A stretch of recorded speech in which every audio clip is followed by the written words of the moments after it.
Beautiful ladies, wonderful gentlemen. I was trying to figure out how I was going to do this live stream, but I'm tired. I am beat. I'm worn out. So I'm kind of like just laying down for a little bit. I'll probably sit up in a few, but right now I must get me just a little body relaxation. So shout out to you if you're going to tune into this live. This live will be speaking about the inauguration 2025, and it's going to be an organizing live. At the same time, this live is going to be focused on, the reason why we need to go out for inauguration day. So don't get nothing twisted, folks. I promise you that if Trump get in, the women's going to stump their yard. So, I think that it's important for us as men to represent as men, because it will be embarrassing this year or next year if we do not stump the yards, being that this election had nothing to do with us. So this live stream is definitely going to be focused on the inauguration day rally march. Okay, march and rally. But yet and still, we're going to be bringing up the issues and topics of why we are at that level and point. So right now I'm gonna sit up a little bit to get into it. Bear with me, folks. I am so tired. I'm beat. I'm so tired and I'm beat. And when I say I'm tired and I'm beat, folks, I'm talking about I'm Superman tired. But shout out to you if you're going to tune in. You know what I'm saying? This live stream is going to be unique. So I would hate for you to miss some stuff, miss some things. So I'm just going to talk right now for the first 15 minutes on like babble. So basically, I'm going to go to yesterday leading to today. Yesterday I walked because you know what I'm saying I had to get into the zone. Yesterday I walked about 11 miles. Yesterday was an amazing walk, you know what I'm saying? Maybe about 11, 12 miles. Just to make me a few dollars. And it's important for us as men to know that we must do the things that we need to do. Still, now when you think about the people that you surround yourself and the men that you surround yourself, you got to think about it like who are you? Who is this guy that you're with? Because like I say, is he a man? Is he a boy? Or is he half man, half girl?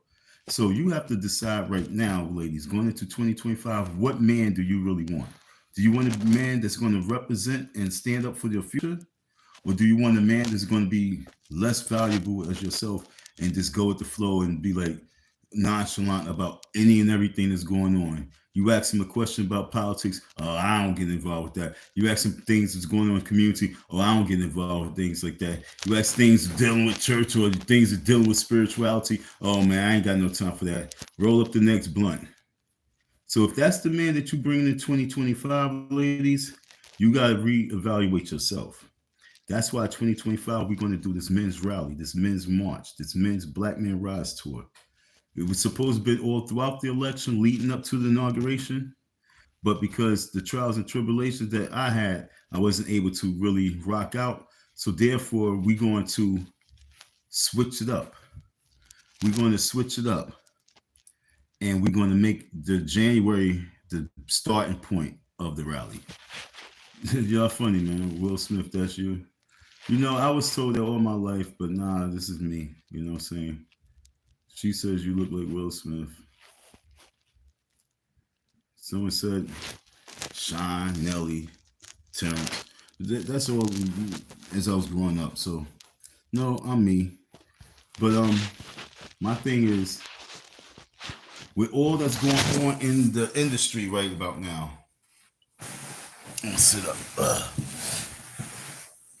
I'm gonna sit up. Oh my goodness, I'm tired. I got the squeaky bed. Forget my bed. All right, I'm gonna sit up for you. I'm so tired because yesterday I walked about 11, 12 miles, and today I walked about like another 10 miles, maybe 11. So I'm really tired, but I'm going to give the best I can with this live stream because this is coming from my heart. Because I really want to be part of. I want to be like one of the principals in Kwanzaa. I want to be able to leave the community better than what I inherited. You know what I'm saying? We must be able to leave our communities better than the way that we got it. And so that's the history that I want to be part of. You know, everybody want to make history. They want to be the first to do this, the first to do that. It's no way in the first I'm going to be the one who makes our community better than what it was. No, because many people way before me built and build and build. But what I want to do is be part of that machine. I want to be part of that operation. I want to be part of that legacy of men who chose to leave their communities better than what they inherited. We about to enter Kwanzaa, so it's definitely for us to start serving these purposes. Now, as I was telling people, I truly believe that if Trump gets in office, I believe that truly the women will hit the streets again. Why? Because they like that attention, and they feel that they will be able to voice that attention too. So I want us the men to stand up this year, going into next year. I want us to rise up. Black man rise, original rebel. I want us to rise up. And I want us to let our ladies know on this one, we got this. We got this.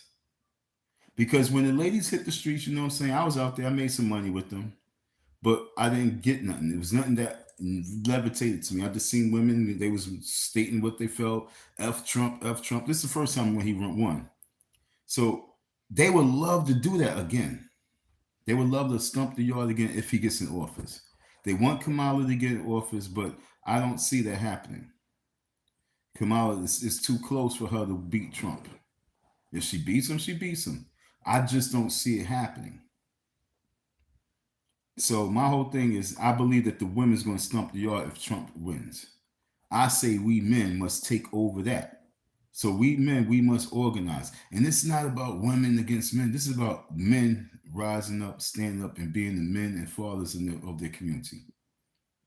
I know way too many dudes who ain't worth shit.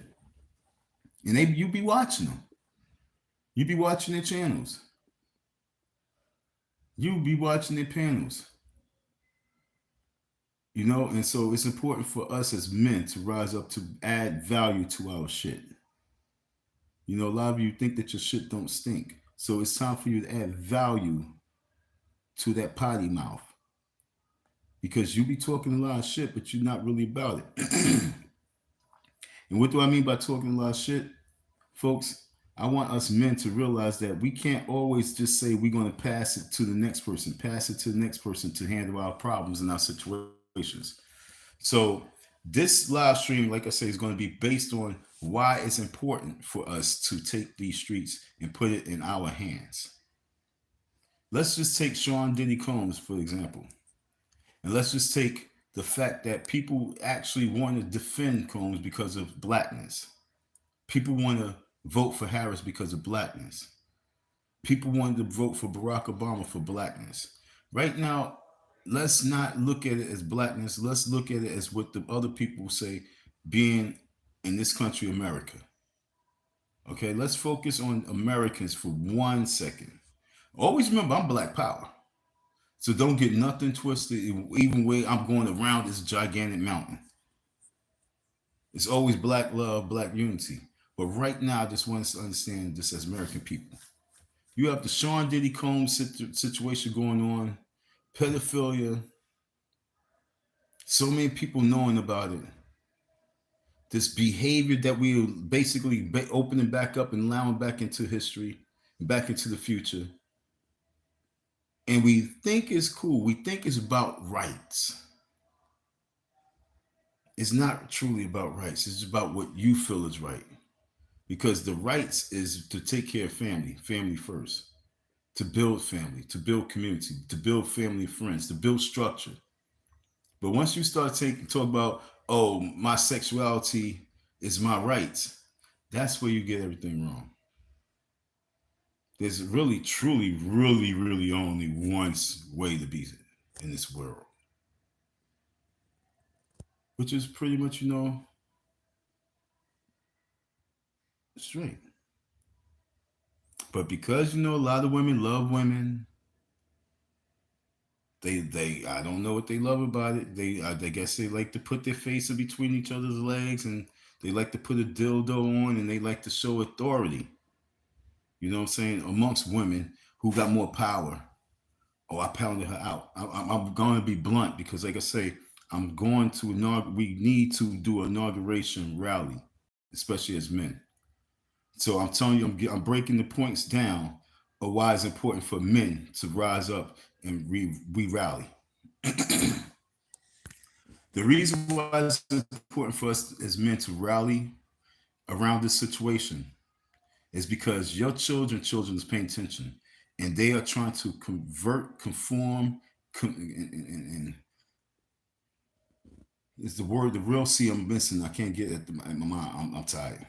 But they trying to conform us. They trying to conform your children. They trying to. They're not trying. They are doing it, and it's so sad because we see it, we know it. They trying to normalize all this. We see it, we know it, and we know it's wrong. But most men ain't doing nothing. They not standing up. They're not speaking about it because they probably have a girl who goes both ways. They probably, saying, have a family member that go both ways. They probably like that shit themselves, you know what I'm saying? Because their sexuality is a little freaky. But just because you use the word freaky don't mean it's right. I'm looking at that girl, Ashley or Allie, whatever it is, the one who was the party favor. She was the party favor that was sitting on the table. And she's the one breaking news and giving her stories. And she said Oprah's next. You know what I'm saying? She's talking about how she's the one who brought it up and said Denzel Washington had socks on and a beanie and a gold chain. You know what I'm saying? Why we must march these streets? Because we gotta march against that. Candace Owens. Shout out to Candace Owens because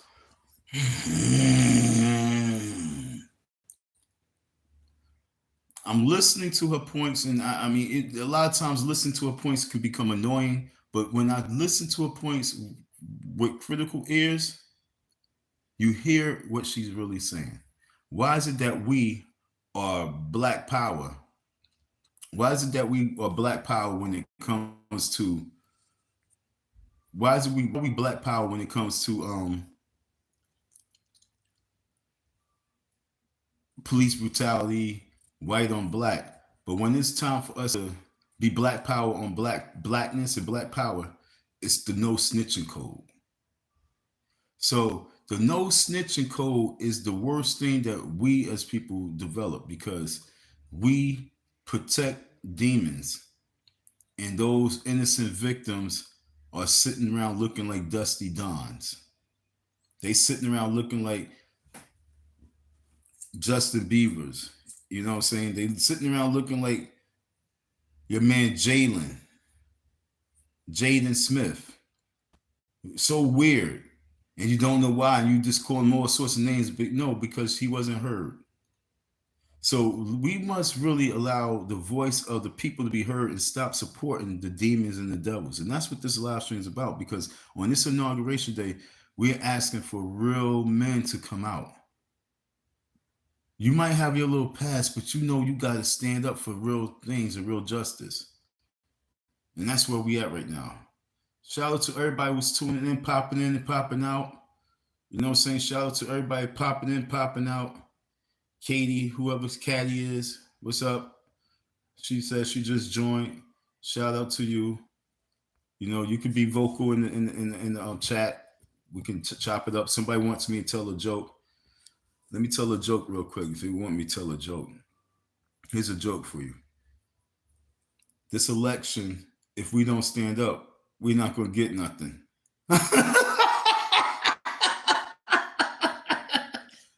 You know what I'm saying? For real. That's the biggest joke. That we are running around, canvassing, arguing amongst each other, debating amongst each other, screaming at each other, condemning one another for who you support. And at the very end, if we do not organize, we get nothing. The joke will be on us. You know what I'm saying? The joke will be on us. I was talking to some dude the other day, just early, and he said, you know, when people be asking you questions like this, you tell them none of your business. But I'm Icy Dawn, you know what I'm saying? Icy Dawn is that dude. He don't care. I'm hood president. So as hood president, understand I'm voting for no one. And I'm strong in that stance. I am voting for no one. I'm never voting again. Barack Obama is the last to get the vote when it comes to this presidential election. I'm hood president. I'm a president. There's no reason for me to be voting or nominating someone else as president. I was a member of the African Stock Exchange Association Development Corporation, federally chartered to do everything the federal government can do. So what I'm saying is within our organization, within our government, I was a youth chapter leader. So as everybody passed away, I just nominate myself hood president because no one wants the position. So I am hood president. So as hood president, it makes no sense for me to vote for one of these clowns when I know they need to be bombed. You understand what I'm saying? It must be war on these people, especially those who's not promoting and pushing family. Those who's allowing the power structure to be. And when I say the power structure, I'm talking about the gatekeepers. So another reason why we as black, not just black men, but American men must march on Washington is because of the gatekeepers. Now, like I say, yo, whatever floats your boat, just because it's your business don't mean that it's right. Because like I say, there is a trend of teaching. There's a trend of learning. There's a trend of passing information, and what they're passing gay information on how to be gay and how to live with being gay, how to accept it. Yo, this memo is crazy. But they're not passing no memo of how to be a strong family member, how to be a strong brother, a strong sister, a strong father in the times we live in. Everything's based on mental health for the gatekeepers. But there's nothing built for the family structure. And that's why it's important for us to start focusing on this inauguration march, because we need more family structure. We need our women to really know what their right as a woman is. Yo, you have a right as a woman to be a woman, not a murderer, not a slayer, not none of that, a woman. And once you take time out to know what a woman is, that is your right. Not a whore, not a slut, not this, not that, not anything that the lustful demon, a woman, a family bringer, a bearer of the family. You bring in the family. You the family structure, the foundation for the family structure. Father is the head of it, but you are the core, the foundation of the family structure. That's your right as a woman. Don't let no one else brainwash you to think that your right as a woman is to be able to determine if you turn your body on or turn it off, and no one else can say anything about that when you came together for that to happen. You know what I'm saying? I want us to understand that. When I'm intimate with a woman, I talk about pregnancy. I want to know where her mind is. So my whole thing with this whole woman's right is this election's going on is you have the right to be a woman. Know what a woman is. Don't say, and y'all need to know what a man is, because that's being a little girl, what you just said, that thought. Being a woman. Once you know what a woman is, then you will stand up for all real women. And that's what we talk about. We as men have to go out there and lead. Boys, I know it's hard. Boys, I know it's hard. Y'all don't want to lead. You want to ride the coattails of the woman all day long. All you men, shout out to you who rides the coattails of the woman. But this inauguration is important for us to ride the coattails of our hearts and be kings and kings, like the Almighty King. Because this election, as they always want to say, is the most important election of our lifetime.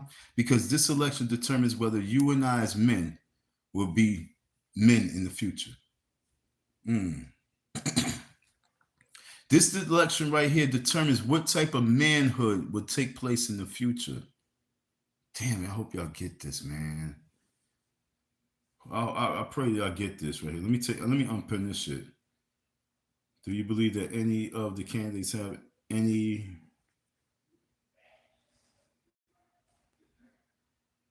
Do I believe that any of the candidates have any redeeming qualities? They both was they they both was in that White House. You know what I'm saying? They both was in that White House. The Biden administration was in the White House a little bit longer than the. I'm saying, well, the Kamala administration, because she's a Democrat. They was in a little bit longer than this Republican move. I'm talking about like the last 20 years. So like redeeming, I don't know. There's no way that you can redeem yourself when it comes to what you stand on. You know what I'm saying? Her stance to me is more spooky than his stance of how y'all want to paint him as being a racist. Because it don't fly with a lot of folks. Because I try to tell people, if you are a racist, if you're a white racist, you do not support Jesse Jackson. No, not 1980 Jesse Jackson. Hells no. You crazy? See, a lot of people don't know Jesse Jackson. Jesse Jackson was a beast. You know what I'm saying? And because Jesse Jackson was such a beast on white folks, there's no way in life I'm looking at Donald Trump as a racist, yo, when it comes to that. So once we, like Donald Trump put money behind, no racist man is putting money behind some nigga. And once y'all digest all that shit, you would start eliminating the mediocre, petty girl and boy dialogue that y'all be having. Ooh, ooh, he's a this. Ooh, ooh, he's a that. If he out the person's mouth he's saying this, and out the person's mouth she's saying that, you have to believe what's really coming out their mouth. She says she believes in the rights for reproductive rights, blah, blah, blah, blah, blah. No man can tell him what to do, blah, blah. This man says he believes in family structure, family. So how can he redeem? You know what I'm saying? And how can she redeem? Well, she's been in office and Biden is in office right now. So they are in office right now. So the only way that she can redeem herself, the only way she can redeem herself is by executing something before her time is over as vice president. Whether it goes into presidency or not, she has to do something that is well inviting to the community as a whole where they can believe her. But as for Trump,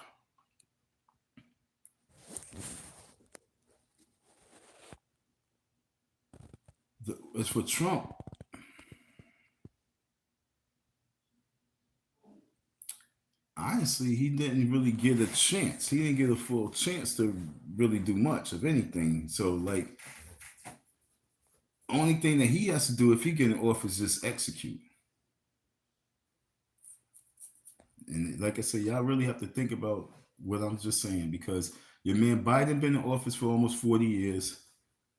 Okay, that his administration been with Obama administration, and Kamala been a Democrat all this time. She been doing what she been doing in California. California is what it is, and they talk about this is what we're going to do. In regards to redeem, I don't see no redemption with them. Okay, I just don't. I'm nervous for all y'all folks who just want to ride that wave, because I I wish I wrote it down. I should have wrote it down. But this one girl, she I actually be I think I subscribed, or I made it. I don't know if I subscribed to a channel or what. I don't even know if I did. But she's I think some African chick, and she be doing some videos. And so she showed this video, and it was a video of the bookstore. I don't know if you've seen this video. Did y'all see the video about with the bookstore? And so, the book says Kamala. It's a book. It has red and blue, like it's, on it, and it has Kamala in between, and it says Kamala Harris accomplishments. Did anybody see that? That little short on Kamala Harris accomplishments. Someone wrote a book on it. And do you know what happens when you open up that book? It's about 300 pages, blank pages. It might say chapter 1, and then you flip through the number of blank pages. So I don't know how you can really redeem yourself with that situation. You know what I'm saying? Someone, Maya said, am I promoting violence? Why people start, I don't even remember speaking about anything violent. This is why a lot of times I'll be barking at people, because I don't even know where you getting at. You know what I'm saying? Don't think for me. I like to think for myself and let you know what I'm saying. What you mean, am I promoting violence? Because I say that we need to have a men's rally. That means automatic violence? Whoa, I'm nervous on that one. What did I say that made you say, are you promoting violence? Because I don't remember promoting or saying anything about violence. You know what I'm saying?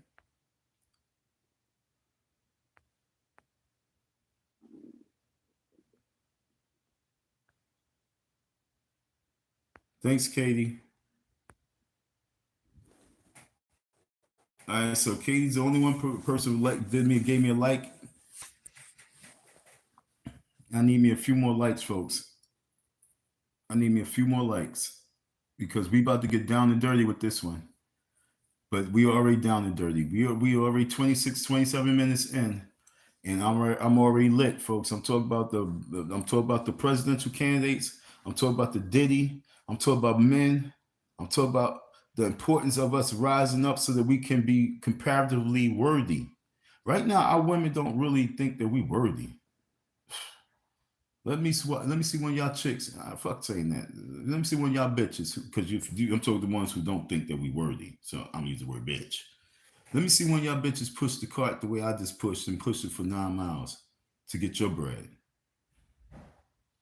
without getting on and giving up some booty to some dude that you don't even like to pay for your hairdo. You know what I'm saying? A lot of the women don't think a lot of us men are comparatively worthy. And that's what makes me even more nervous, because as long as we keep getting a push and a wave of power within the women's structure with no structure, we ain't gonna be worth nothing, folks. Fellas, that's what I'm trying to tell you. It's time for us to rise up as men. If you're a man and you have children and you just making stupid videos, you online, you doing any dialogue that has nothing to do with manhood at this point right now, if you piggybacking on the Diddy trials and trying to build up your panel or build up your page and build up your content and build up your likes and views off of all this Diddy shit, shoot yourself, man. Because they keep saying this is the most important election of our lifetime. And if you think that talking Diddy dick talk, Diddy butt plug talk for ha ha he ho ho's is the right move, no, you got it all twisted. I'm telling you that it's important for us to look at that situation and don't allow that situation to become a blob. Because like I said, even though Diddy's in jail, all the other diddlers is out there. All those riddlers is out there. All those ladies, y'all just don't know. All those male predators is out there. And they don't have to be super rich. They just a predator. All those female predators is out there. And if we as men and women is not taking the time out to correct this, Why even have children?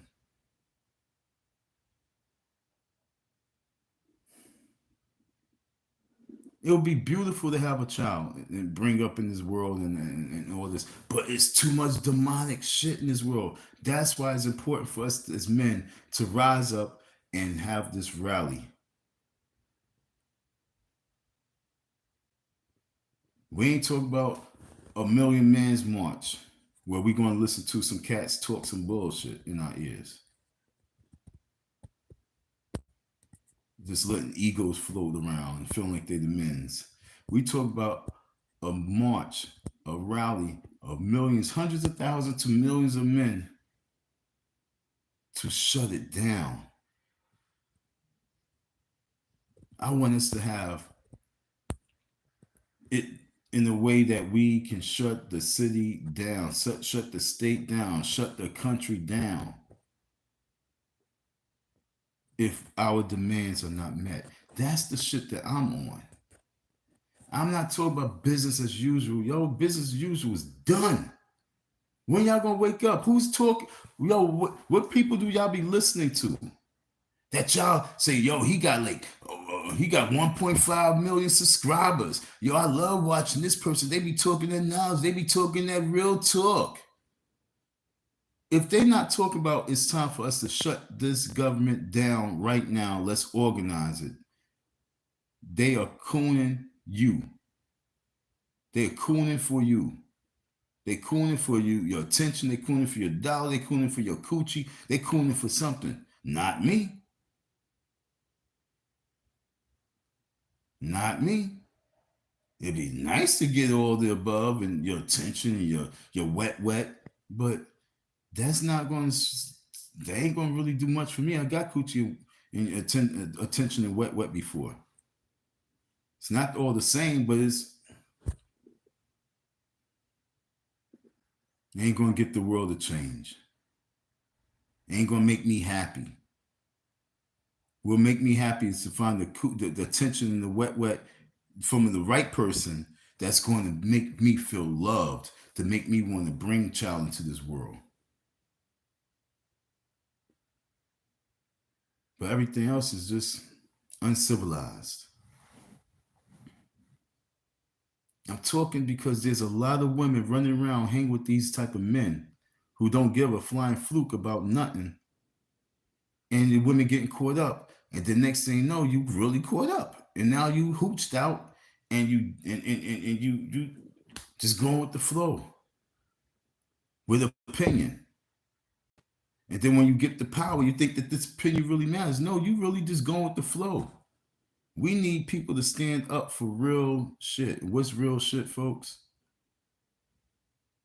If you think that this Diddy situation and you, oh, but they talk about children. If you think that's a problem, give me a shout out. Give me a hell yeah. You know what I'm saying? Even if you say in your mind, I'm gonna hear you. I heard you. I heard you. I felt you. But if we saying hell yeah, but yet still we still saying, but you know what I'm saying, what people doing it. No, man, this shit is crazy. Can you imagine 700,000 years ago? I ain't saying like 700,000, but I'm saying like 700 or 1,000 years ago, 500 years ago. Can you just imagine when there was no real law like the way we have it? And just knowing that this little girl went in this room with this man and knowing that what he did with her and no one says anything because everyone's scared. Can you imagine with the violence and the blood that was spilled out in these streets? And for us to say, well, it's not my business, but to bring a child into the world, it is your business because you can't be with your child all the time, but you can protect your child before the child is born by eliminating situations. And that's what we're here to do with this inauguration movement.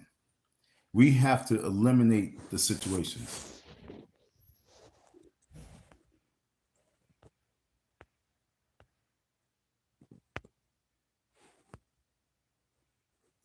Sandy Blake, what's up, sweetheart?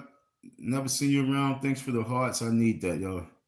Oh, wow. And underneath you said that. Shout out to you. You need lots of love. For real, that's a fact, man. I'm tired. I'm holding on to my pillow. You know what I'm saying? I'm tired. I'm holding on to my pillow. Got my back against the wall. I'm trying to drop this live to you, but it's coming from the heart. You know what I'm saying? So thanks a lot, Sandy Blake. Hi, handsome, no doubt. Shout out to 35 minutes in. Shout out to Grown Man for all those people. Everybody I'm seeing around here, they look new, unless these are different names. But shout out to Grown Man. I'm walking through the hood. I was tired as shit, yo. I'm already like 2 hours in the walk. Yeah, for real, for real. And I'm just moving. I'm pushing this car hard, going on this block. I'm pushing it fast, and this how I knew I was in the zone because I heard somebody say "Icy Don," and I just was keeping walking. And yo, yo, and I didn't even turn back. I just kept walking like because I had a zone, man. I was in the zone, man. And so then they say "Icy Don," and I'm like, what the fuck? And I didn't have nothing in my car. And I'm like, I don't even know nobody over this side. Like, who that was calling me? So I'm like, stop. And I looked over my shoulder. Like, no.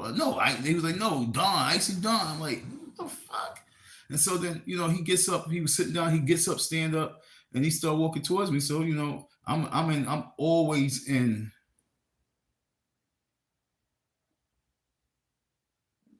The key to, I ain't gonna front with me. And Mike Tyson said this as well.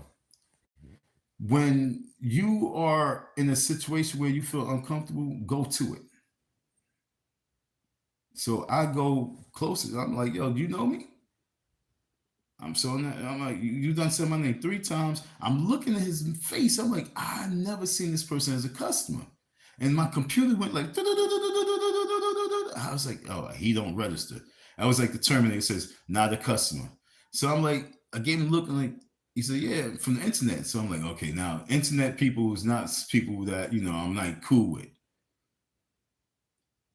I mean, maybe it's Sandy Blake and the Katie, what I'm saying? Maybe I'd be cool with y'all. But like these internet dudes, I can't trust a lot of internet cats. So I'm like, okay, who is this person? I couldn't get to my hammer, but I'm like, who is this person? And then he said, yo, yeah, it's me, Grown Man. I'm like, oh, Lord. And then my mind went to, yo, what up, kid? I got to keep it moving. But I'm like, you know what? It's a good pleasure to meet you, homie. What's the dilly? I'm just stumping the yards, rolling through. What's good with you? And he told me what he was doing. You know what I'm saying? When he told me what he was doing, I was like, no doubt. And so, get your money. Make that long story short, pound each other out, gave each other dap, kept it moving as men. You never know who you're gonna see when you just walk in the streets as me. And I was hoping to see somebody in all the time of me being out there walking. I walked all the way from Southwest. Yo, I'm gonna tell you what I did yesterday. I walked from Southwest Philly to Germantown. And then this morning I walked from Germantown back to Southwest Philly. That's the type of man that you want in your life. A man that you know is gonna go full-fledged hard. You know what I'm saying? Yo, as you come in and out, you know what I'm saying? If you come back in, please hit the like button. You know what I'm saying? So you leave, if you go leave and you in and out, please hit that like button for me. You feel me, folks? I don't be really asking you guys or begging you guys for that, but right about now, it used to really look crazy when I get like 4 likes and it was like 29 unlikes. And I'm like, why y'all unliking me? And I'm just talking about building. I'm like, why is y'all throwing dislikes up and I'm talking about building? So, I ain't gonna lie, the majority of people who tap into my live stream, they are people who just want to say goof shit and hateful things. But you know what I'm saying? For all the majority of the rest of the people, as you tap in, let them know, like this young lady Sandy Blake did, and you need lots of love. You feel me? You need lots of love. We need love, man. For real, for real. Show love, spread love, be love. And that's what this whole rally is all about. You know what I'm saying? We need love. And for us to need love and love not resonated to us, there's a problem. And there's somebody who's keeping that division. See, everybody want to talk about division. And that's what I'm saying. Oh, man. With Harris, she keep talking about your boy Trump is about being divisive, and he's about division and spreading division. But this whole Kamala campaign is all about division of man and woman. I hope y'all get that. Yo. If you really look at her whole campaign, it has nothing to do with connecting.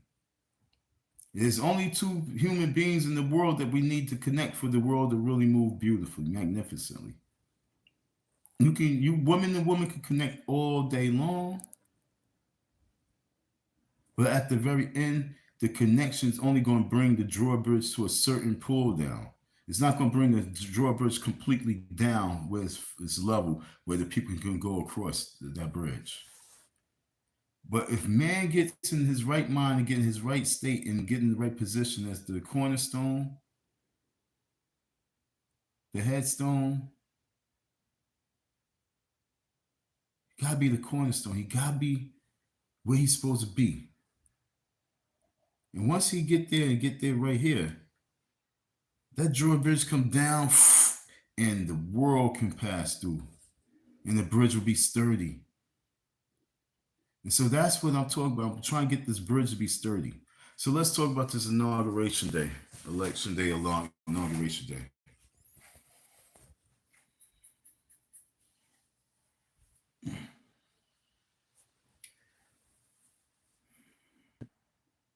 For us to make a stance in the world, we need real numbers. For us just to get a little recognition, we need a few numbers. We don't want recognition. We want to make a statement. We don't want a little, oh, they had a few hundred people out there. Even though a few hundred people is nice, but we're not traveling for a few hundred people. Although a few hundred people is awesome. It's just that when I was out, I've been in DC several times, and when I go to DC and I go to like events, for example, Al Sharpton, he be doing his annual shit out there in August, and saying the March on Washington. So he does that annually in honor for Martin Luther King, and there's a difference between him doing his joint and as opposed to the other families who be out there. You know what I'm saying? He might, let's say, 90% of the times when he does the event, there was a killing. And so then he always had one of the people, actually family members, marching with the situation. That's normally the case. And so when the other families and victims who wasn't getting the spotlight, but they too lost family members, excuse me, because of police brutality and things like that, and they be doing their event, they have a few hundred people, and it be in a little secluded area, and it looks strong, but it's nothing like the Al Sharpton joint that's coming down the block and it's thousand people. But what has happened is that too has been fading away. And as Al Sharpton is leaving, there needs to be a new Al Sharpton, but 12 times better, 12 times realer, 12 times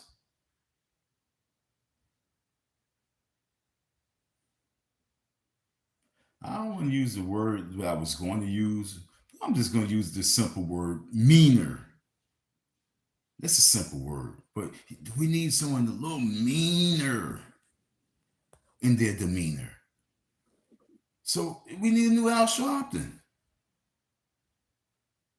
without the Al, but we need a new Al Sharpton. So that position is open. The Al Sharpton position is open. Like the Jesse Jackson position was open. Al filled those shoes.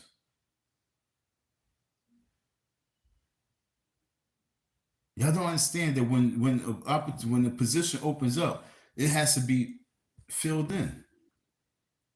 Sean Combs' position opened up.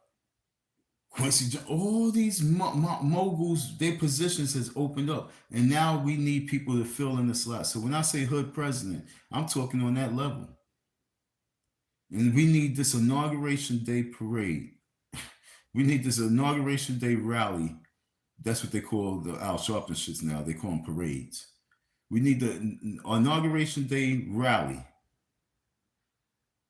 to be an annual one, that we will march on any and every person that come in this office who's not willing to do the right thing. If they thought that January 6th was something, we need to make January 20th or whatever day that is for inauguration. I don't want to trigger this person right here. Who I don't want to trigger. I don't want to trigger this person right here, Maya, because I don't want Maya to think that I'm promoting violence. But what I am promoting is men standing up for justice, men standing up for their children, men standing up for their women, men standing up for themselves, men standing up for freedom, men standing up for their rights, men standing up for their future. And when you stand up, a lot of times you have to defend. That's why I'm saying we must be organized so we can be completely organized. We need a group of men. We need a group of 700 men out there just to be protection. Protection comes from unseen powerful forces. Yes, we have God in the mix, but we need protection that comes from some soldiers too, because these cats need, these people need to see us out there deep. Our women need to see us out there deep and organized. Our women need to see us and feel that we are deep in them and organized. We deep. We're not playing games. We're out there pounding these streets. We stomping the yard. And we're not just doing it because we want to be heard. We're doing it because we must be heard. That's the difference. That's the difference between the women going out there and the men. And I don't want y'all to really be taking this in the divisive way. The women is going out there because they want to be heard. We as men got to go out there because we must be heard. The women need to hear us to know that, we are ready to take the lead. We are ready to lead our families. We are ready to build up our families. We're ready to protect our families. We're ready to protect our girls, our men, our brothers, our sisters. And that's what the women need, so they can fall back and become women again and start doing womanly things and motherly things. Some women in motherly things is, like I say, putting together stuff like this. You know what I'm saying? This is womanly and motherly things. I always talk about that. We need blankets. We need our women to be doing crocheting and quilting all over again. We need that. We need our women to teach that. Our women don't always have to be in the mix. Our women don't have to be smoking. Our women don't have to be doing what men do. There's so many other things that women can be doing that keeps them womanly, sexy, beautiful, productive, and keep their characters. What has happened in this world, let me tell y'all something what's happening in this world. Why this generation of women and this generation of men is switching roles. The roles switcheroo. The role reversal. The reason why it's so much of role reversal is because we are not occupying our time with according to our genders. When you go to the basketball courts, when you go to the baseball fields, when you look at the parks, when you look at outdoor activity, that activity is no longer the way it used to be. We don't have our sports leagues out there the way we used to be, the way we used to. We don't have our recreation centers the way they used to be. We don't even have park jams. We don't have nothing out there the way we used to keep things in a capacity where boys did a lot of boy activities. And when we look at our poor little girls, our poor women, And I felt bad all my life because I have a little sister, and it was me, my brother, my younger sister, and my older sister. And it used to hurt a lot of times. Me and my brother were always going out, and then I look at my little sister and be like, "Damn, what's she gonna do for the day?" But we going out, we gonna have fun. We got our gloves in our hand, we throwing that ball. But don't get nothing twisted. We always kept our sisters involved. But then what happens? They be involved with boy stuff. You understand? But who's to say? Oh, who's to say that's boy stuff? Come on, man. Stop being ignorant. Sports is a universal thing, but let's really keep the 100. It really originated for men. It keeps you strong. Now women want to be strong. It keeps it keeps you fit. Women should be fit.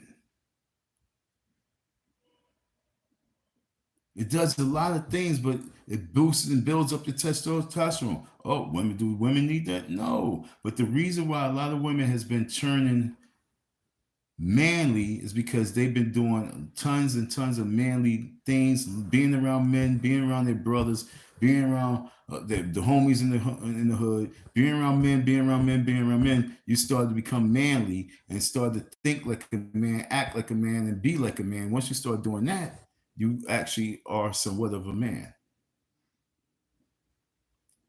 Because our women failed our girls. Did he say that? Our women failed our girls because our women got too busy working, trying to make money because they single parents trying to make money, that they did not leave a legacy for our girls to follow. Now our girls is following all the wrong women, all the wrong girls, and following the boys. And doing manly things, being around the guys. Now the guys are calling them yo homie, yo bro. That's the worst thing, yo. I'll shoot yourself in your mouth. They always, yo, bro. That's a girl. Stop training her to think that she's a man. But that's the world that we live in. And that's the reason why it's important for us to rectify this problem. You don't think it's a problem? It is a problem when your girls don't even know how to acknowledge girls no more. That girl, yo, look, let's really think about it. This inauguration is very important for men to rise up because we gotta be heard. If you don't think you gotta be heard, I need to be heard. Yo, our women went from calling each other, I don't know what they really called each other. You know what I'm saying? They wasn't really truly calling each other sis. We call each other yo bro. You know what I'm saying? My nigga bro, yo bro. My brother, bro, my brother. And now the women adopted because they wasn't saying sis, they were saying my girl. That's my girl. But then it switched off from that's my girl, that's my bitch. When Queen Latifah said, who you calling a bitch? And then it went from, oh, that's my bitch, that's my bitch, that's my bitch, to now, that's my bro. And so that's why it's important for us to realize that.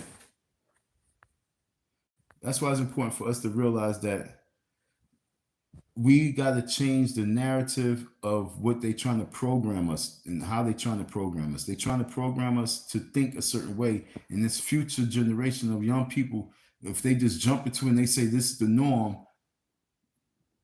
we'll be raising half breeds, half boy, half girls. I don't care what anybody say. You don't want no half bred. You don't want no half bred. If your boy came home at the age of 13 and you was at work and you came home and you seen him and his homeboy playing with each other, doing whatever with each other, bad enough that you come home to watch to see your little 15-year-old boy with some girls in the house and they being naughty. But to be 15 and see him with some boys in the house and they being naughty, how are you taking that? What kind of conversation you have with him? Oh, baby, it's all right. It is what it is. And he's like, Mom, my butt hurt. I'm bleeding from my butt. Black man rise, original rebel. How many women can really deal with the usher of their son? You taking your son to the hospital because, and he's 14 years of age, because he and a couple of his boys was fucking. How do you deal with that, ladies? I want you to answer that to yourself and then write it down on a piece of paper. I want y'all to write your answers down on a piece of paper and save it for that time when it really comes to hit the fans. And look at that answer. You have a son. Your son's 14, 15. You kept him underneath your wing. I know a lot of women who do that shit. I'll be looking at you, cut that shit out. Let him have his own thoughts and let him be a man. Stop on that bitch shit. You're gonna make him a little bitch. So these boys is hanging with each other now. They playing with each other because they think it's the norm. This is the generation that think things is the norm. And so these boys think that it's a norm to be able to be with a boy. Mom, women, ladies, how do you deal with that situation if you got to take your son to deal with hemorrhoids because he been getting plugged in the butt by some older guys? Your boy's 15. His crew is between 15 and 22, and it's a lot of fruitcakes. How do you deal with that situation? How do you go to the hospital knowing that you was allowing that to be because in the back of your mind you was like, well, what am I to say? I like women. What am I to say? I like women. So it's okay for your son to get ramsacked in the bookie and you got to take him to the hospital because you got to deal with that. Daddy ain't around because if daddy was around, he wouldn't be going through that. But you got to go, you got to take him to the hospital because he got the Usher syndrome.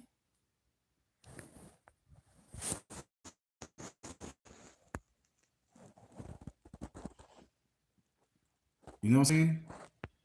So to Kalina, I don't know what you're saying so true though about, and I don't know if you're still here, but what do you say and what do you do? Okay, now you kept your son away from your baby father, and now you gotta tell him that now you gotta tell your son, you gotta tell your baby, you gotta tell your son's father that not only is he gay, but he had his rectum torn and he had some issues in there.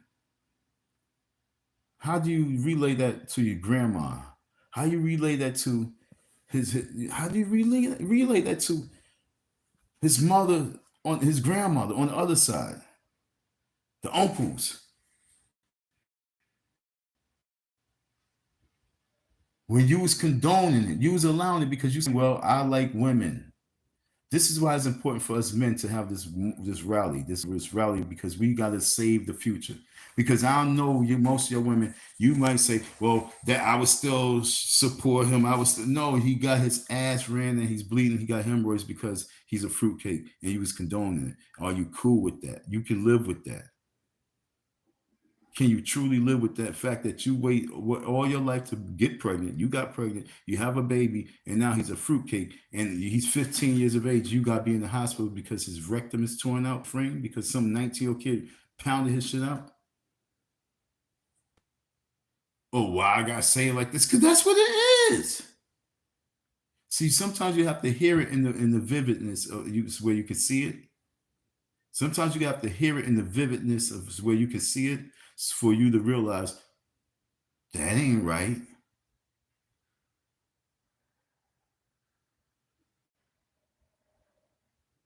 So I want us to understand that this inauguration, whether Trump is in office or Kamala's in office, this election right here is an election for us to realize this is for our future.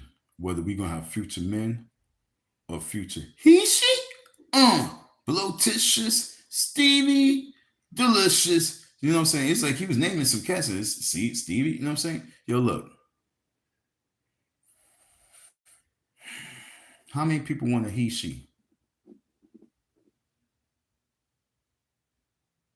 My fear is to have a woman and she's not my wife She nothing. She just a chick who had my baby, and she wanted to take my child, and she wanted to run off and make it a he she. That's the worst. That's one of the biggest fears I have in my life.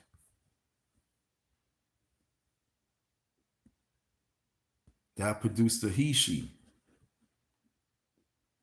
How many men want a he she?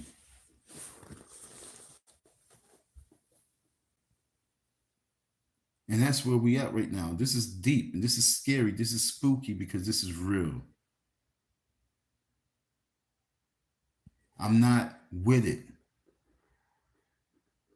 And this ain't about nothing except for the fact that it's not right. Men is not supposed to take it in the buki where they have to go to the hospital and they just dripping blood in the bed. They dripping blood in their drawers because they taking it in the buki. That don't make sense.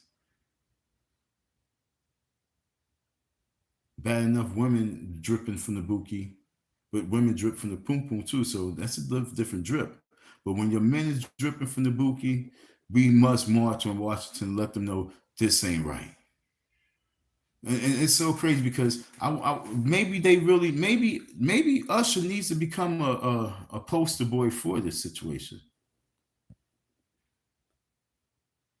These are his confessions. Maybe Usher needs to be the Usher. Maybe Usher needs to be the face to represent young kids, young boys, and to protect their privates. It's so crazy because where's Usher moms at? No one. I want somebody to get a hold of Usher moms and hear what she have to say about all this is going on online about her son because she was his manager. She was his manager at the time. She was his manager at the time. You understand what I'm saying? Yo, Reach boss. Usher moms was his manager at the time that he had his bookie hole ripped in half. Why are we not getting no interviews from her?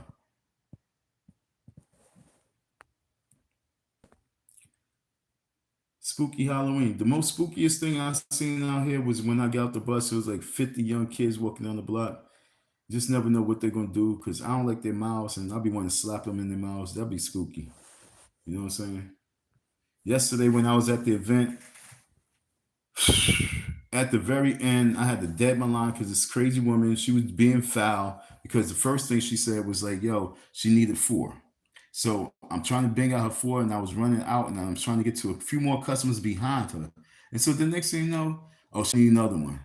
Oh, I need another one. Oh, I need another one. Yo, hold on, lady. You just said 4. Now saying you asking for a whole bunch more. Let me get my money real fast because I don't like the character right now. For some reason, it don't seem right.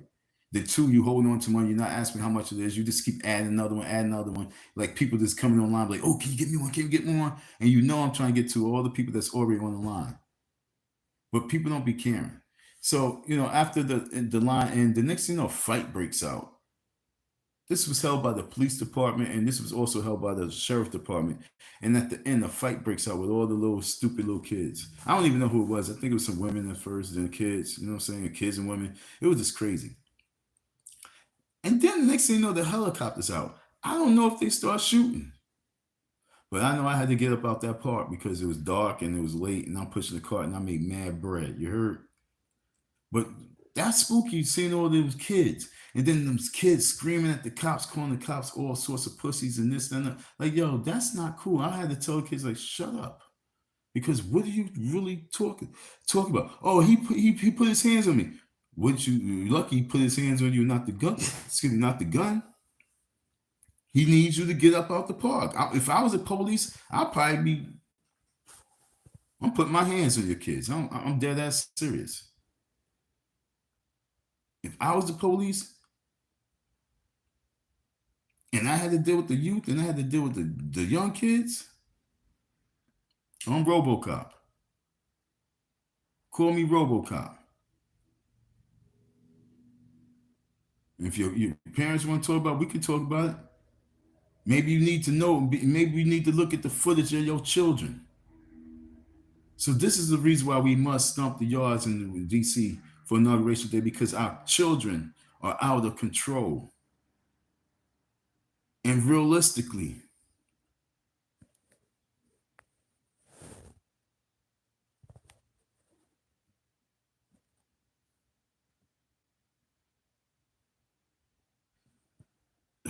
don't slow me down with what I'm reading. Okay, so there's a major challenge right now, and this is gonna sound spooky, but right about now, we as parents, we as grown folks, as parents and adults, got to make a decision. Do we want to save our kids, or we want to keep allowing our kids to just keep walking the path of destruction?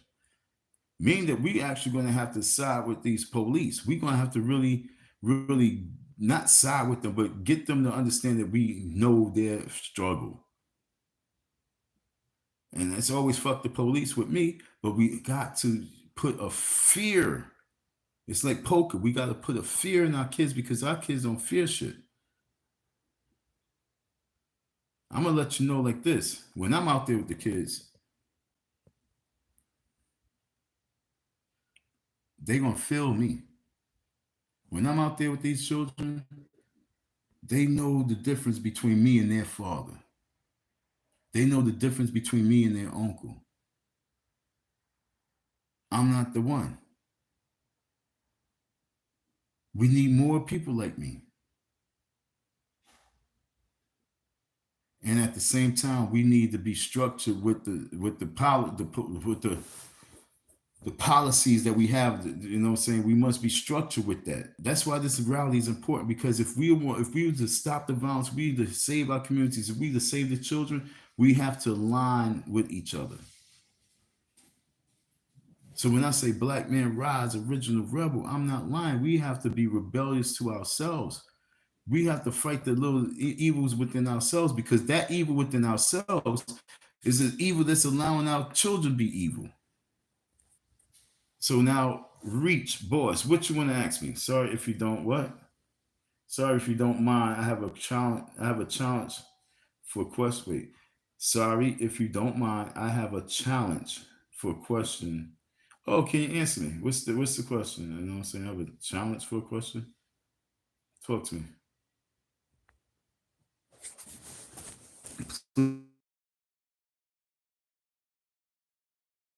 Folks, I'll be go front. Please quit and read comments.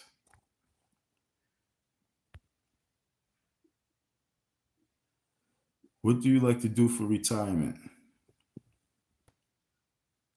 Same thing I like to do when I'm not retired. I like women.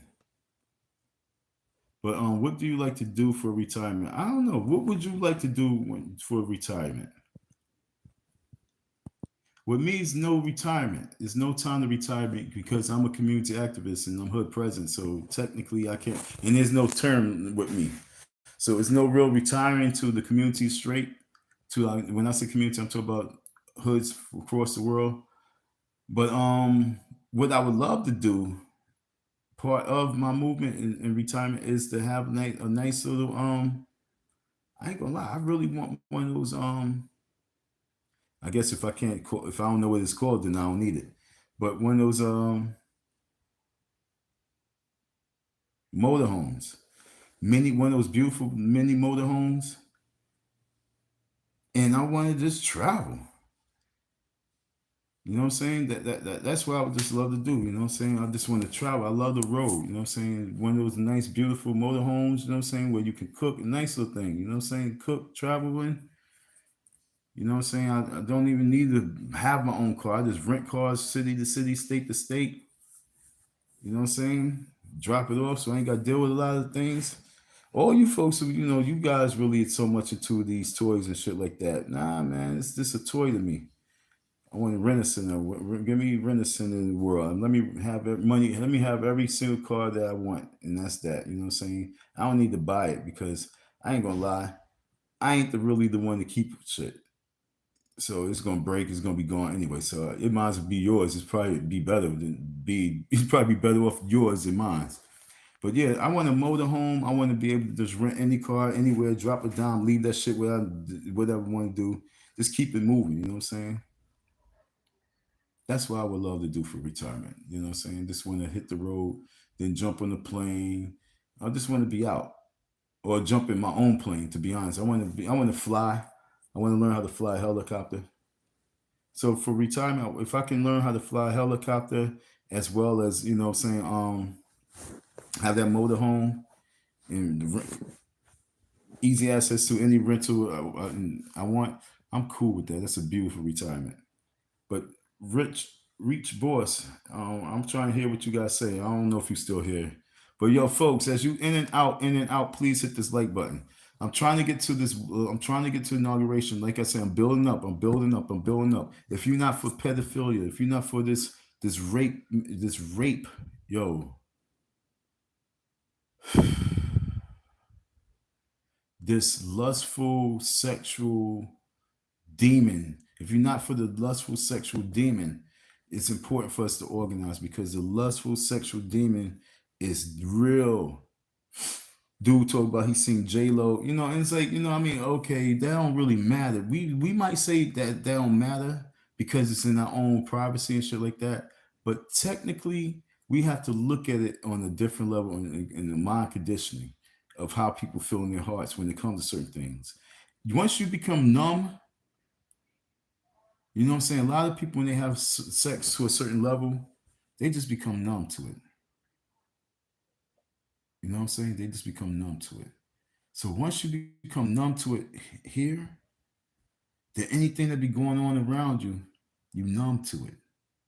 So when they are part of their sexual rituals and they playing with themselves, they grown folks too, you know what I'm saying? They just sexing and orgy and all that other cool, crazy, nasty shit. They are making a pact with the lust demon, and that is a major problem. And even though we say, well, whatever they do behind closed doors don't matter, but once they have the mentality where they close mind and they don't care, they can get on TV, they can get on stage, they can write a book, they can sing a song, they can do a whole lot of things that can mislead people to have that mentality as well. That's the demon lust god. And once they can put that demon lust god in you, then you can become numb and you won't really care about a lot of things. Well, those are adults, those are adults, those are adults, those are adults. It don't matter. It don't matter. I remember seeing these dudes, and it's so crazy because I heard the girl Ali say it, and then I said, "Oh, it was definitely part of it." But you know what I'm saying? They was doing crazy, crazy sexual shit to the chick, and having a, suck until she threw up, and then when she threw up, they made her eat the shit. That's what the girl Ali said. You know what I'm saying? That's like something that they do. And that's adults. And if you think that's cool that you got like 6, 7 dudes in the room and one girl, she came in for a sex party. They said it's gonna be like 3 dudes. The next thing you know, it's 9, 10 dudes there, and she trying to get this money. And she just trying to get the money. And next thing you know, she being dogged the hell out. And she knows she's getting herself. It sounds all cool, but at the very end, it's not cool. And this is why I'm speaking, because this is the things that we got to understand is what's going on in the industry and allowing these people to become numb so they can make these songs so that your daughters could be this way. So for all you women who have daughters and y'all be and they know the words of all these ratchet songs, they've been possessed. So the reason why we must hit the streets is to break this possession that the industry, that the government, that everybody has on us. Everyone, if you had sex before, you've been touched by the lust god. There's a lot of lustful people out here who's like, oh, where's Don? Shut up. Oh, he's talking. But what is he talking about? He's talking crazy. I'm really trying to get you to understand that if we want to get the world to get a little bit better, we men must rise up, step up, and protect our daughters, protect your sons, protect your women. So this rally is for that. If you're not subscribed, yo, why y'all keep unsubscribing to the channel like I'm doing something bad? Well, I said because of when I talk Trump Harris, y'all so caught up with that shit. I'm saying that we need to stump the all on both of them. What do I say to make you unsubscribe to my channel? Back in the days, I would tell you not even to unsubscribe. I'm not telling you unsubscribe. If you hear and you've been around for a long time, you here?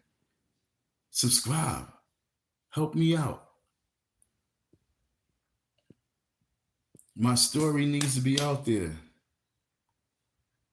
with the Umar, and my situation as hood president need to get out there, because there's no one out here who's saying they represent the college dropouts, the high school dropouts. There's no one that's really representing underdogs and really representing underdogs. There's no one that's been put in position like this in a long time. And I've really been put in this position to deal with the underdogs. I'm an underdog.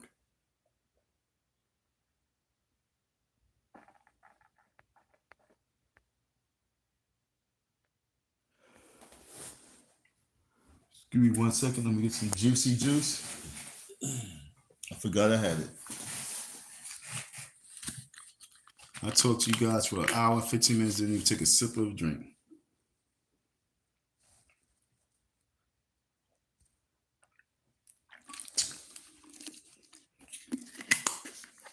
So, Inauguration Day. If we was to leave from Philly, and we can have at least 20 buses leaving from Philly, that would be so great. It'd still be a few people, but it'd be so great.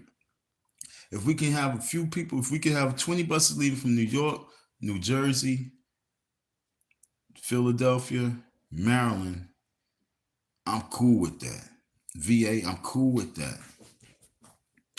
I'm cool with that, because you see, all of those folks can really get to DC, you know what I'm saying, comfortably, easy. You know, I mean, if you're coming from West Coast, dope. If you're flying in, dope. If you're coming from Midwest, dope.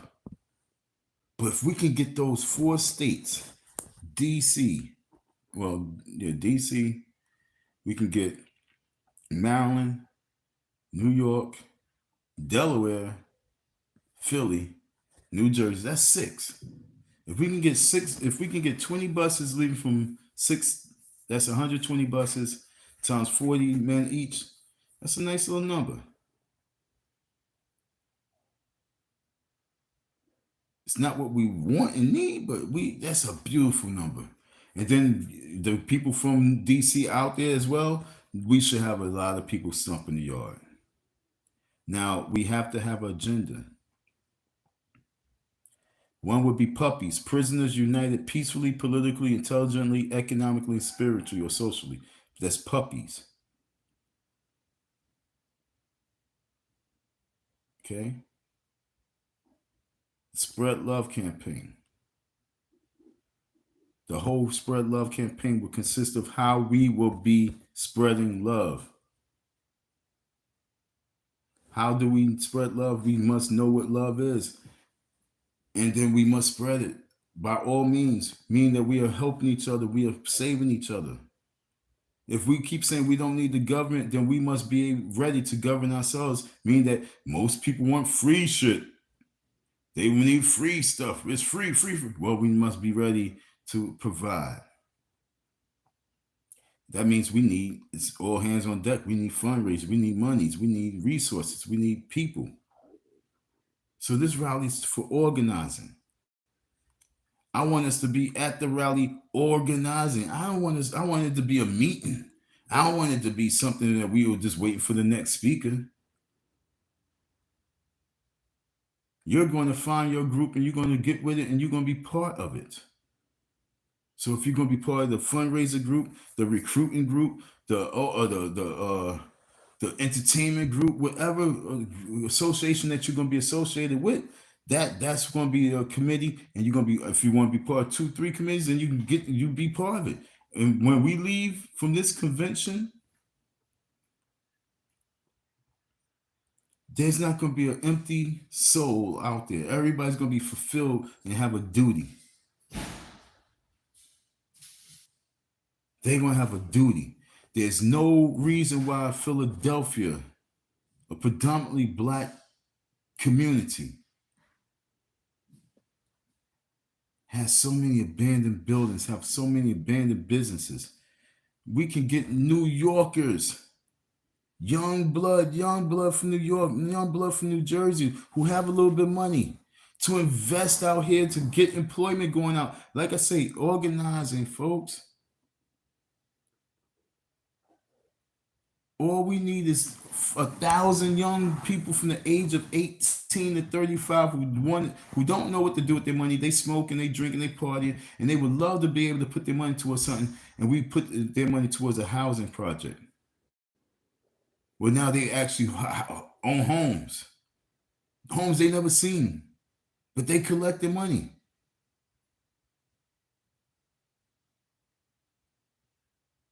Because they have property managers who's managing their money. We need our own hedge fund. We need to become our own BlackRock. I'm insulted that it's called BlackRock.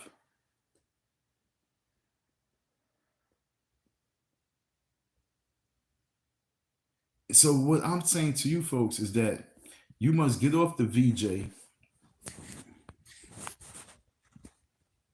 and you must get on to the business way.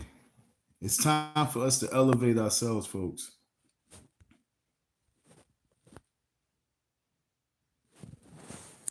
I don't know. I just felt that you used the comment had to go.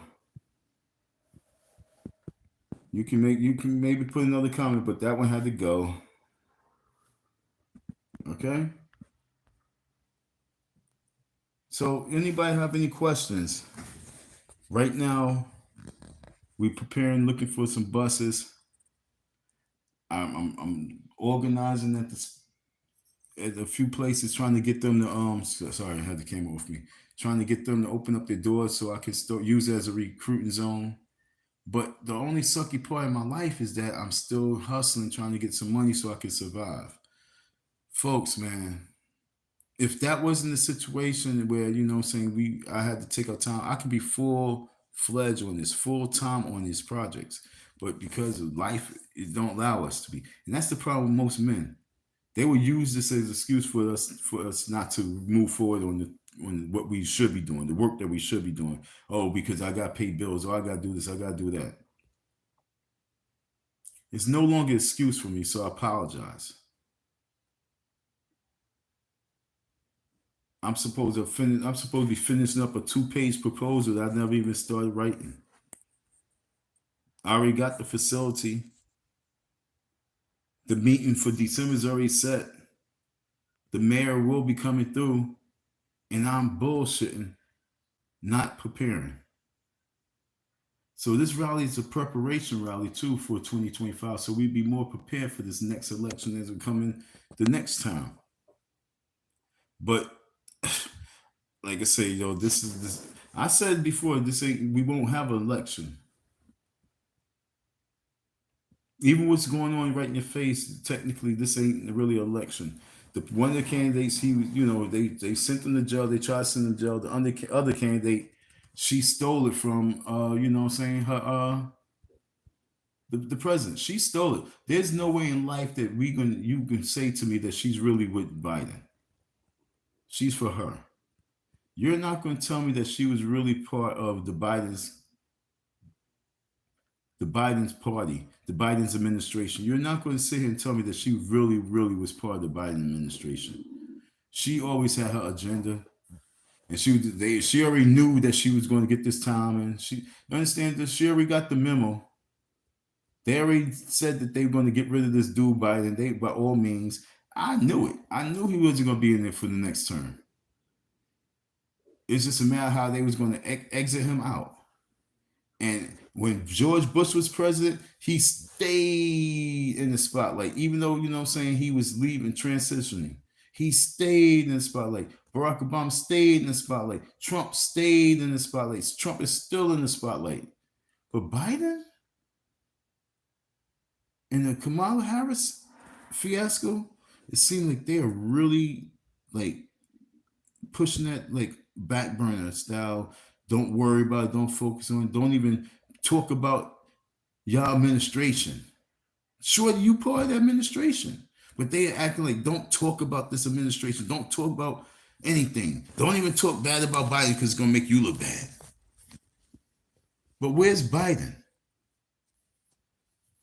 And Biden's eyeballs looking so black and scary, folks. Like I say, man, we must stomp the yards. We must organize. I'm trying my best. I'm trying my best to keep my head straight. One. And then two, I'm trying my best to really, really step forward to put myself in that leadership position. And it's not easy when you're really fighting mental and spiritual demons that's is floating around you. Because in my comment section, we will be much more conversation about that.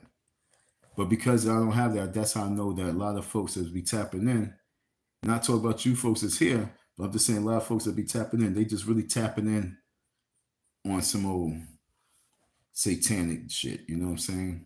They're not really on my side like that young lady, Kalina and Sandy and Katie, or Caddy. You know what I'm saying? Shout out to all y'all. That's what I'm looking at right now.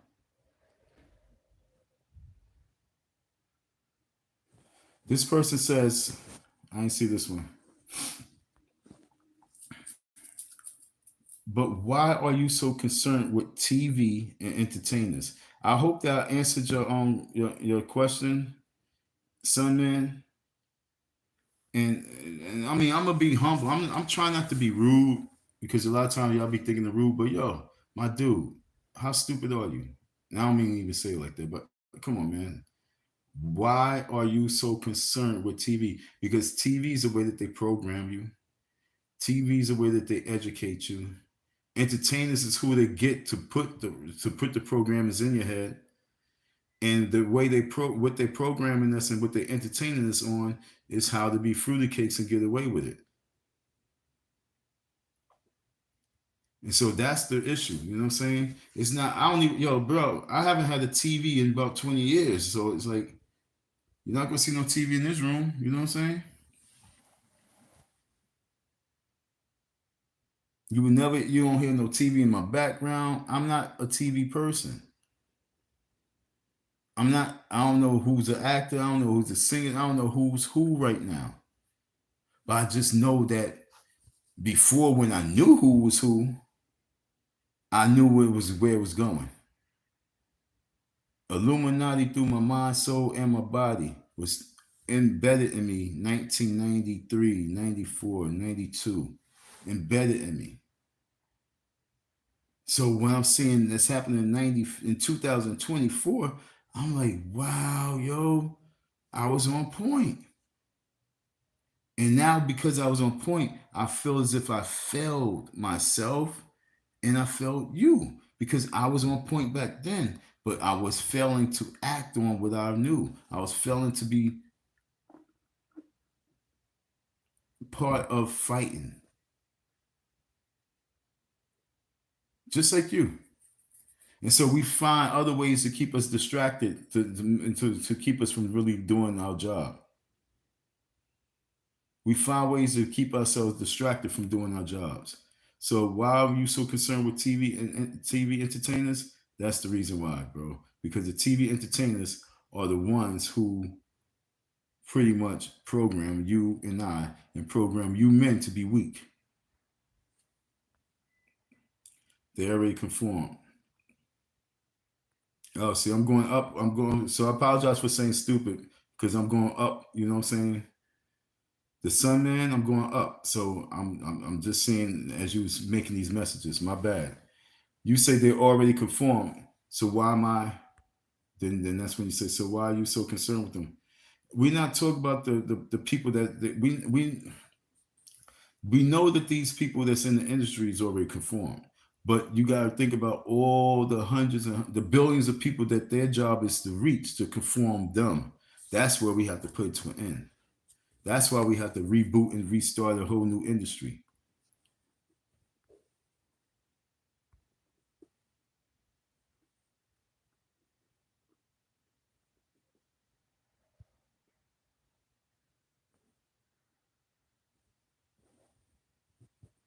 What in the world? Couple years ago, God gave me a dream, and I stood before the Lord, and He told me to level one. I'm still coming, and for you too, Smith. What you talk about, Angel? I don't know if Angel's still around because she said this a long time ago, but I'm trying to understand. A couple years ago, God gave me a dream. She had a dream, and I stood before the Lord, And he told me to level one. He told me to level one. I'm still coming, and for you too, Smith. I think you had to point something, but I just don't know 100%. Y'all feel funny. All right. So, you folks in the chat, y'all kind of quiet. I want to talk about the inauguration. So, what's the issue? What's the topic that's really when it comes to this election with you? This is a good question. When it comes to this election with you, what's one of your main concerns? Okay, people be asking me questions. What is your main concern when it comes to this election?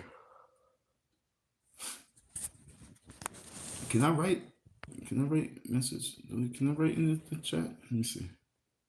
Share. Can I write a message? I don't even know how to use this thing, yo. Can I leave a message? How do I leave a message?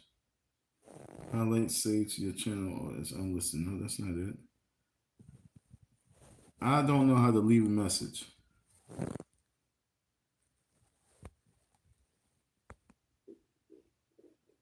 Uh-oh. Start a poll. All right, let's see. Ask your community question. Okay, there we go. I ask now. What matters most to you for your future? Women's. Oops. This is gonna be stupid. I'm just doing it for the first time, but I don't know why I say yes and no. Women's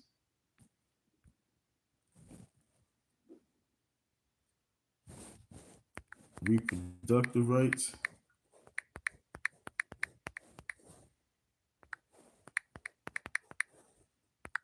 or family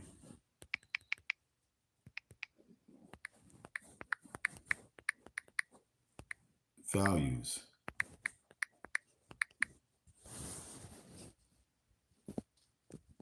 Now, I don't know why I say yes and no.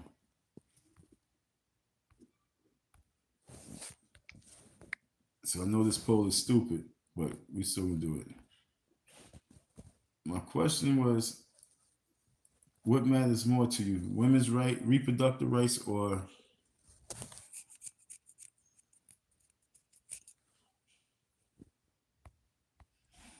family values?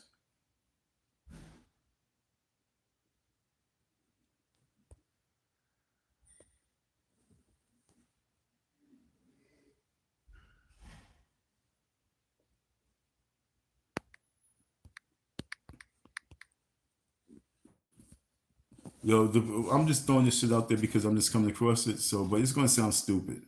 But answer as you please. Okay, I don't know if to do this whole poll right, and I'm just trying to do it. But I said, the question is, what matters more to you, women's reproductive rights or family values? Then it's a yes or no. Then I put values. So underneath it, I guess yes or no would be for reproductive rights, and then family values I put values. So you play with the poll as you want to. I don't even know how that shit gonna look.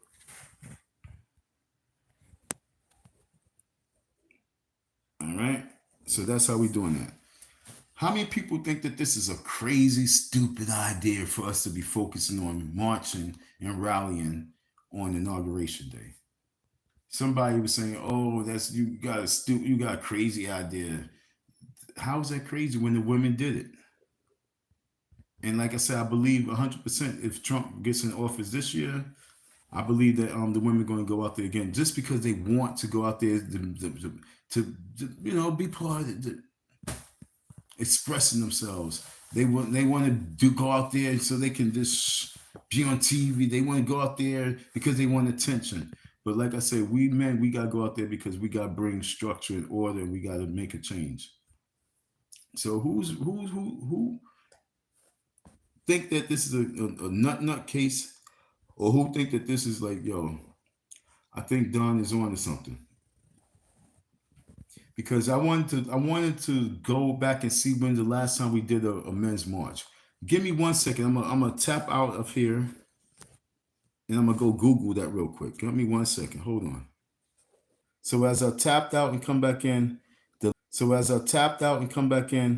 the last major march that we had outside the Million Man's March for men was in 1963, the March on Washington. Okay, the March on Washington was like the one of the last major.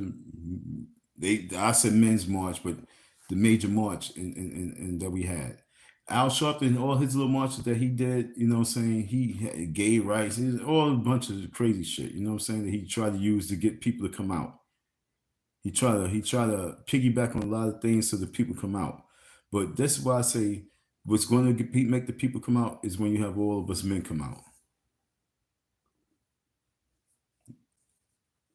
What, we gotta come out butt naked and play some basketball to get some attention?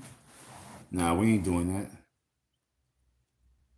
Do we need to march in the freezing cold with our shirts off to get some attention? Hey, we might even have a set group to do that. You know what I'm saying? We are men. Meaning that you take that shirt off, you tolerate the cold. This is what we're gonna do no matter what. We strong. I don't know. Maybe that gets some attention. But what would get attention is if we just tried, if we just went out there, if we just did it. That will get enough attention where we will feel great about ourselves, man. And I'm gonna say this strongly. If you are a man and you are being affected, it's funny because I know this dude, and you know, we saw about the gay situation and everything. And then he has a daughter. And then, you know, he showed me his picture of his daughter. He said, yo, man, this is killing me, man. This is killing me. And he's like, I think my daughter's, you know, she's a funny style. And so once we agreed that his daughter's funny style, all of a sudden he stopped being my homie because he realized that he was being a hypocrite because he was going to back her no matter what. Although all the lip shit that he said, he's not with this and not with that. Now his daughter, he's not his daughter life because he was in jail. So he comes home and this is what his daughter is, or he, she, or me, she, he. And he's has to now entertain it. He no longer talks to me.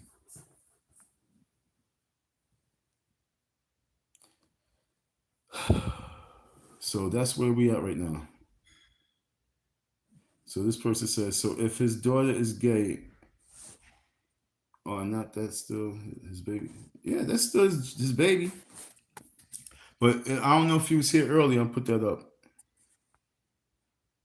I don't know if he was here early, Auntie. But this is what I was saying earlier, Auntie. This is what I said earlier. If you have a son and he's 15 years of age, and he got a crew, he got a bunch of guys he be hanging with, and you came home from work and you seen him and his guys all, you know, in the room, you know, they thought you was coming home late because you said you're doing the double. But so you come home and to bring him some Chick-fil-A and he's sitting in the room with some penis in his mouth after they done had a little orgy, and then you have to take him to the hospital because his rectum is bleeding. He got the usher. He's still your son, but how do you feel? What you say about it? What you do? How do you let the father know? Because the father's not around. That his son has got his rectum got torn out the frame. How do we go about that? You know what I'm saying? How do we answer these questions without us really going to a whole nother level? They are your children because you birthed them. You spit that sperm, but do it still mean it's okay? You know what I'm saying? It's no different than saying like, you know, your son he has a gun and he done shot like 3 people. That's your son, but you know what I'm saying? That mother over there, she lost 2 sons and for no reason, and this person over there lost a child because of a stray bullet. That's why I was saying, you know, we live by this code of no snitching, and also we also live a code of no training. One thing about the white people, when their dad is on it, they call it abuse. Because their dad ain't having that shit. White man dad, when he's not having it, especially when it comes to him, his son being a homo, the next thing you know, the boy is gone. He's out the family. Asian people, we black folks, that's why they went to the black folks to get the black folks' weakness to be part of the movement. Because if you can get the black folks' weakness to be part of the gatekeepers movement, because no longer gatekeepers. And once you understand that, you'll be ready to fight. The keepers of the gay world. We will stop defending it. One of the worst things that we do is we defend evil. We defend wrong. We defend and we don't stand up with those who's ready to stand up against it. We look at them as wrong. No, what's wrong is the fact that you in the hospital and you got to sit there and listen to this nurse tell you about your son's asshole. That's wrong. Then when you leave, they're like, damn, that's his mother. Where's she at? I wonder where the father's at. I wonder how she's going to deal with this one. Well, sir, you have to come back for another appointment because we have to take the stitches out your ass.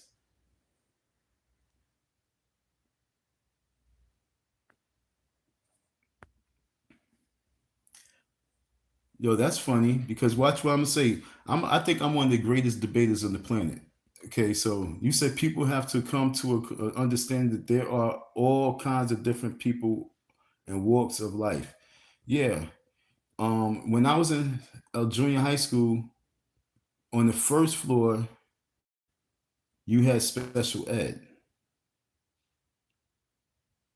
Okay, you had honor roll, honor society. You had different. You had people have to understand that there are all kinds of different people. Yeah, in school you have different people. You have slow kids. You have the advanced kids, the real intellectual kids, and then you have the gifted kids. Why do they instantly take gifted kids out of the schools of with special eds and all that? Why do they make the school of the gifted? Why do a lot of your parents and your mothers definitely want to get your child into these schools? Why don't you just leave amongst everyone else? If this statement is what it is, you know what I'm saying? If this statement is 100% true, why do we try to send our kids to gifted schools? Why do we send our kids to advanced programs? Why do we want our kids to be better than everyone else? It's because it's something better. It's something right. And everybody don't want to go down the path of, I want my kids to go to a regular public school and then end up like everyone else. End up like everyone else. End up like everyone else. You don't want your child to end up like everyone else. You don't want your child to be out there in the streets. You don't want your child to, huh? But it's all walks of life, and we gotta understand, if your child go that way, let them be, right? If your child decides they want to be a drug dealer, let them be. If your daughter wants to be a prostitute, let her be, right? Because that's all different kinds of people in walks of life. If your daughter want to be a street walker, she want to be a video vixen, and she want to be a porn star, those are all different occupations, right? Those are all different ways to get money. Is it okay? What happens if your daughter come home? She says, "Yo, mom, I had sex with 16 dudes, but they gave me $10,000. Now I can pay your bills." How would you feel that your daughter paid your bills after she got gutted out by 6 dudes and she told you? And she said, "Mom, you can't. You gotta accept me for who I am. I'm a whore." Could you accept your daughter for being a whore?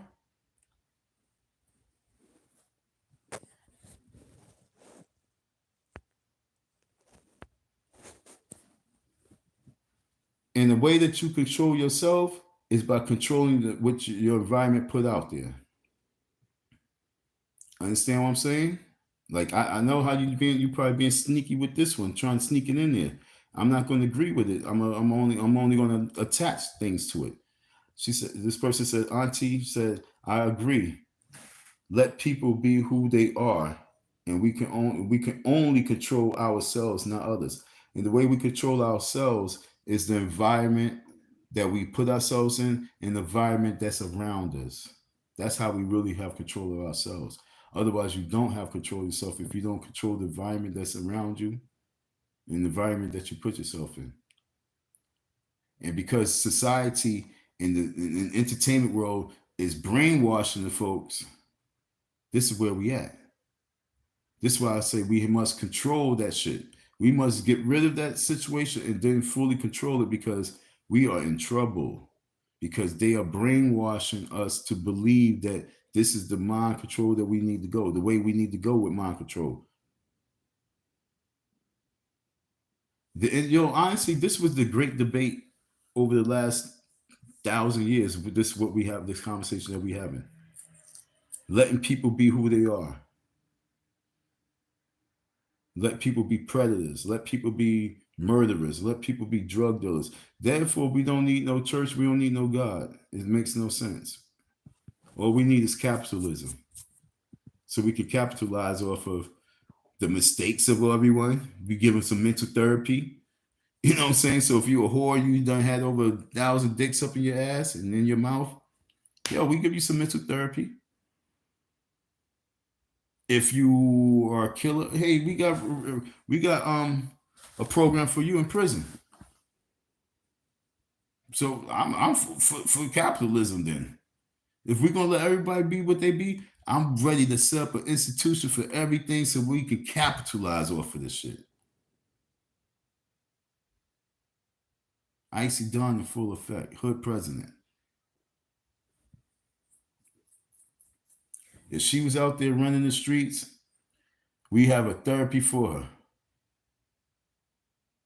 We need that funding. Let's go to the federal government and get the funding.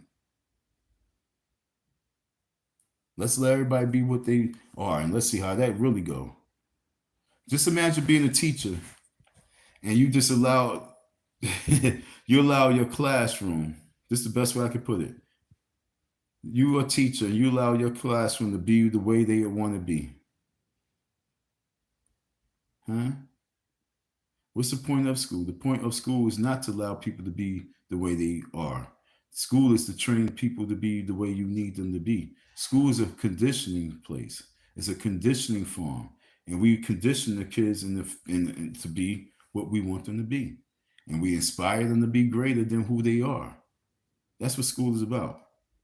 So for us to just now say, well, when it comes to sexuality, it's a whole different world. No, no, no. Retardation and sexuality, the same thing with me.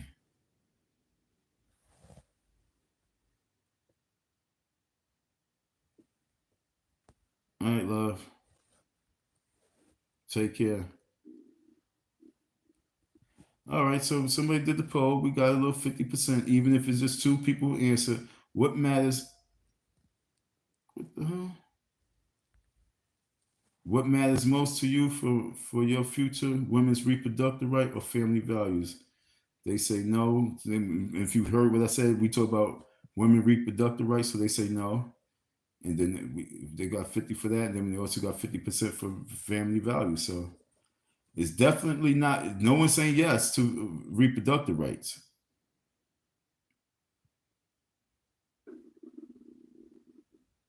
Okay, that's a good thing.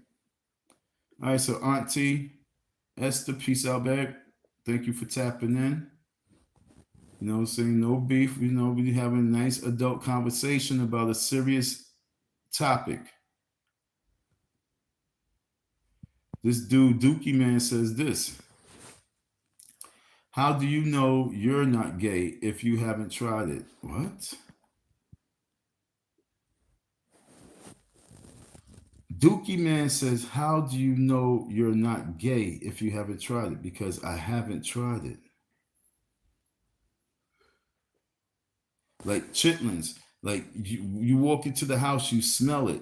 You know that most sane people like, oh, I ain't eating that shit. Hell no.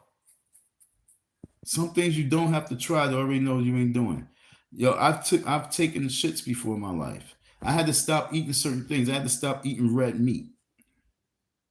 I used to eat mad hamburgers and steaks and shit like that, and then go to sleep and drink beer, all sorts of things, and it had its effect on my body. And the effect that it had on my body was not cool. And so being constipated, you know what I'm saying? Not passing your bowels the right way because you done drink so much and you done had too much red meat. It fucks with your butthole. So I know what I don't. If I'm trying to push something out of it, I know I don't want no one, no man, because I really believe it's a different thing for women when it comes to receiving certain things, but men not supposed to receive. And so me receiving is just a no. I push out and or I would give, but me receiving is a no. So that's how I know I'm not gay. Sorry for you. But sorry for all the people, all the ladies who's raising up their children by themselves, man. I feel sorry for you. And the reason why I say feel sorry because I know there's a lot of mental things that goes through your mind. I know you have a lot of mental thoughts, and then you still trying to live your life. But I know you think about these kids, and then you just trying to settle with society. But we cannot settle with society because the society that we settling with is the gatekeepers of life. And I know there's a lot of women who got curious and they heard the song "I Kissed the Girl" and liked it, and they probably kissed the girl, they found her with a girl, they let a girl play with her. That's you. But yet and still, if your son came home and he said, "Mommy, my butthole is bleeding, it won't stop," and you gotta get out him why is his butthole bleeding and it won't stop, and he lets you know because he had got gang pounded for to be part of the gang. The initiation was he had to get pounded out by like 5 dudes. And then you say, well, that's my son. He'd be my baby for life. It is what it is. This is why we got March and Washington, because majority of us know, no. Okay?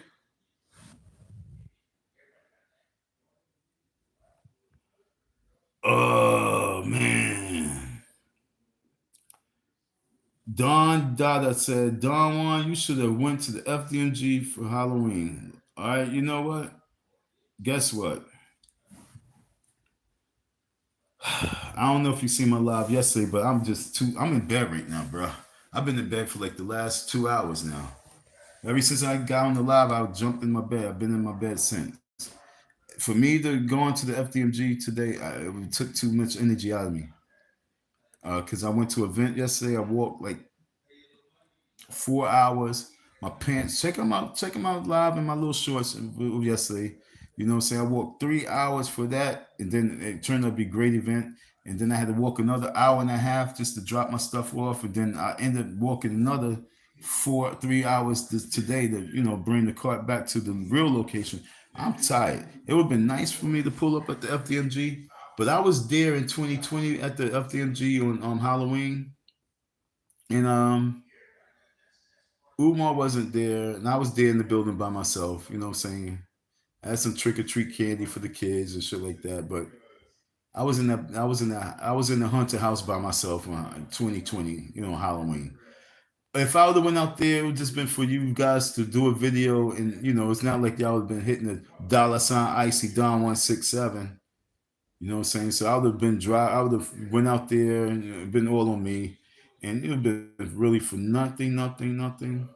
But it'd been okay. I could have turned up. I was. Remember, I said it was gonna be a certain time frame. I pulled up. Yeah, yesterday definitely was a day that was on my that was on my mind, but I knew I had the event, so I could not do it. But trust me, you was on it, Don. I would have if I didn't have the event yesterday, I would have been dying to go and went out there. But today was what 80 degrees. Shit, I had to make my money. You feel me? I'm waiting for I put it to you like this, folks. When I go out there, it'll be a cooler day. So Let Umar know that the cooler day that's coming around will be the day that Don will be popping up. Be ready. So what I have to do when I do pull up, I have to drop the challenge. I have to drop the debate challenge. Umar, debate me. You know what I'm saying? Debate me, my dude.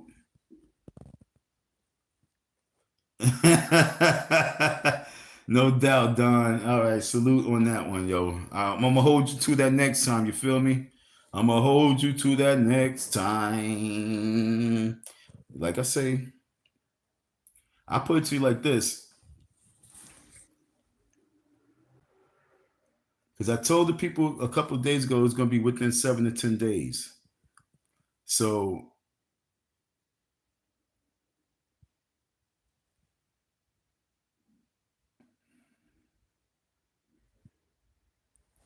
$ icy Don 167. Anybody who can hit me up, it costs me $20. It's like $25 for me to get out there and back. You know what I'm saying? That's just going by the public transportation. You'll drop that to me. I will go to this school as of next week to drop off the challenge. I want to get out there next week. I was looking at the weather for next week. The weather for next week looked kind of good too. So you know what I'm saying? I got hustle every day, to be honest, because my season coming to an end. But for you folks, especially you, my man Don Dada, you know what I'm saying? I mean it's true. You know what I'm saying? I'm not lying. If y'all show that little bit of love, I'm out there. Because remember, I gotta stop work just to do this shit, and you know, there's no real love. And so Lennon Arnold could sit in his pajamas and sit in his living room and make $400-$500, and he's never been up that school. Making $1,000, he never went up to the school. He don't have no foot. He never put his feet on the dirt out there. But he's making cake. He's making cookies and cake. And I'm the one with the real situation. I was a homeless when I was going through a whole lot, and I had to literally, you know what I'm saying, do backflips for, you know, a little something, something. Nah, folks, y'all show that little bit of love. I promise you, I will give you the entertainment, because I want to bring that smoke. All right, Donnie? I want to bring that smoke, bro. Trust me. I'm not even lying to you. I want to bring the smoke. That's why I came in so early, just to get on the live, because I wanted to, you know, bring some smoke. It's not even how I want to spend it. It's how I'm going to spend it. You know what I'm saying? I'm going to spend it traveling out there, bro. You know, I keep my word on what it is, and I got to get out there. I don't want to spend my bread really to go out there. But for you folks, if you guys can send me this, that, another, I'm out there. I'm out there no matter what with my bread. I ain't gonna lie, because the challenge is real. Let me tap out. I'm gonna tap back in. I'm just gonna check the weather, and then I'm gonna check the weather for the next 10 days, and I'm gonna let you know when I'm gonna pull up out there. Hold on 1 second. My battery. I'm back. So yo, this is for Don Dada, if you're still here. I looked at the 5-day forecast. Yo, folks, I gotta lay down a little. My back hurts a little bit. Sorry, I gotta lay down. Oh, not bad. I got to lay down though. All right. I just looked at the forecast. Now, this is what I want to do though. I want to bring somebody out there with me so they can hold the camera. Okay. So technically it'll be 2 people going out there. So somebody can pick up the course for the person. My camera person, I'm cool with that. I pick up my course. Pick up the course of my camera person. I'll go out there Saturday. If not this Saturday, next week Saturday. Okay, folks? So I'm gonna pull up an FDMG either this week Saturday or next week Saturday. Okie dokie. So $ icy Don 167. so I can pick up the course of my cameraman, my camera person. This is a channel. This will be live. I'm going to go to the school and drop off the memo. I'm not going to paint the school this time around. Okay? It's when he has 48 hours after I drop off this memo. Yo, dude, I ain't gonna lie, it would have been hot if I went up there today. I kid you not, I really wanted to, yo. I really did. I wanted to go to the school today, but it was just too hot. Tomorrow's gonna be too hot. So I could do it Saturday, $Icy Don 167. I could go out there Saturday. I could drop off the challenge. You know what I'm saying? I can go out there Saturday and drop the challenge off, or I can do it next week Saturday and drop the challenge off. Monday through Friday, I got work, and Sunday is one of my favorite days. So Saturday I can swing a Saturday. I ain't stressing Saturday, even though it's a good work day. I got shitload of work to do and say. If I don't go this Saturday, it'll be next week Saturday. Because this Saturday, because I'm in the walking spirit, I might walk to a couple locations. Because I haven't been there all summer because I wasn't driving. But I might walk to a couple locations. All right, so Don Dada, like I say, this Saturday or next Saturday, I'm going to be up there. And that's for real, for real. So I'm going up there for Don Dada because he believed I should have been out there for this weekend, for today. I should have been out there with my eggs and oil. Oh my God, that would have been hilarious. Oh man, I missed that package, right?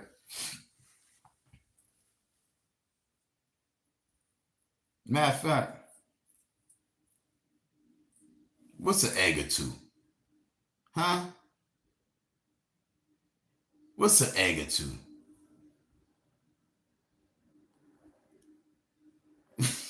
yo, what's an egg or two? Should I go out there and let him know I'm not playing, that he needs to debate me, and I splatter some eggs over there as well? So he know that when I say what I say, I mean it. Like, you know what I'm saying? Accept the challenge. Or I'm really going to deface your building. But I throw an egg, as you know what I'm saying, my signature. Should I splatter egg on the wall, you know, as my little signature? To let them know I'm not playing? Because this inauguration day must take place. You got to understand. But I also got to deal with this situation. And for me to really feel forward, I ain't gonna lie, for me to really feel stronger about this inauguration, I think I got to go out there to Delaware to deal with that situation, to let y'all know and let myself know that you strong enough for this situation. I've been really soft. I've been real soft when it comes to. I've been real soft when it comes to that situation with my money. It's because I don't want to go to jail. I don't think a lot of people understand that. I know once I press that button in flip mode squad, hell yeah. How are you going to do it? Going to do it to death. You know what I'm saying? It's like, damn, we turned up now. That's why I just want one person. I need my cameraman with me. So, because like I said, he always be having security. So just in case he has his little security, I just want my man to be like, chill.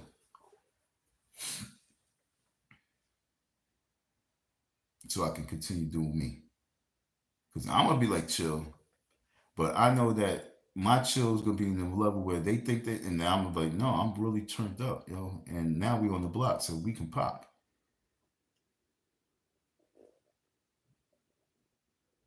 But just to have that one little other person with me, it makes it a little more equal. But you know me, I'll go up there by myself all day long. But I just want to be able to film it in the right manner. I want to be able to do what I want to do with the right manner. But some of you folks, Icy Don 167. I bring my cameraman, or I go out by myself. This Saturday, if not this Saturday, we're going out there next week Saturday. So I gotta do that. I gotta submit my these are things I have to do. I have to submit my proposal to the center. I got to head out to the FDMG to get the debate, and I also got to start putting together the proposal and see what it takes to get a permit. Now, technically, I don't want to get a permit, but I'd rather get a permit so we be on point, so we don't have no issues, no problems with the city. So I want to see what it takes to get a permit. But I'm gonna wait. Actually, I'm gonna wait for after election for that. But these are things that we must do. The inauguration is in full effect. If I go out there by myself, I ain't gonna lie. I guarantee if I go out there by myself, I'll be able to get those people that's out there to be part of my rally. So right now we need some bullhorns. I have one. I need a bullhorn or two, maybe like three bullhorns, and not no small corny one. I need something that's gonna be heard, megaphone one. Folks, if y'all really want to see this shit, the reason why you haven't been, I'm gonna be 100. The reason why y'all haven't seen me do a lot of stuff is because y'all start cutting. Once y'all cut off the financial love, it was really made no sense for me to really, really do much of anything. When most of the people that was watching was really haters and detract, this bozos. But for the people who really want to see that smoke and really get that laugh on and really say, yeah, Don, you winning that man's ass, do a few dollars. It don't have to be 20. Do a few dollars so we can just have the tools that we need. I need a bullhorn. When I do go out there,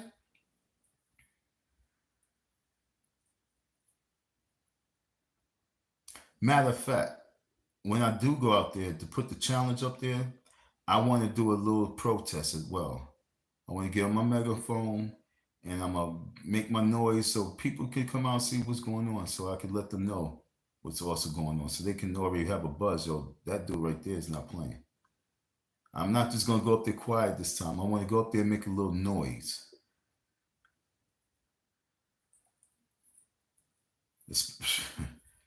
And when I go out there, if this man don't respond, if I go out there and I have to tattoo the FDMG on that wall, I might be quiet then. I might be quiet then. But Umar really needs to get me out the way so I can really have no more roadblocks and I can move forward on the inauguration. This inauguration means more means Project Pick Me Up to me is my world. This inauguration means more than Project Pick Me Up at this time. Because this inauguration march means that Project Pick Me Ups flourish if we do it. Umar don't even get it. Umar Johnson, if you really paying attention, you should really be like, yo, this nigga Don is brilliant. Let me get this man his money, and let me build with him on his inauguration shit. I'm not a petty, bitter nigga, yo. I'm a bigger man. I'm a president. I'm a hood president. I'm a king. It's off with your head with me, or you kiss the ring and we go forward. You better off just rolling with the king. You down with the king? You down with the king? That's it. Everything else is retarded. Because this inauguration will get your FDMG open, dog. You really don't understand. I'm giving you a blueprint. You debating me, you paying me, you apologizing to me, you focusing on this inauguration day, fuck everything else. You'd be surprised the doors that shit will open up. But no, you think it's important for you to go and talk about the same shit you've been talking about. White people. You sound like Harris. talk about Donald Trump. You trying to make every situation a white power problem. Diddy's in jail because Diddy has got arrested for his tapes, or it's Ciroc and their problem because they behind it. No, they smacking that little boy around now and let him know it don't matter. All that you done build up and everything you have, it don't matter because they making it backfire.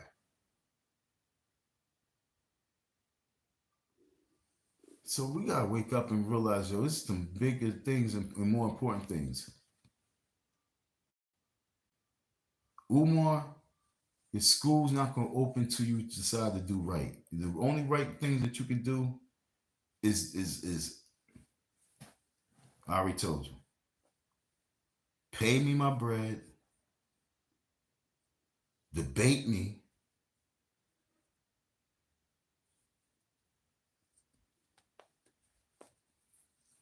on men's values. Men values, community building,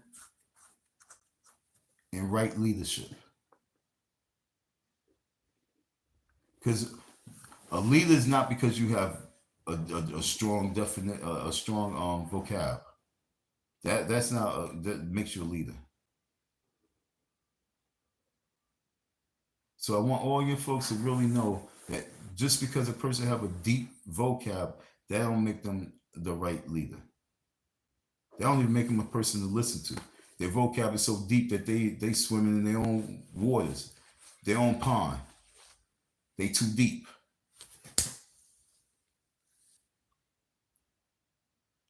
It's important for us to march on Washington for many reasons, because we must keep history going.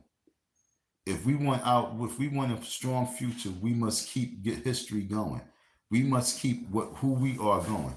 We must rally, we must march, we must organize. And if we could do that in the dead of winter, that would be something that the world have never seen. They view us as lazy. If they see us men out there organizing in the dead of winter, folks, we change the world. We need hot chocolate, hot cocoa, hot tea, hot coffee. We need urns. We need charcoal. Because we got to camp out, folks. This is not just like a one day thing. We are going to camp out. We need tents. We need heaters.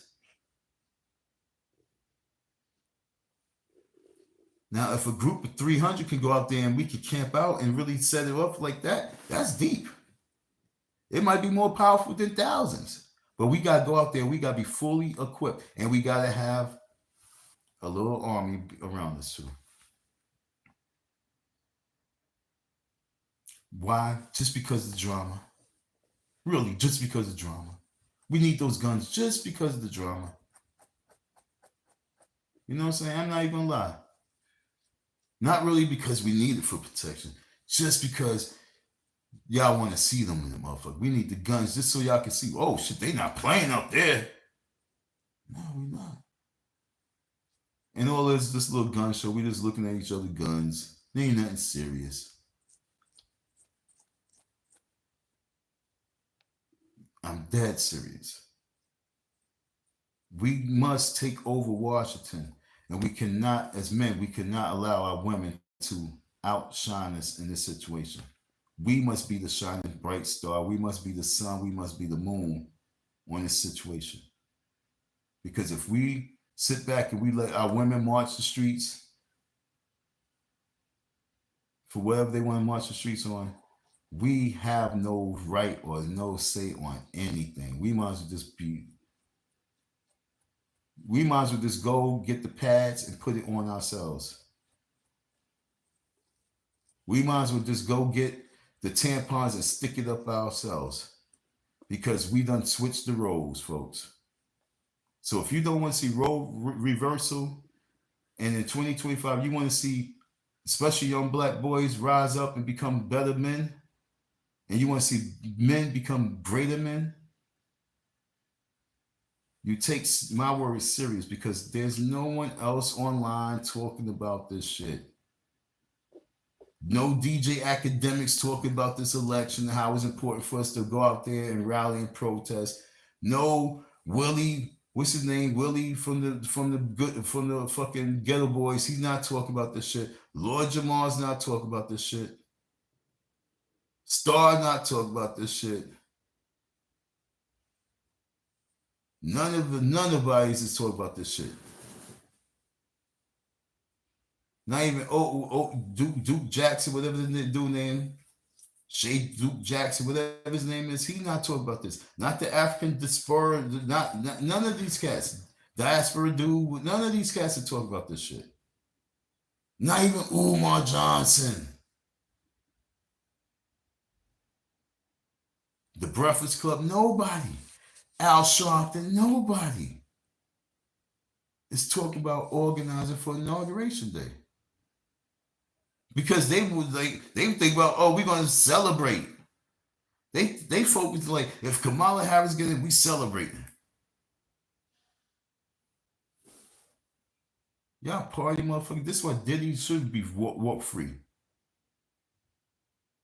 If y'all focus on getting this woman in so y'all can celebrate, Diddy, I hope to God Diddy gets free.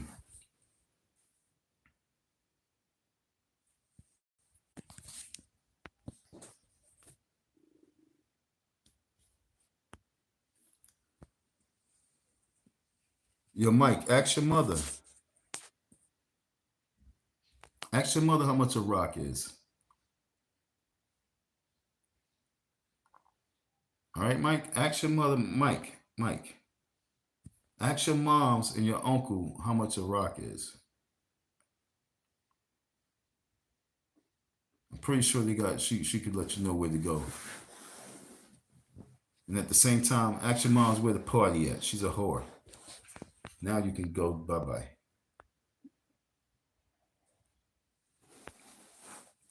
If I'm here and I'm politicking about organizing, building, don't come here on my channel talking nonsense, all right? Because I'm in the zone. We're 2 hours in, and I'm in the zone. You know what I'm saying? Because now it's time for us to really get down to the nitty gritty. We talked about the importance of saving our community. We talked the importance about understanding the fact that we must identify problems, and problems is your son going to the hospital like Usher. Your daughter being a party favor. And all this is political.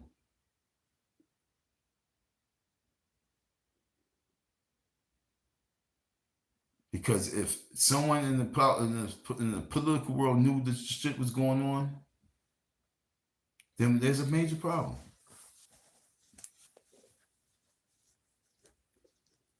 Major problem.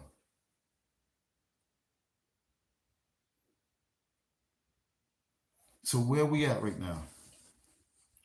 We just want to end this up. We're gonna sum it up a little bit. What time is it? Okay, it's nice time, 10:45. So as I bring this live stream to a close, I know there's some people on the line that I might be talking to, and it's kind of touching a little bit, kind of bothering you a little bit, ruffling your feathers a little bit. But if you still here, it's because you know that there's some truth in what I'm saying. Hopefully, I'm not irking you to a point where you hate me, but I'm trying to get that demon out of you. Trying to get the demon out of you. The demon. If you are part of the alphabet crew, you have a lust demon in you.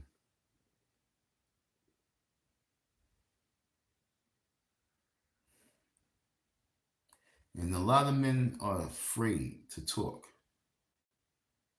about this situation. A lot of men are afraid to speak on this situation. But I'm going to strongly say it again.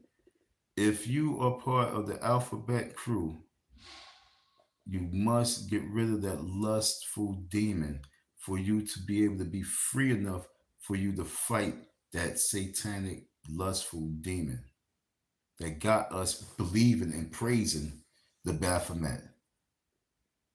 Because I don't care what any woman think or say. She could play, well, if my child went that way, it's still my child and I still gotta love him. Yeah, you do. Love him all the way to the hospital. And then you're going to feel bad because you're like, I could have protected you better. I should have protected you more. Then you sitting around like, what could I have done? You need that. He need that father in his life. Unless the father's a fruitcake.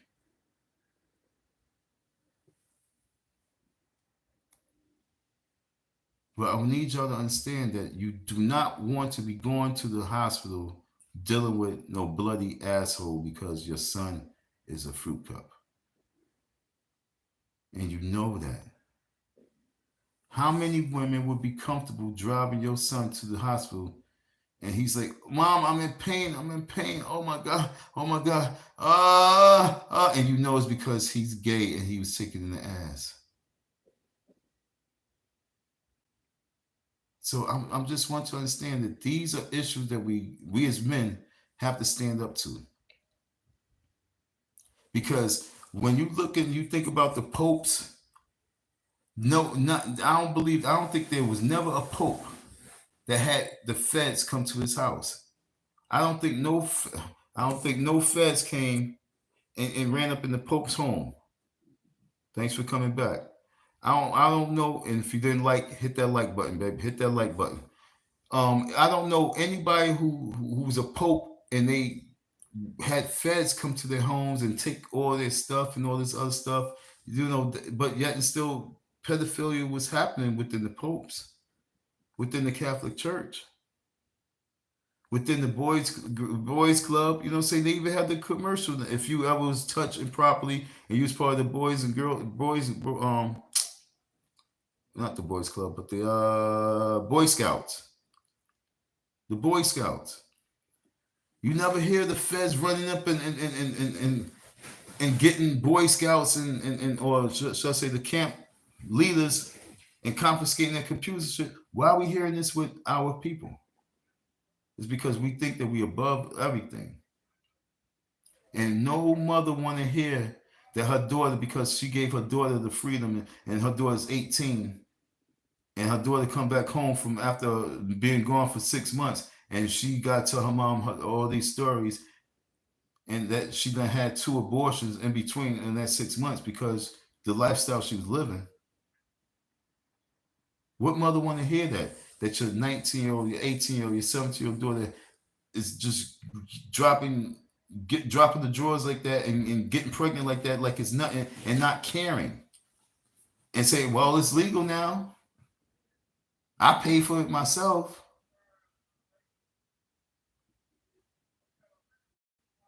So these are things that we must fight and stand up to because we can't keep allowing it to keep going, man. And I know it sounds crazy, man.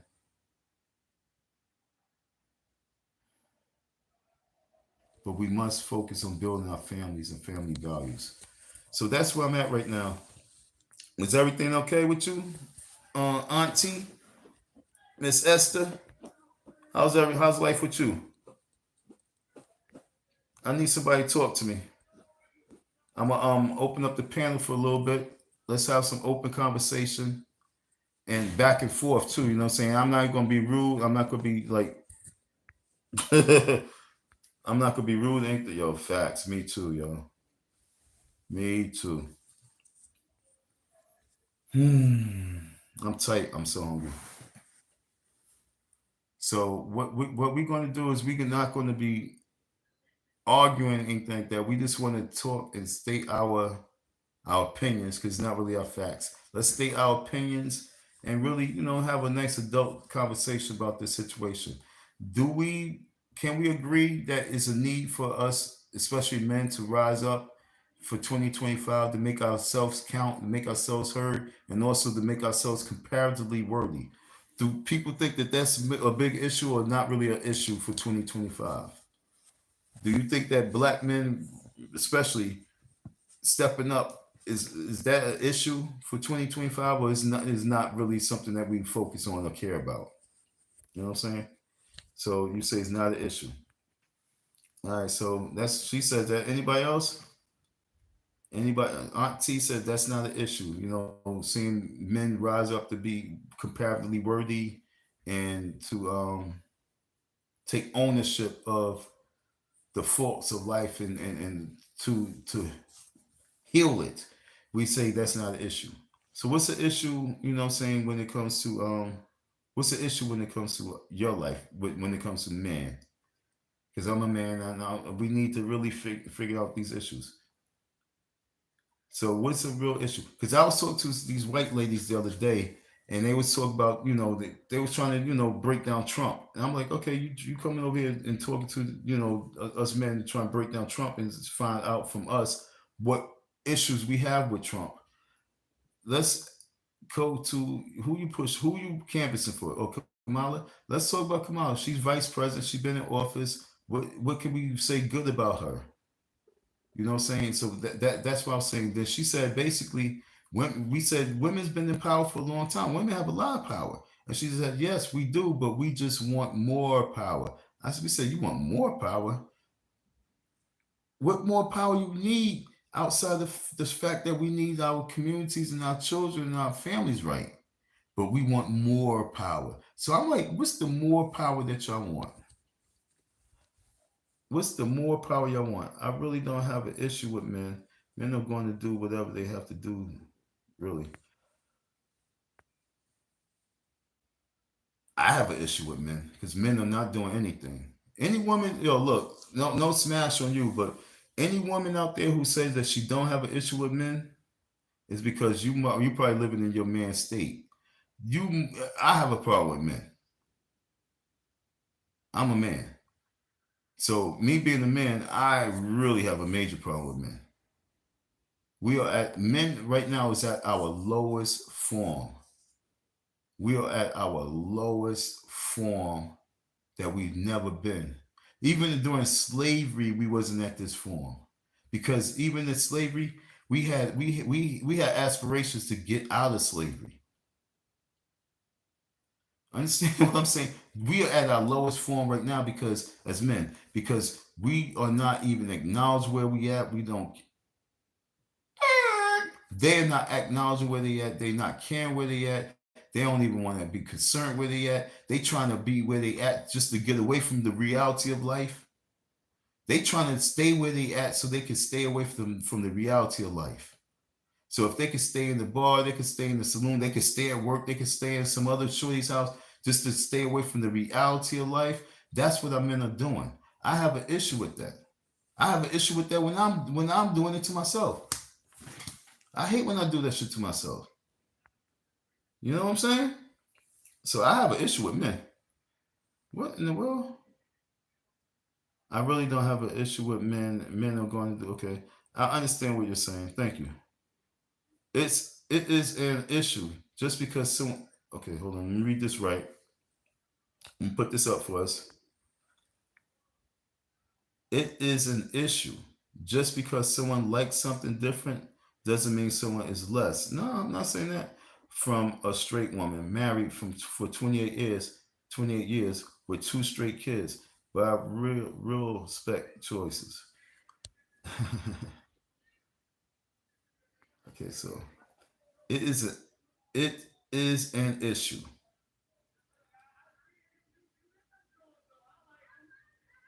It is an issue. Okay, so she's saying it's an issue. I don't know what else to about. What's the issue? Okay. Just because someone likes something different doesn't mean someone is less. No? From a straight woman, married for 28 years with two straight kids. But I real respect choices. I won't. I'm sorry. I'm sorry. But yo, this is serious.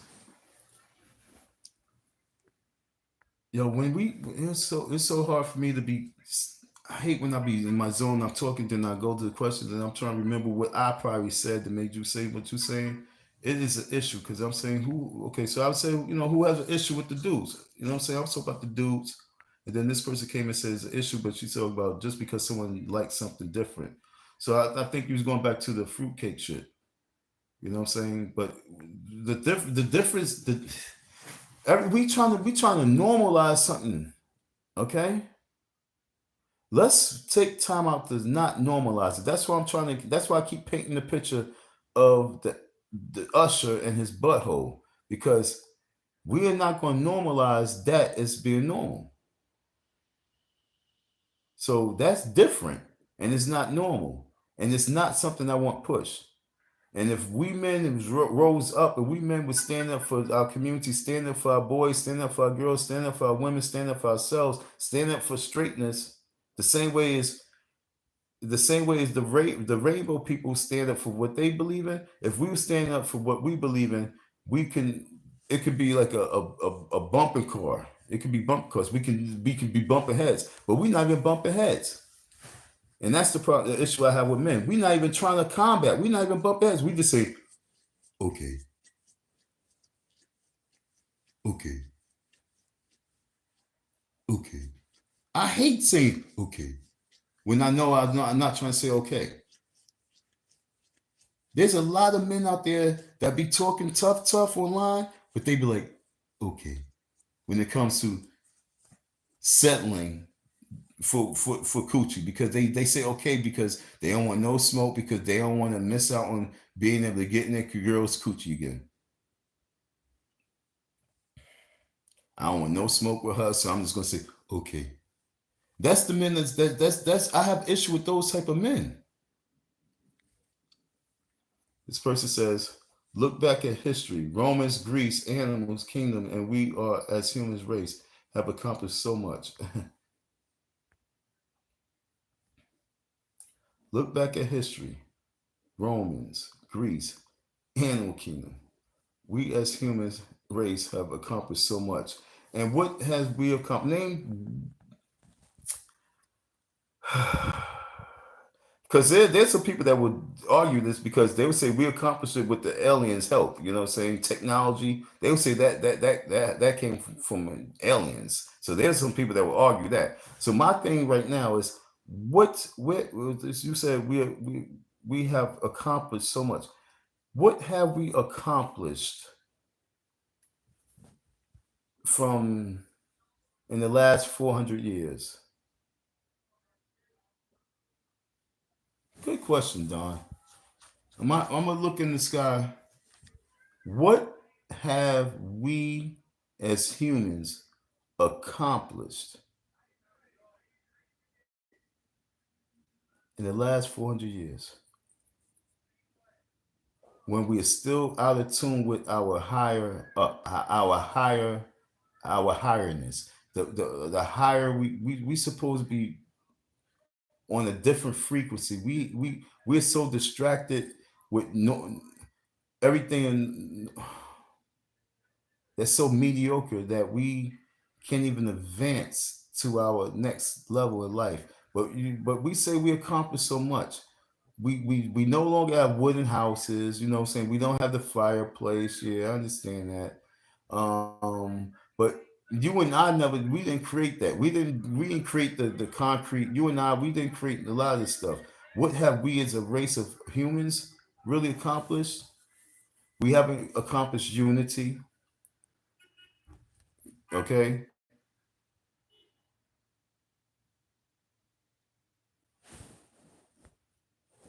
we haven't accomplished unity. You saying freedom of speech, I understand that, but we haven't accomplished unity. We haven't accomplished love. We haven't accomplished respect. See, as human beings, I want us to really understand one thing. Don't get into consumerism of humans. Don't get into capitalism of humans. Let's just, like you said, you mentioned the animal kingdom, which was great. The animal kingdom is like clockwork. The squirrels do what they gotta do. The ants do what they gotta do. The mice, the roaches, every animal do what they have to do for survival for their colony. We are the only ones that do survival for ourselves. And by us doing the survival for ourselves, is the reason why we gotta go out there and do this march, because we gotta show unity, we gotta show love, we gotta show respect, we gotta show this is the only this is real accomplishments. If we could say, yo, in the last 3 years, I must say that the world is unifying. That's an accomplishment. In the last 2 years, I'm seeing more love in the community. I'm seeing more love in the city. I'm seeing more love in the state. I'm seeing more love with white and black. That's accomplishments for humans. Technology is not accomplishments for humans. I'm not. I mean, you can say what you have to say too. Trust me, please. Anything I'm saying, you can say back. But this is my personal opinion. Technology is not accomplishments for people, for humans. Accomplishments for humans is all that makes us better than animals. We perfecting. What makes us better than all other species on the planet, because we humans, and we perfecting that, where it shows and you see it, that's accomplishments. Learning new languages, that's accomplishments, you know what I'm saying? But accomplishments is really the divineness within us. Those are accomplishments. Everything else is just little areas of battles that we have to do for survival. But true accomplishments is, like I say, getting into our godly form. That's accomplishments. If that makes any sense. Getting to our godly form is accomplishments. You being here, expressing your feelings. See, that's because we fought. You know what I'm saying? We fought for that. We spilled blood for that.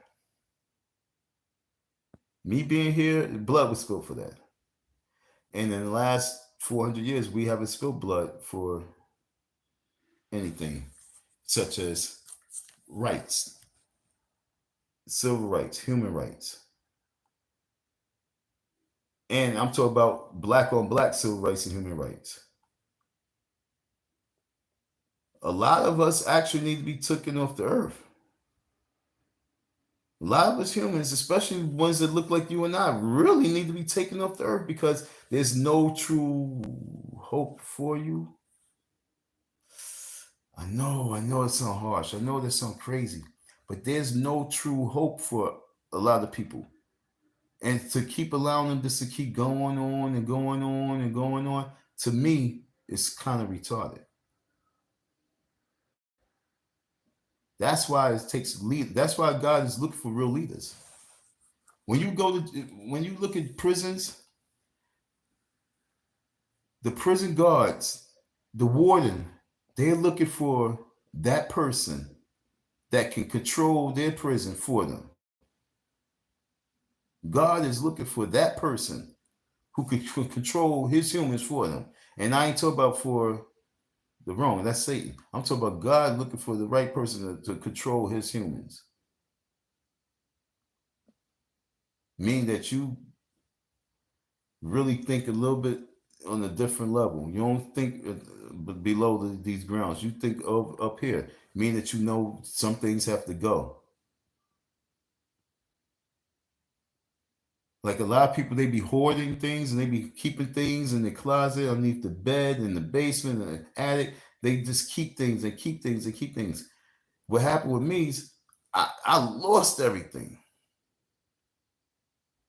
For me to realize that is something bigger for you. And sometimes you have to lose everything for you to realize that God needs you to work for him. And that's where I'm at right now.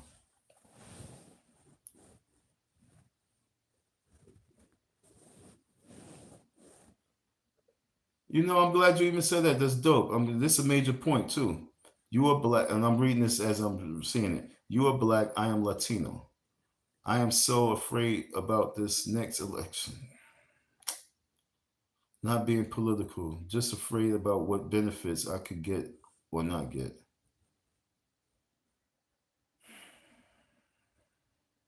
This is why we need men, yo. I'm so disappointed with our men, man. We need to rise up. We really do, man. You are black, I'm Latino. I am so afraid about this next election. Not being political, okay? And like you said, not being political. Salute to that. And this is what I'm talking about. I think this is a female. Not being political right now. I'm afraid of this election. I'm not being political. Just afraid about what benefits I can get or not get. If you're not part of the gay keepers agenda, you're not going to get much of anything. Now, as for females, they're going to keep giving you little perks so that you can keep, just siding with them. But technically, overall, this is why I say we need a men's movement, because we as men can't settle. And we not too many you guys. Or also, what pisses me off about these men, they settle too quick. A lot of these guys, they go to jail, they don't have nothing, they lose it all, and then they just be settling, and trying to push everyone else to settle. But our ladies, no, they don't need settlers. They need real strong men that's going to keep pushing the envelope so we can get some benefits. And when I'm saying get some benefits, I'm talking about because we're taking them. We're making it happen. We're putting it on our plates. We're putting benefits on our plates. We're putting benefits in our community. We're putting benefits in our lunch boxes. We're putting benefits in our deep freezers. Because that's what it's going to take. It's not going to take for us to work, for us to wait for this election to take place. We already know what this election has to offer us. Don't worry about your Social Security. Don't if you're thinking that your Social Security is an issue and you 28 years of age, you crazy. Oh, they trying to take away my Social Security. You're crazy. You're 17. You talk about, oh, they trying to take away my Social Security. You know how many years we always hear shit like that?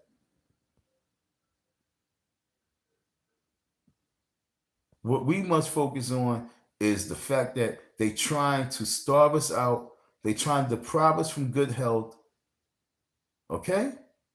They trying to poison us with the wrong food. Okay? You worry about like Social Security and them take away these certain benefits. That's like the worst thing to focus on. That's what they want you to focus on. We supposed to be focusing on what we are putting in our mouths, what we digesting in our stomachs, what we putting in our veins, what we, you know what I'm saying? These are the concerns that we need, because that makes me afraid. You know what I'm saying? Like you said, what benefits I could get or not get, good health, good food. See, that's what I'm saying. Once we get in our women, once I mean, talk to the ladies, once you get into your right womanly mindset, you would not be focused on things that makes you a consumer and allows you to be able to have finances. You will really just get back down to what it is to make you a strong human being, and that's good health. And when everything is GMO, when everything is fluoride,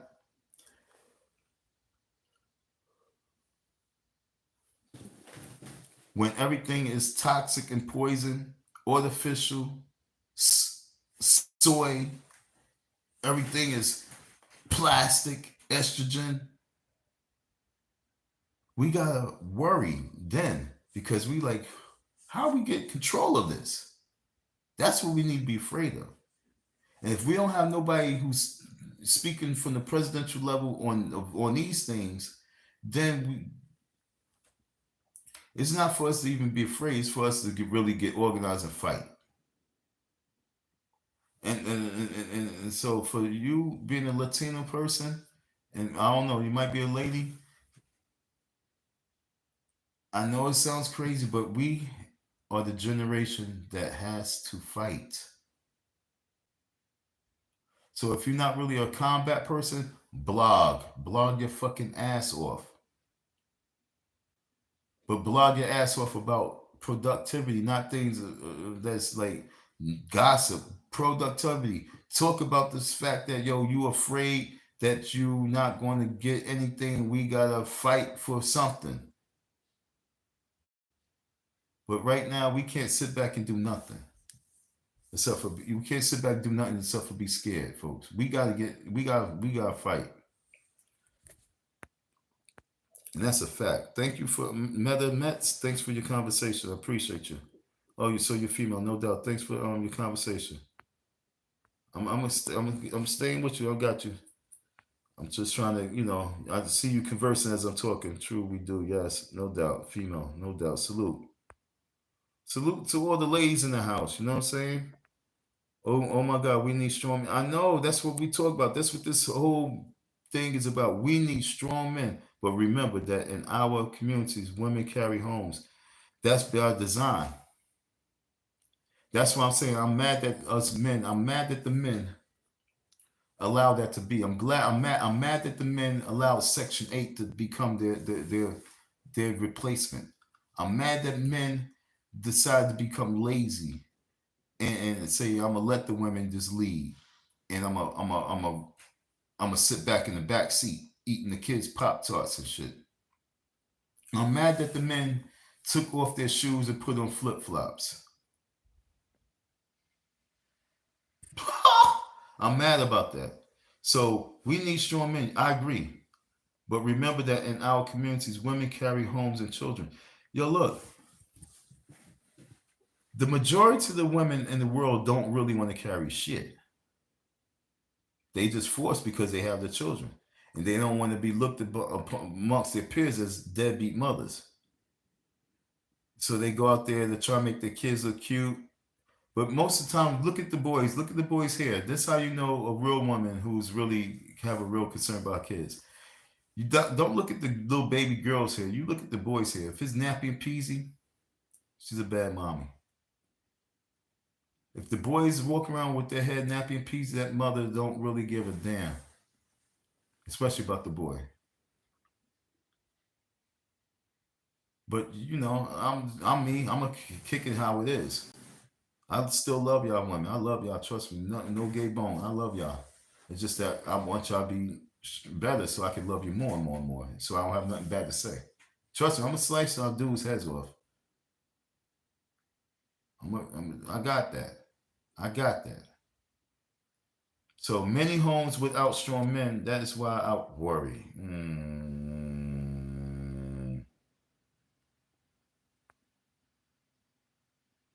And that's why I'm here to talk to you about that, yo. This is deep.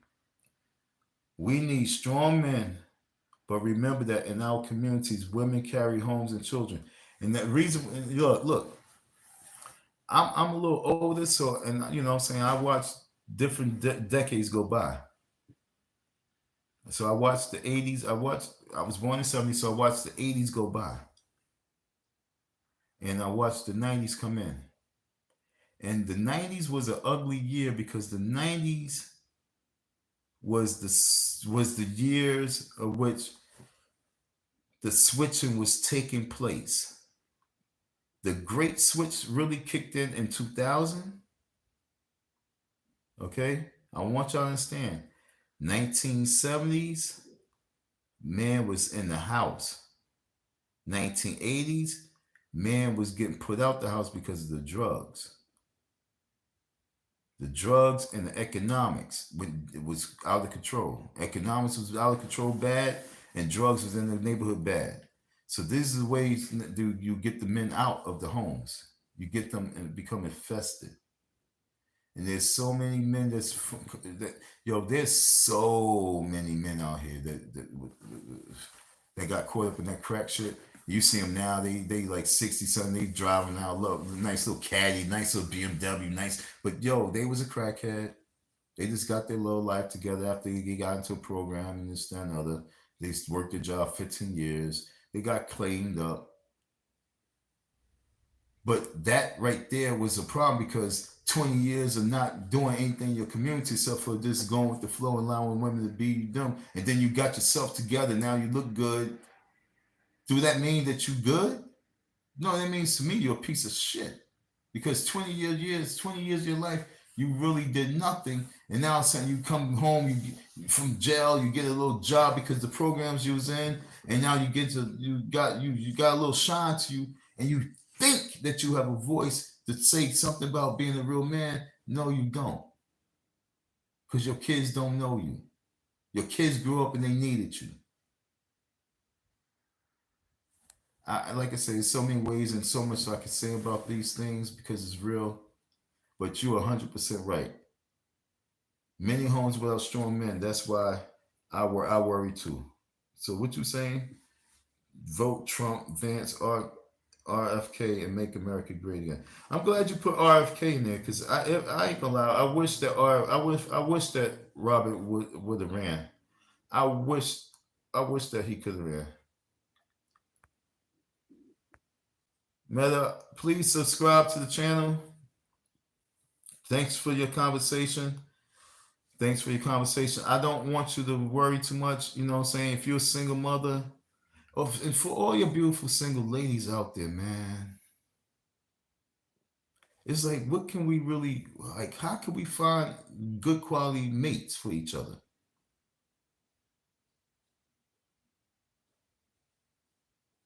We got to get matched up, mated up, and we got to be strong, strong. You know what I'm saying? We got to be strong. Oh, shit, I got to do something. We got to be strong in what we doing. You know what I'm saying? We really do. Because I really feel Meta. I really feel Meta with everything she feels, even her worries, her concerns, and it all boils down to men. And that's why I say it's important for us men to. You see the thumbnail I got all the men racing. Our lane, the men, our lane, we got to tighten up. We got to become stronger. I'm praying that happens. But why pray when you know what the prayer has been? I prayed. And the only way the prayer is going to be answered is when I step up to the plate.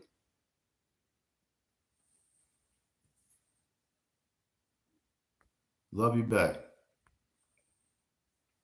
Love you back. And see, we need to be able to speak this way. And it's deep because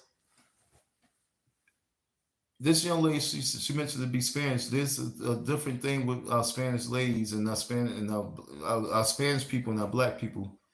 I think the Spanish folks is a little more community, family oriented more.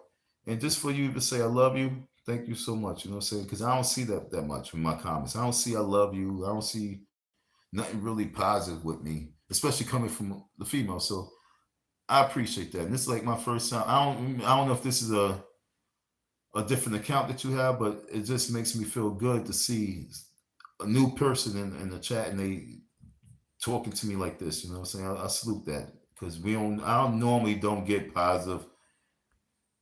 You know what I'm saying? I don't. Oh, so thanks for subscribing. No doubt. Salute, salute, salute. You enjoy your night. Have a peaceful evening. Tomorrow's gonna be a beautiful day. The weather's gonna be great. The sky's gonna be great. Have a great day. And just pray for me. I'm gonna pray for you, and we're gonna pray for each other. But just pray that black man can. Well, I say black man because I'm black, so I'm just talking about me. But pray for this. Pray for black men to rise up because black men is the problem. I debate anybody on that. I debate anybody on that. Black man is the problem. We claim to be the black man's God. We claim to be the first man. We claim to be all of everything that we want to claim to put us in a higher position. But then we don't want to claim the fact that we also in the problem that the world's in the condition it's in. No Diddy.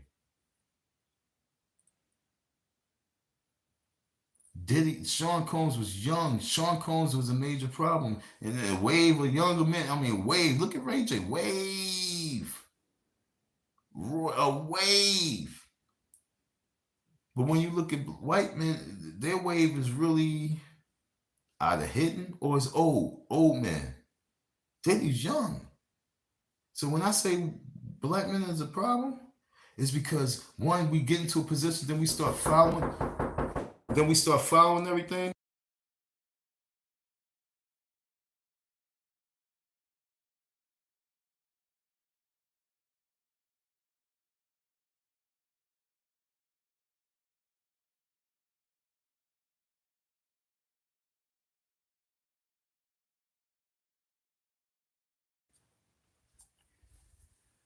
So you understand what I'm saying? When we start following every trend, we become a problem. We're a problem to ourselves. I forgot what I was saying, but we're a problem to ourselves. And by us being a problem to ourselves, now we're a major problem to our children and our women and children. And that problem has to come to an end. That's why we gotta do this rally. Talk about what? Drop it. I'm gonna keep my eyes pinned to the chat. So because I want to have conversation. I want to have conversation. So anybody can talk. Mother's very talking. She's talking. I salute her. Y'all should salute her too because what I'm saying, this is a good conversation. She's a Latino lady. And she says that she's concerned. She's nervous because you don't know what's going to be snatched away. You too, black men had it bad. No, we did. No, I agree all that. Trust me, but I don't want to use it and ride it like a skateboard as an excuse. We had it bad, but right now I'm telling you, we're making it worse for ourselves because we don't want to get off that boat of we had it bad, and trust me, I can spit it just as well. I can go against it. So yes, I agree that we got to change this power structure. That's what I'm saying. Matter of fact, excuse me. Even this whole situation of this inauguration movement, I'm saying that we got to do this because we have it bad. Us going out there for inauguration day is because we got it bad. You understand what I'm saying? Everything I'm talking about for inauguration day is because we have it bad. All right. So yeah, I agree. Okay, so YouTube black man. Okay, let's talk about that. Who is that? Talk about Diddy. So yeah, we definitely have it bad, but we make it worse for ourselves, and that's what I'm talking about. We make it worse for ourselves, and by us making it worse for ourselves, that's the fear factor that I have. That we're making it worse for ourselves to a point where they're going to be right for harassing us. Oh, we're making it worse for ourselves where they are going to be right for harassing us, for arresting us, for shooting us, for killing us. We about to make it right for society to hate us.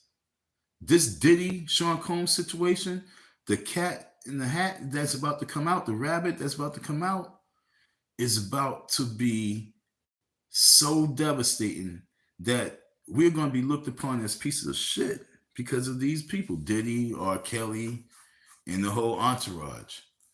Don't let Jamie Foxx disappear because I remember 15 years ago when they was talking about Jamie Foxx had a bunch of new pictures of him and a whole bunch of other people just throwing his garbage and all over the place. You know what I'm saying? That was real big. He got brushed underneath, but 15 years later, now we know what it's all about. So what we're talking about is history in our future and where we at.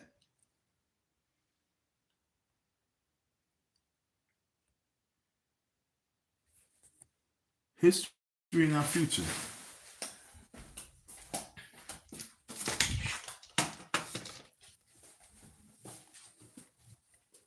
Could y'all give me what matters more? Okay, could you give me 1 second to do something I need to do? I've been here for three hours drinking juice.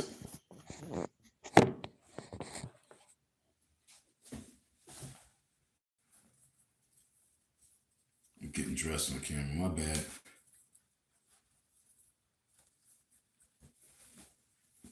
Give me 1 second though.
hungry.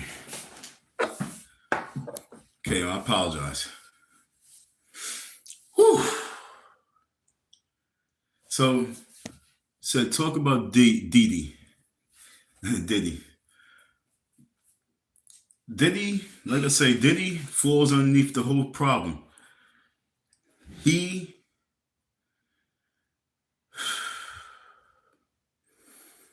When y'all listen, look, I didn't know the whole story about Sean Combs,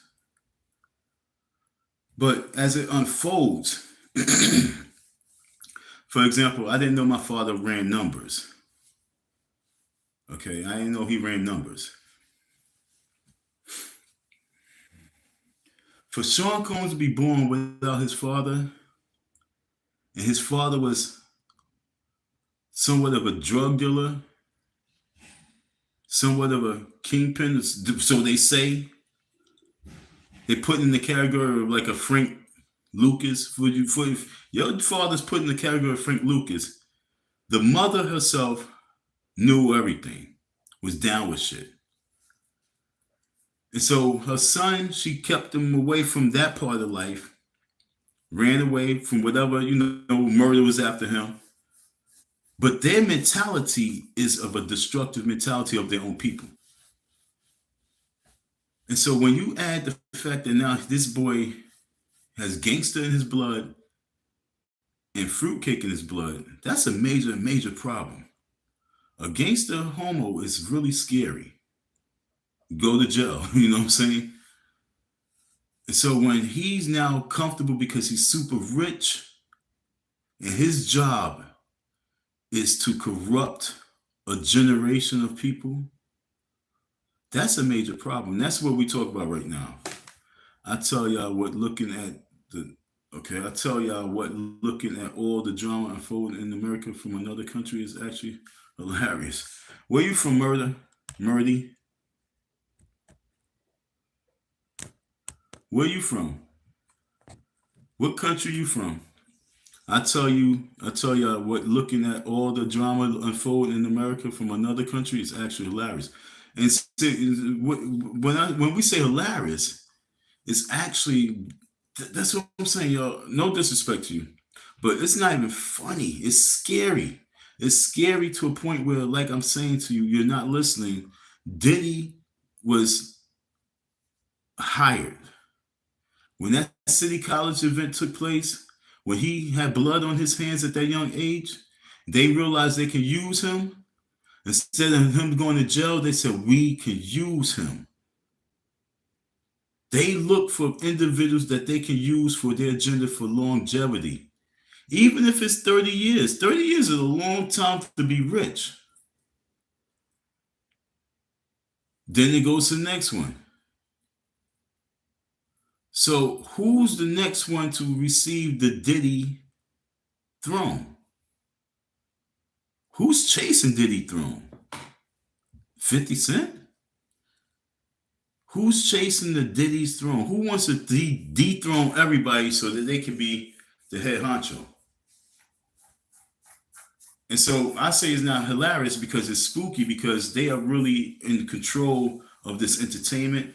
They controlling our media. So we are at a point where we about to really lose our children's children.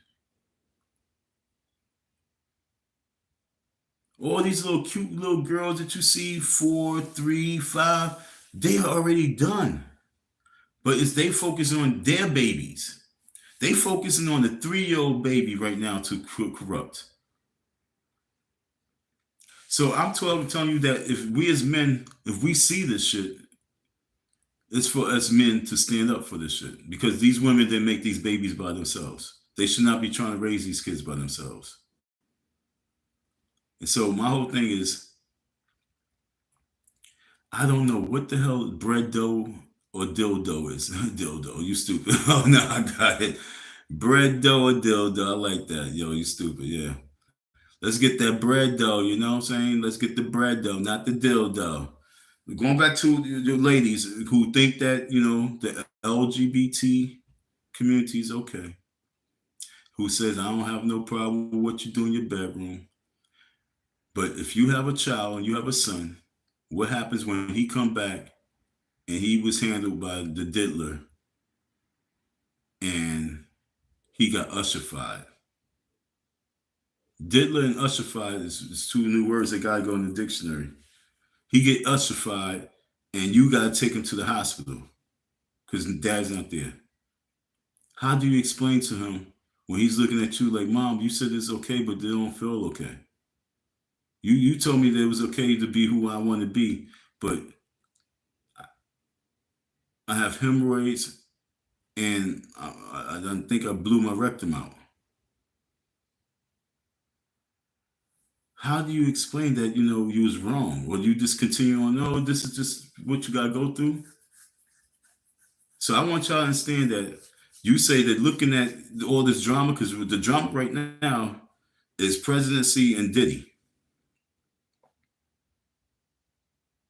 Presidency, reproductive rights, and Diddy, pedophilia, gay, ritual, satanic shit that's going on in everybody's country. So the same thing is happening in America country is happening in your country too.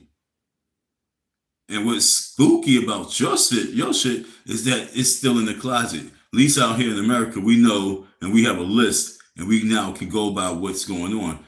What's going on in your country, where's your list at? Who's being exposed? Because that needs to be something celebrated. Like these people being exposed, thank God. Unlike Umar Johnson, who wants to defend the people when we know that they are guilty. We know that he's guilty. Who listened to the Kim Porter book? Who has taken time out to listen to Kim Porter's memoirs? Huh? Who's taking the time out to listen to Kim Porter? Uh-oh, my bad. I always do something stupid. My bad. My question to you is, who has been listening to the Kim Porter's memoirs? They've been reading the book off. She's been with Diddy since she was 19. She's the one, I don't know if she's the first one to put the butt plug in him. But if he was never turned out, she turned him out. She knows a lot. She says that he's bisexual 100%. Wendy Williams said he's bisexual 100%. So it's great that that's out of the closet, and at least we can have a radar on these people now. But in the countries that things are not being revealed, that's even worse, because those are the countries that a lot of things probably is happening, where people from this country is going there and doing a whole lot of other shit. But what's in the dark will come to light. Right now, the light's shining bright. And I'm just asking you not to be afraid. I'm asking for us to rise up, unite, and fight. Rise up, unite, and fight. And that's where we are right now. So to the Esthers, the Metamets, to the Louisianas, and who else out here?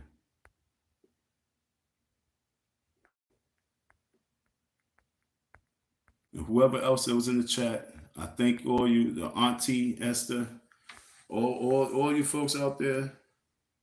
Major shout outs to you. Thank you for entertaining me.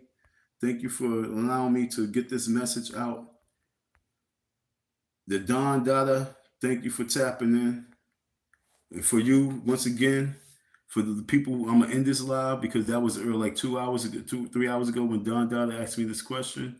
But we will be pulling up on the FDMG either this Saturday or the following Saturday, because I will be dropping the bombshell there. I'm dropping the challenge, the water ice. I'm not the water ice eating challenge. I'm dropping the challenge of the debate, because before this inauguration, Umar has to debate me, and then Umar has to apologize, and then Umar can work with us on this inauguration event. But Umar's not invited to this inauguration event if he don't apologize to her president.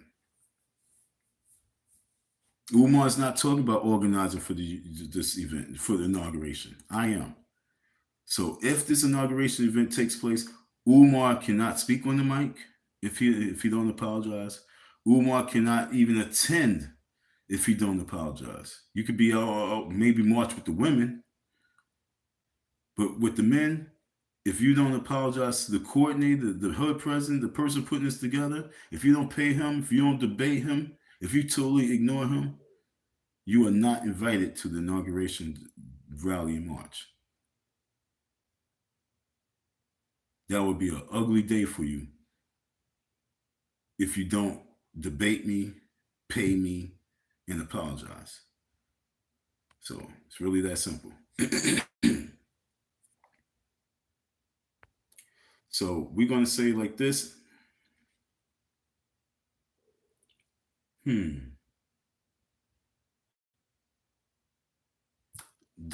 Icy Don 167 for all those individuals that, like we said, we need the bullhorn, and we need some transfer. I want you to. I have a couple of dollars, but I want you to pick up the course for my cameraman if you want to see me keep that heat underneath Umar Johnson.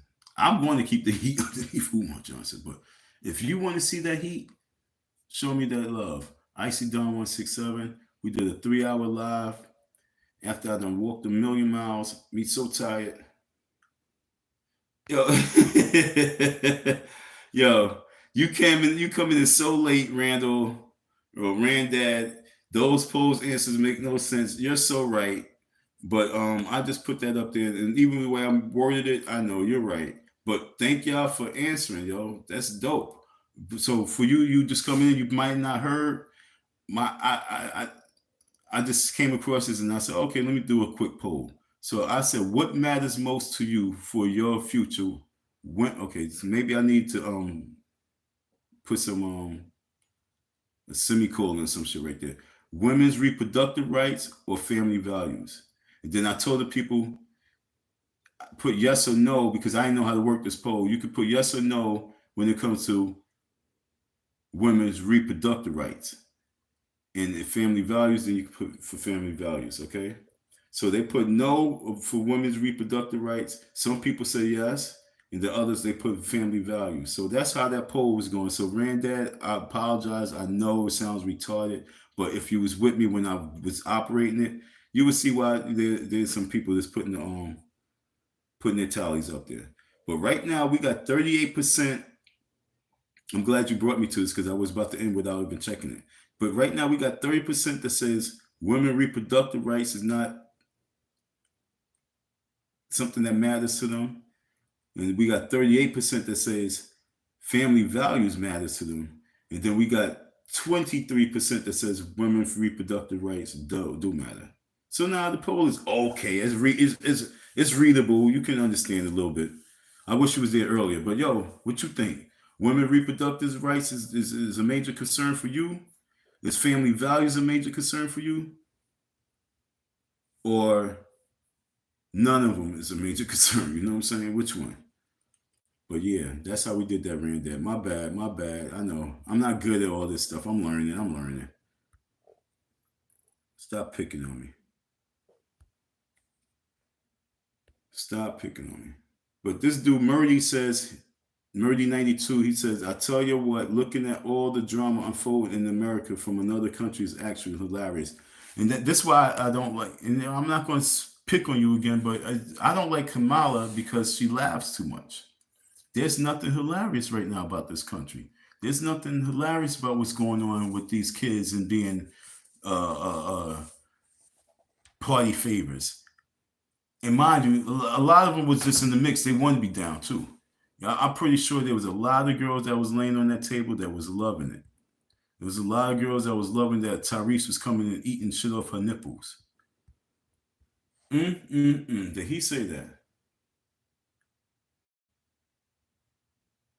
What in the world? What is wrong with y'all people?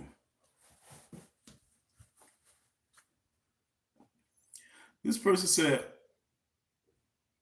I came in for a second, thought you was Will Smith. Yo, you so, and this the first time you come in, because I done saw that Will Smith shit about like 1,000 times on this chat. And it would been cool if Will wasn't fruitcake, but Will's a little fruitcake, so it bothers me a little bit right now. You can play my what the fuck? You can play my song on YouTube at La Hamil. All right, so Lou Hamo, I don't know Lou Hamo. You can play my song at YouTube. Okay, redo that. Rewrite that for me. Get your words out a little bit right so I can put that up. Okay, I'm gonna put that up, but get your words right on this one. Yo, yo, can okay? You can play. Okay, I want say what you trying to say so I can advertise. Even though I don't know who the hell you are, but I don't mind because you here. Thanks for being here. I can't believe we got. I was about to end the live, but now you're gonna make me talk a little bit more. Okay, yeah. So what you saying? Nah, you okay. So this is the first time you're hearing everybody. You made me put the hat on, yo. You made me put the hat on because by right now, 3 hours in, I done seen it about like 12 times. I'm not gonna lie, but I'm feeling comfortable, so my hat's off. So hate them. Y'all got some names. Why y'all got names like this? Eddie Soki. Oh, I don't even know how to say that. Hate them. So hate them. Okay, tell me if it's good or bad. But that's what I'm saying. I want you to put your shit back up so I can put it up so everybody can tell you if it's good or bad. You know what I'm saying? I want to advertise you real fast, but what the hell you saying? Yo, you can play my song on YouTube. I want you to say that all over again, but type it where I can understand it. So go to YouTube at Lou Hamil. Oh, Arabic name. Okay, copy. Thanks, yo. So we got okay. Thank you. So oh man, Eldo Siki, Eldo Sikwa, Eldo Sikwi. But that, it don't matter. It don't matter. It don't matter. What does matter is who will be participating with this million, not the Million Men's, but with this American Men Matters movement. Lou Amal. Okay, so Lou Amal. So go check Lou Amal's music out because they talk about their music at YouTube at Lou Amal. Okay, somebody go check their music out. And let me know. All right, Lou Amal. So check Lou Amal out. Lou Amal is that female or guy? Lou Amal. You're female or guy?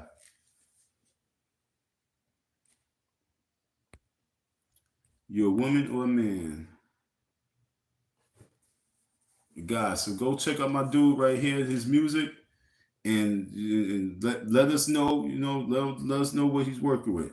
Oh yeah, I'm glad. I'm glad that you popped up with that. Street Anthem Music, Street Anthem Entertainment. We have one of our first artists that we're going to be working with. I am honored and privileged to be part of his team. And when I was going, I was going to bring him on this live today, but they went to the doctor today. They not feeling 100% great. So I'm gonna let them be. But next live I do, I'm gonna do the live with one of my artists and let him talk. My artist also is gonna be my personal developer. Okay, so he's gonna help me develop myself to be a better person. Okay, so it's and I also got a mentor. So I got a mentor and I also got a personal developer. So I'm actually kind of blessed with the people that I'm coming across right about now. So hope all you folks could be a blessing too. Can you play it? I want to see your reaction. Damn, I'm not gonna lie. On my live, I can't because I don't even know how to work this YouTube live stream and shit. You know what I'm saying? I'm not gonna lie. Let me see something. Can I pull retouch on? I don't even know. What I just did? Retouch off. I don't even know what I did. So do you lift? All right. So what I'm going to do, folks, I'm gonna tap out my own live. Go see real quick and see if you make me do something. So I'm gonna keep it 100 with you, my dude. Okay. So I'm about to tap out 2 seconds. Go in, see if the beat catches me. Because whatever beat that you're using, if it's your own music, you know what I'm saying, that beat better catch me off that intro tap. That boom, boom, boom. That whatever it is, gotta catch me. What type of style is your music? You know what I'm saying? R&B, what's your music? What's your sound?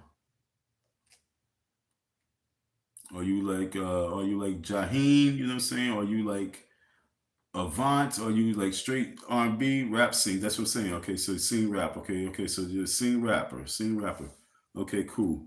And one last question before I bounce out to come back in. Because I'm about to bounce out for 2 seconds and listen. Check my beat. Check my beat. All right, so we about to check Luamal real quick. I'm about to exit 2 seconds and then come back in.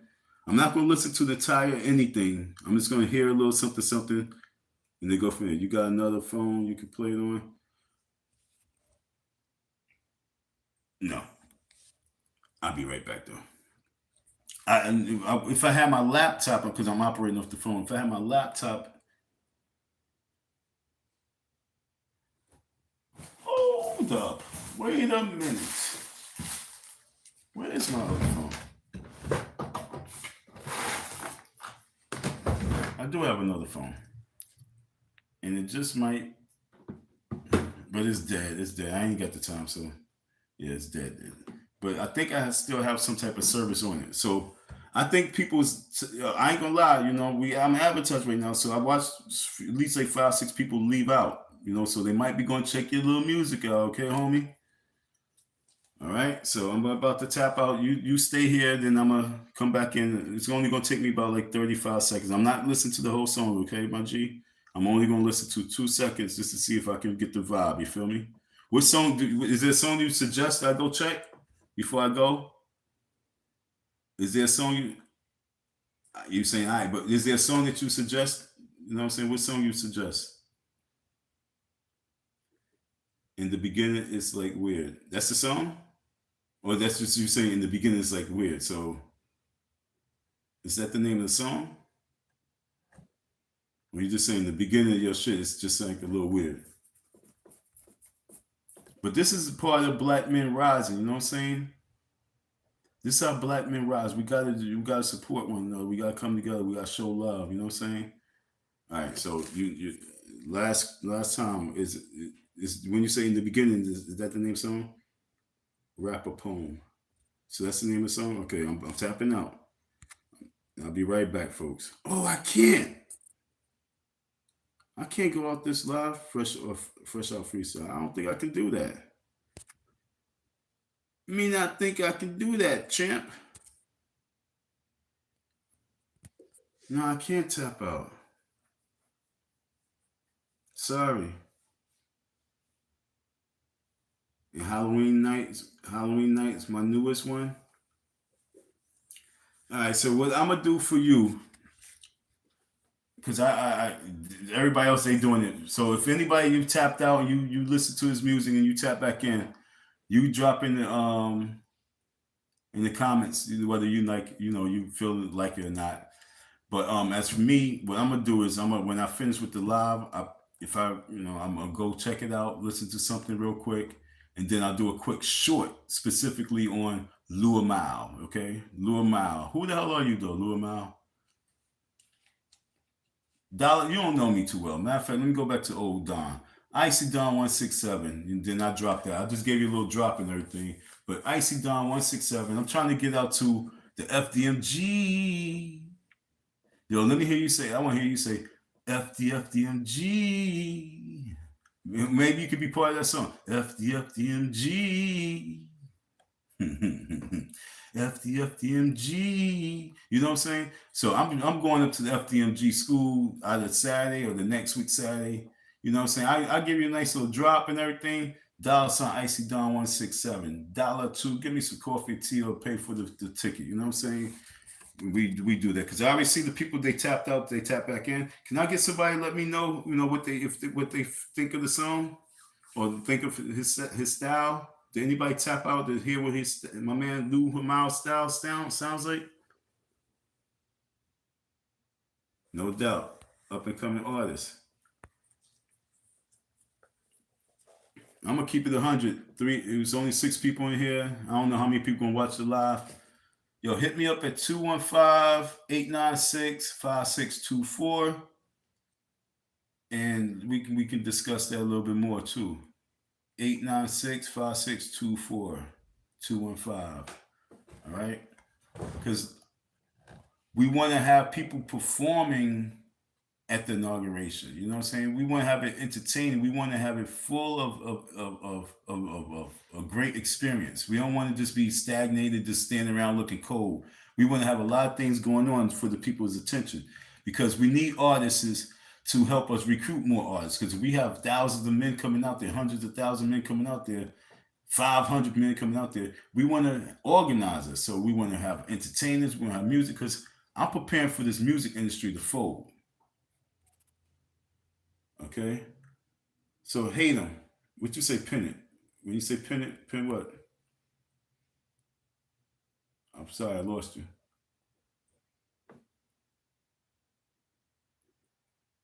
A Halloween night. So this person said a Halloween night's the newest one. All right, so I'm glad that you tapped in. Think what made you tap in, yo.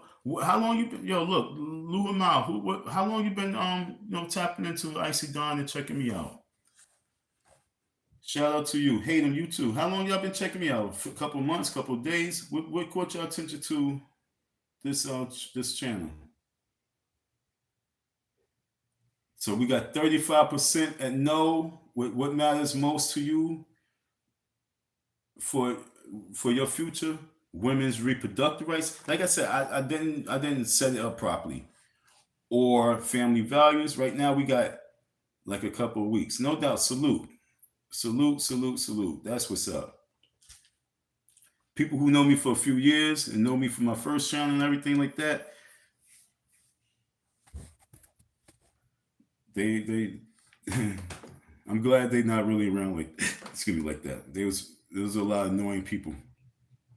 But shout out to you. Like a couple of weeks. Okay, so now looking at this the poll, we got 18% saying yes, that women's reproductive rights do matter to them. We got 35% saying no, and then we also got 47% of people saying family values. Shout out to y'all.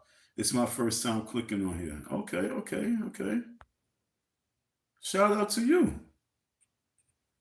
Shout out to you. I'll be doing my videos, I'll be doing my talking, I'll be giving my opinion, but a lot of times I'll be believing in my heart that my opinion is facts because when I be talking, I don't even like to talk, but when I talk, it's a lot of times I believe it's the spirit talking through me.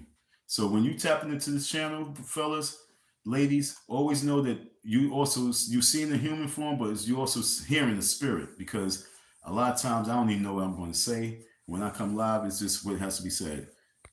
Thanks a lot for subscribing, yo. Oops. Uh-oh. I hit the wrong button. Thanks a lot. Where you at? Shit. Yo, I just erased. Oh, no, I didn't. Okay. Trying to put. Okay. Thank you for subscribing.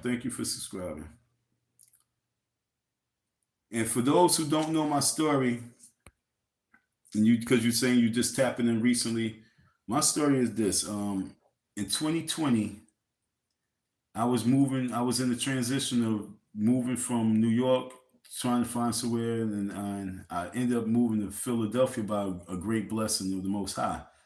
And I reached out to Umar Johnson. I hit him up like, yo, I still got this stuff for you. Do you want it? And I sent him a text picture. And then he hit me up. He called me back and like, yo, you living in Philly now?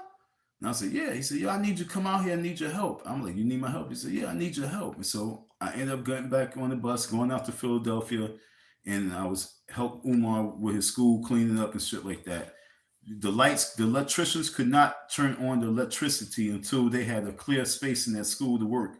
I came and cleared it out. And once we cleared it out, the lights came on.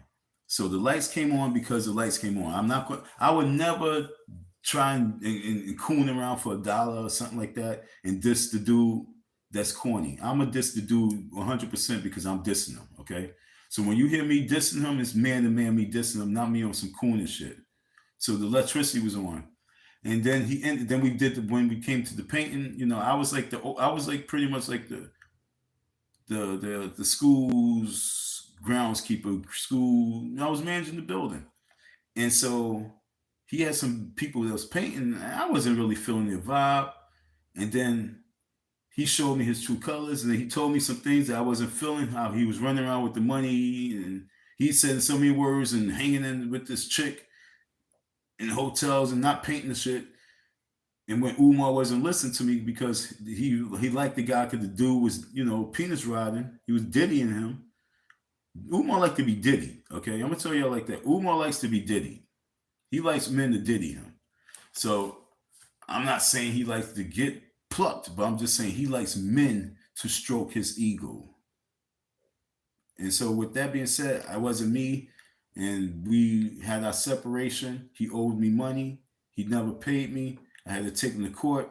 After I took him to court, he still refused to pay me, and I've been online since talking about his ass until he pays me. After he paid me, if he apologized, there would be no reason for me to talk about him.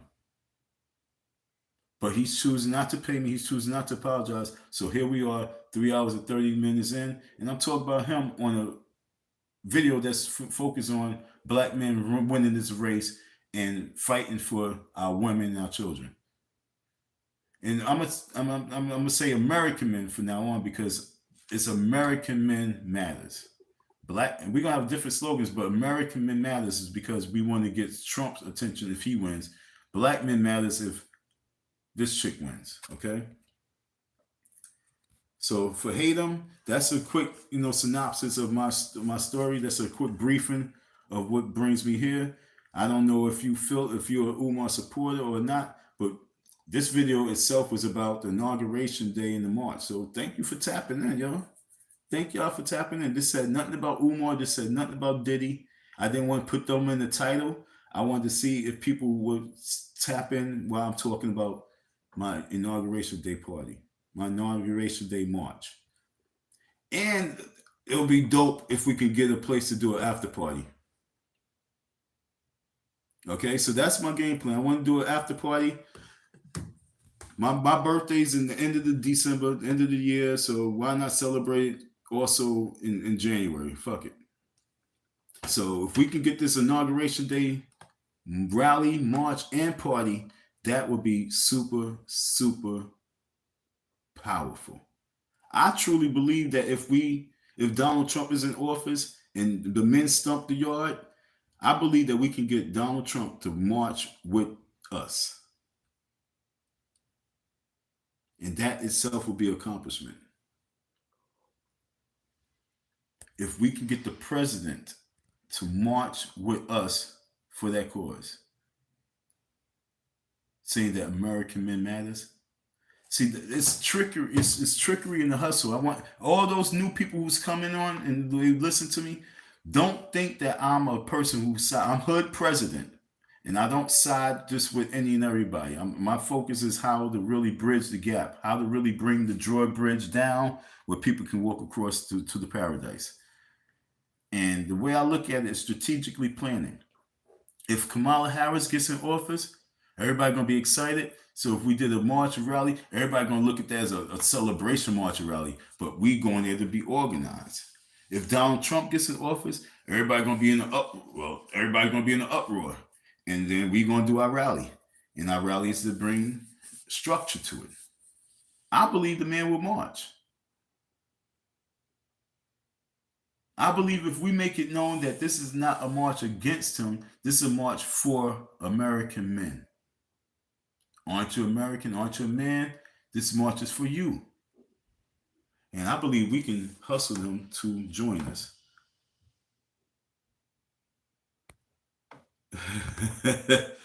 Yo, this person said, I'm from Jersey. I honestly don't know who Omar is. Put instead of O, put a U. His name is Umar. And because you don't know who he is, you don't need to know who he is. Right now, he's a nigga who owes me bread. And he's a nigga who is running around talking about black power. But he's not showing no love. He's not showing no black love, folks. He's not even organizing anything right about now. He's just trying to figure out ways he can keep collecting money for a building that he's trying to open to a school. But that's enough advertising on that. Let's focus on us. So yeah, that's what that is, Chief. All right. So thanks you for tapping in, Hayden, Luhamal. All right. So I can't tap. I can't leave out. Maybe I can. Hold on 1 second, folks. I'll be right back. Because I really want to check out this music from Lou Mao, and then I'm gonna try and Google real quick. Hold on 1 second. Hold on 1 second. Okay. Well, I googled him and I googled him real quick and I found it. It was real fast. His voice sounds like Lil Sean a little bit. I'm listening to his flow on Rap Poem. Are you here, Lou Mao? I want to talk to you, and I want to talk. I want to be talking about you. Lou Mao, are you still in on check-in? My man hate him. He checked you out. He tried to check you out. I was able to find him on Google. He popped up, and the song Rap Poem came up. Is Lou Mao still here? No. Well, I wish he was still here. He sounds like he's about like 20 in his 20s, early 20s, mostly the 26. So he sounds like he's around 26 years of age. His what I'm afraid about with a lot of these musicians is that I'm afraid that they are losing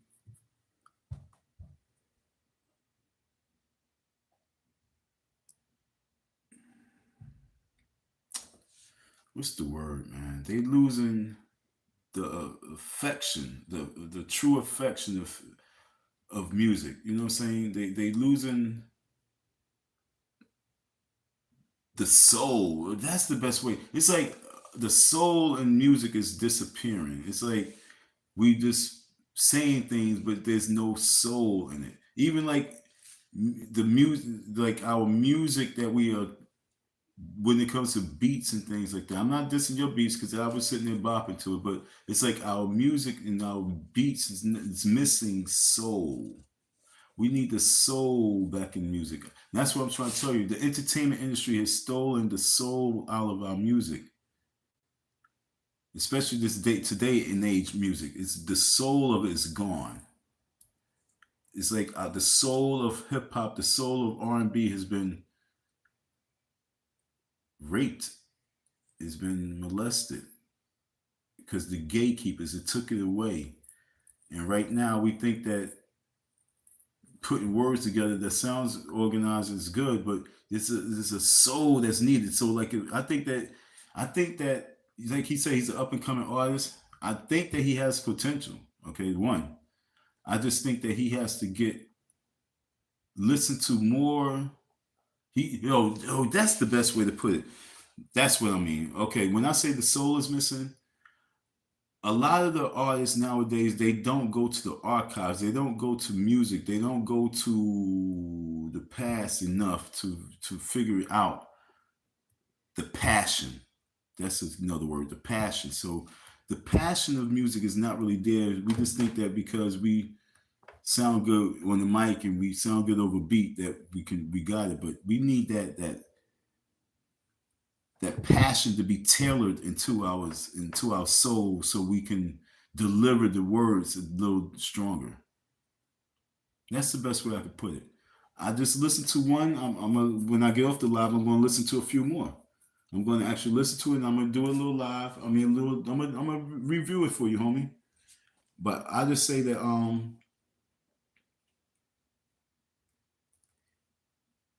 you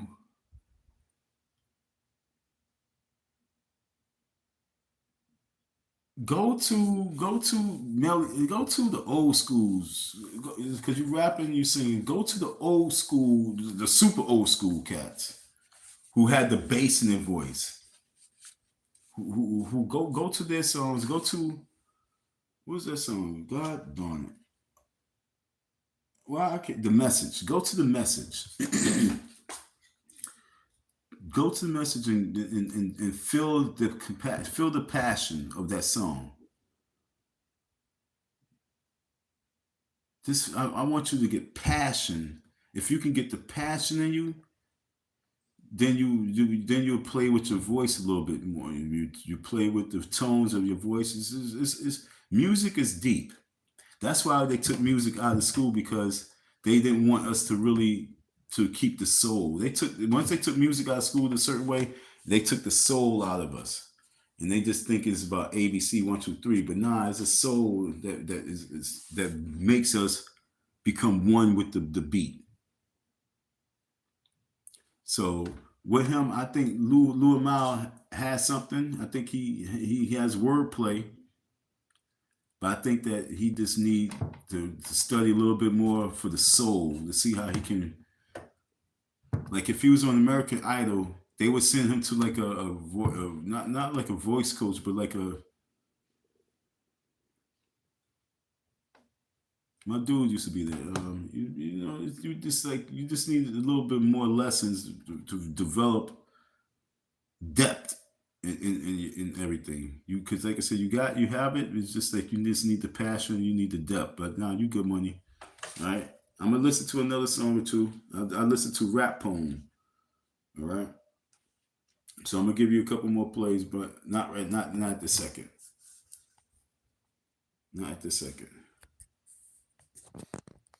So I'm glad to see that a lot of people saying that family values matters more, and we need to discuss family values. So like I said, I did this live for a reason. This is one of my longest lives for a minute, but it's because people tap it in and out, and I feel the love on this one. So I was actually going to be going to sleep, but I feel the love. I mean, we have people from Esther, Auntie Esther to Meta to my man Hayden and my man Lou Hamal. And Lou Hamal is an artist. He's an up and coming artist. And y'all go check his music out. Give him some likes. Give him some love. My opinion is I want him to get more passion in his delivery. You know what I'm saying? Like he said, his words are golden. I want him to get more passion in his delivery and that he can be good. What you say, you in the can, folks? I don't know what you mean by that. I don't know what you mean by that. You in the can. So I don't know what you're talking about, but and back to you. You're welcome, kid. All right. So this is Lou Mao, a new person. Anybody who's brand new, if you tapping in, subscribe, help me out. I'm not one who be like promoting channels and shit like that, promote my channel like that. But at this point in life, I need this channel to get a little bit bigger because for me to get my money from Umar Johnson, I have to get my platform a little bit bigger. All right. So if you guys can help me get my platform a little bit bigger, I'll be able to get what I need from this dude Umar in the right way. Hold on, I'm not seeing something now. I don't see it. What the fuck is that? Hold on 1 second. I see something I'm not liking.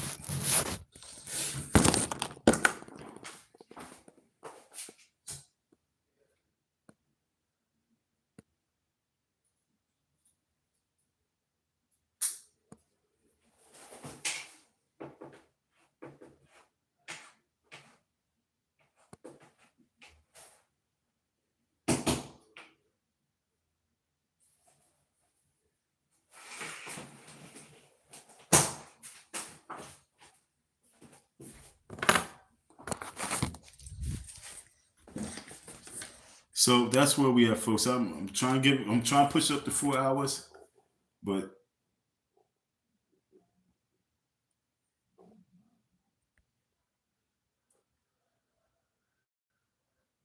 oh, y'all talking. Okay, let me catch you.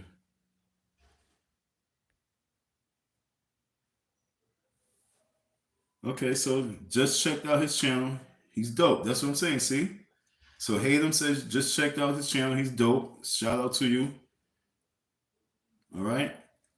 That's what I'm saying. He has flow. I just want him to get the passion in him.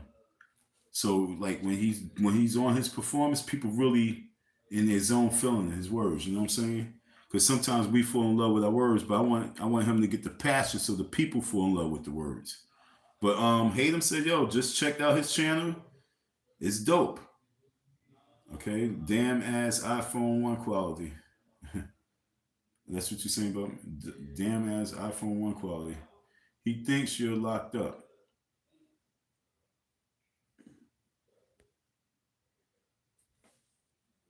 Hmm. That's what he's saying. He thinks you're locked up. Okay. Can you check my beat?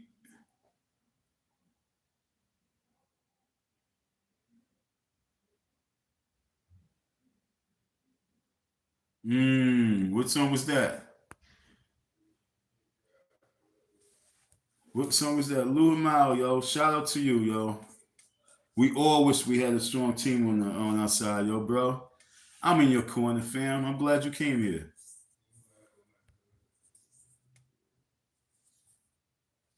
Oh, about the can comment. Oh, in the can. Oh, Lord have mercy. No, I'm not in no can.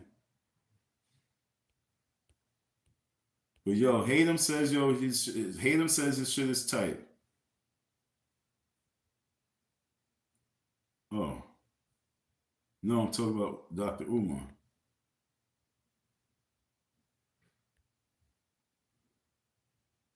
What? You said Umar talk about how he wish he had a real team. You talk about Umar? Umar don't want no real team. Can you check my beat? Can't check if I don't know where to go. Can't check if I don't know where to go. You heard? And over here on my chat, you don't say doctor. All right, he's not no doctor to me.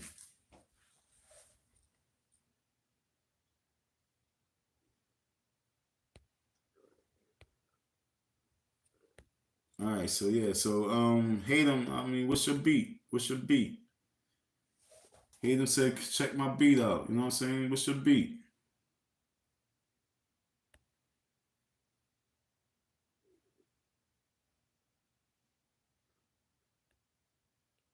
It's Arabic, it's hip hopish.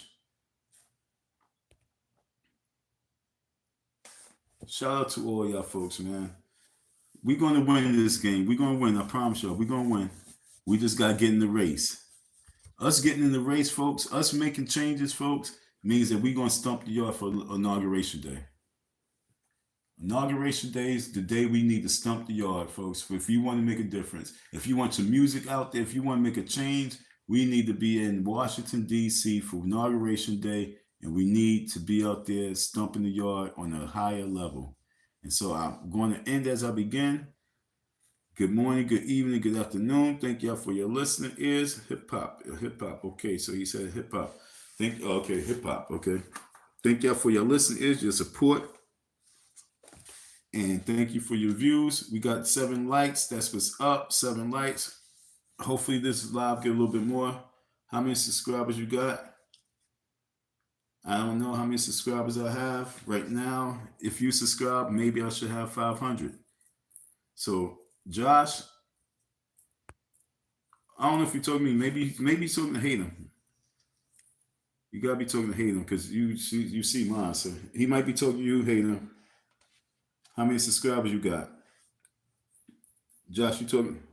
Shout out to you. Salute, salute, salute. Salute to all y'all folks, man. Salute to all y'all folks. So Josh got 205 right now. Josh got 205 on the subscribers. You're almost there.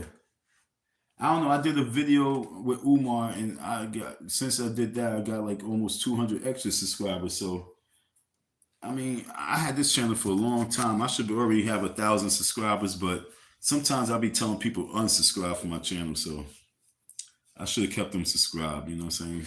But we should almost have 500. I don't know.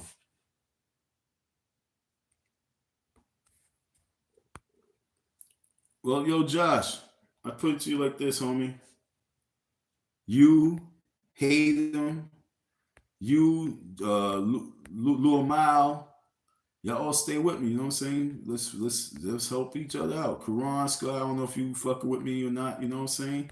Katie, if all of us keep building on my channel. Keep building on my channel. Don't sleep on this channel, folks. Trust me. I got a lot of big dog heavyweights that taps in here and there, I think.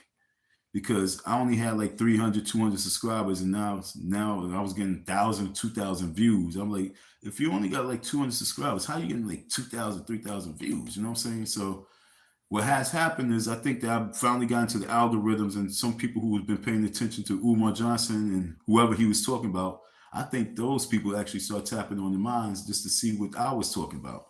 You know how it goes. So keep going to my channel, keep help me build this channel up, and we're gonna build your channel up, and we're gonna just connect because that's the only thing we can do right about now, folks. We got each other. Okay, can you do a poll and be like, do you like any of my? Okay, you know what? Oh, so you're still here? Oh, this was. Oh, okay. So he said, can you do a poll and be like, do you like my music? Well, Lil Mal, you subscribe? I didn't see that. I didn't see that one earlier.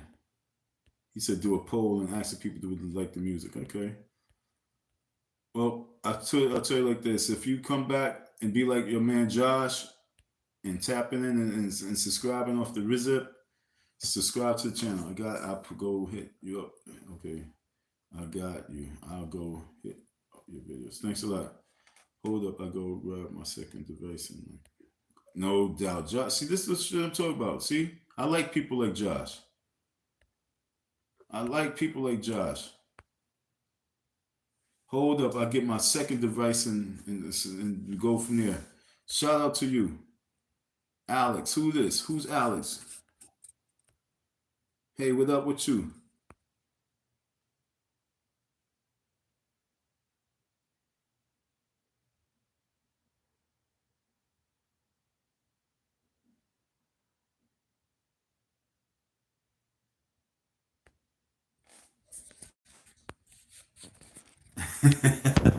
Yo, Hayden says, get a better setting phone holder.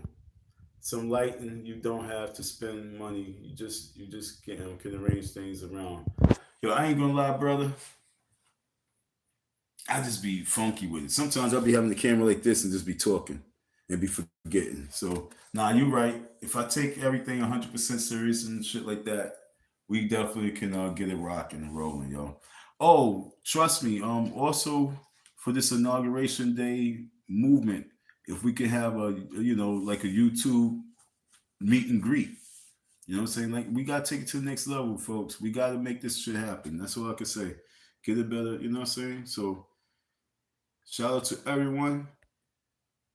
I just really want everyone to really stay strong.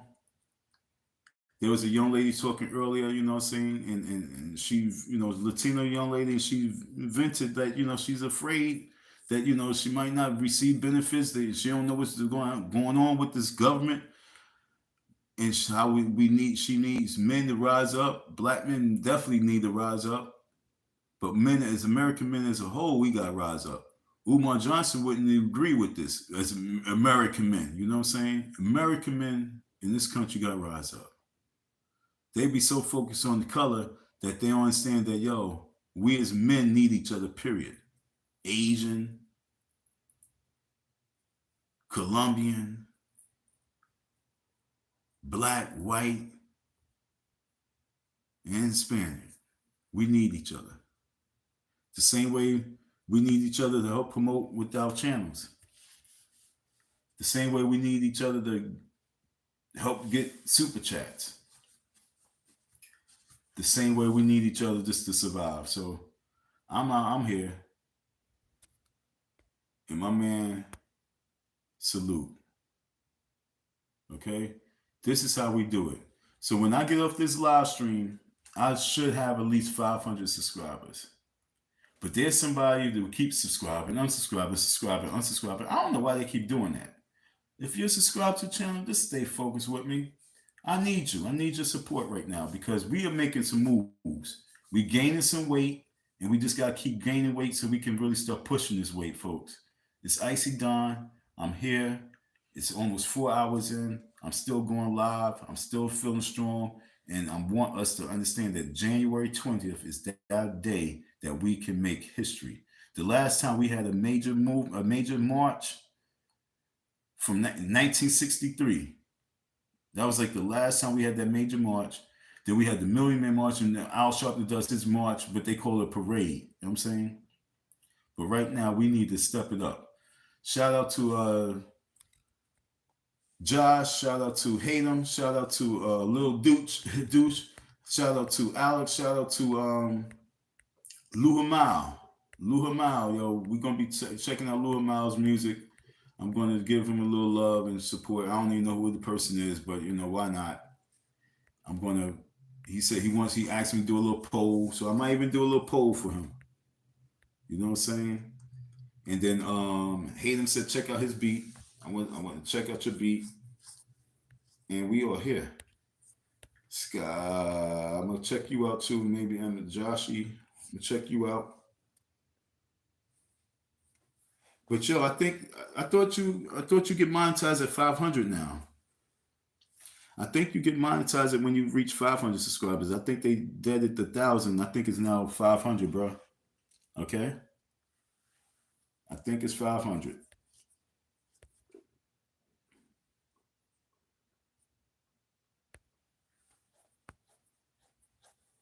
What makes you think that you can help me with the lawsuit? You know what I'm saying? Watching from Michigan. Shout out to you. Michigan. Yo, man, I was in Detroit when Donald Trump was running against Hillary. And I was selling some product out there. And it got super cold, but you know, it was all good. It got super cold. Like, yo, where did this cold come from? And then I had to drive all the way from Detroit, all the way to New York. And I picked up this dude. He was out there with us. He was hustling. We was all hustling, and he needed a ride. And I took him back. He was a white dude. We drove all the way back from Michigan to New York together, yo. It's a cool ride. He actually, yo, this is crazy, yo. I'm a real dude. He stayed with me for the night. And then we went to the rally together. Because once we got back, we just dropped. And then we went to rally next day, yo. We was out there grinding. We was grinding, yo. When you out there in the world with people, everyone becomes family and friends. That's why it's important for me to do what I have to do because I can bring people together, yo. My energy brings people together, yo. You'd be surprised. A lot of people, my energy brings people together, yo. Shout out to Grown Man. My energy brings people together.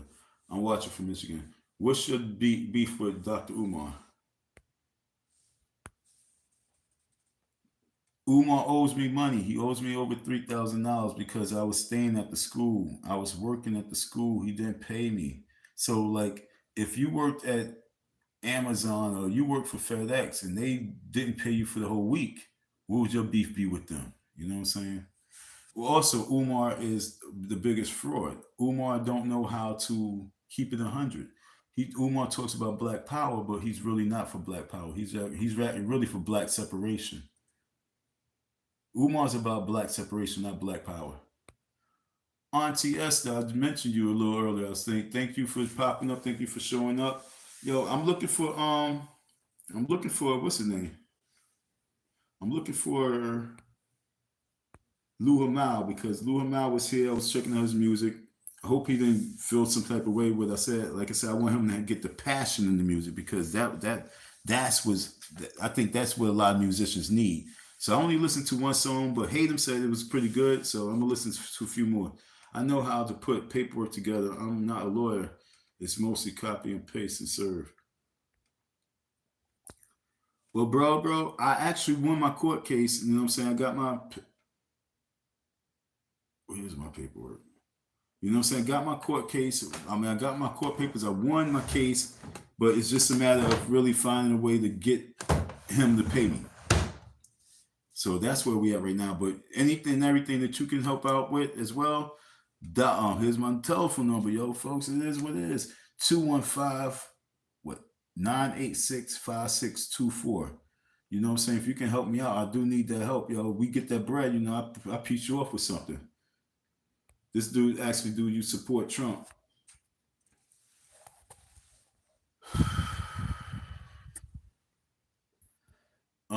Do I support Trump? No, I don't support him. I would rather see him in office than she, because if she gets in office, then everybody, the people will become complacent, especially black folks, and we don't need complacency right now. And you know, if she does wrong, the people, especially our women, won't, you know, they won't ostracize her. They won't get in her ass. You know what I'm saying? But if Trump become president again, on day one, the people are gonna be in his ass, and on day two, the people are gonna be on his ass. So it'd be better for him to be in office because the people won't become complacent and back into business as usual. The people will be more on top of everything, making sure that this dude is dotting his I's, crossing his T's. But if she get in office, everybody gonna be sipping tea, talk about how nice her dress was and how beautiful her hair is. That's not what's needed right now. Okay. So what we do need is we need someone to get in that office that's gonna keep us frustrated and angry and on point with it, as opposed to complacent and falling back.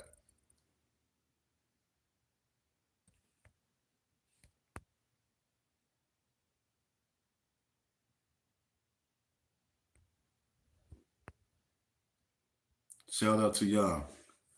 You understand? So hopefully, you know, my perspective on it was as best as it could be. Once again, for those people, someone asked me, do I support Trump? No, I don't support Trump, but I would rather have Trump in office because the people will still be on point with this shit. If she gets in office, people gonna be sipping tea, celebrating, and or the whole movement is gonna be like a year and a half of everybody still celebrating that there's a female president. We don't need a year of us celebrating partying. We need a year of us fixing the problem. So for him to be in office, we'll be on his ass. For her to be in office, we be talking about her gown, her dress, her hair, her nails. But nobody we're going to talk about, you know, her spouse and, you know what I'm saying, you know, and everything else. But they would let that slide.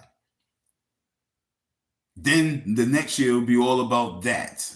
And then so now we had 2.5 years of this discussion about blackness, her beauty, her hair, her fashion, and her mate. And we won't get nothing from this candidate. So, folks, we don't need to be complacent with this situation. We need to always be on our heels and toes. And Trump will allow us to be on our heels and toes. Kamala will put us on our butt cheeks, sitting back, waiting for her to do something that's not going to happen. And folks, I'm not sitting here to talk about we need handouts. We need free, free, free, free, free. I sell shit. I hate when people come up. Is this free? Is this free? So it's bigger than sitting back waiting for some free handouts. It's about us, you know, getting the right shit. Pin your number. That ain't happening. I just said I don't even know how to put the number up there. It's I told you again. I never looked there. So Mick Swagger, yo. I hope you know what I'm saying. I hope you can, you know what I'm saying, for real, for real, for real. I'm not even saying shit, you know, sarcastic. I'm just really saying Donald Trump will make America great again because the people will be on his ass. She will make America complacent again. We don't need that.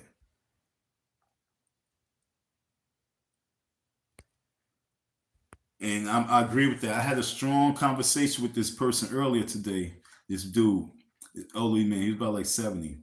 Looked good, so really looked great, man. But he's about 70, looked great. And you know, so I started I started the conversation off because I was walking by one of Kamala's campaign offices, big office. It was in Germantown, and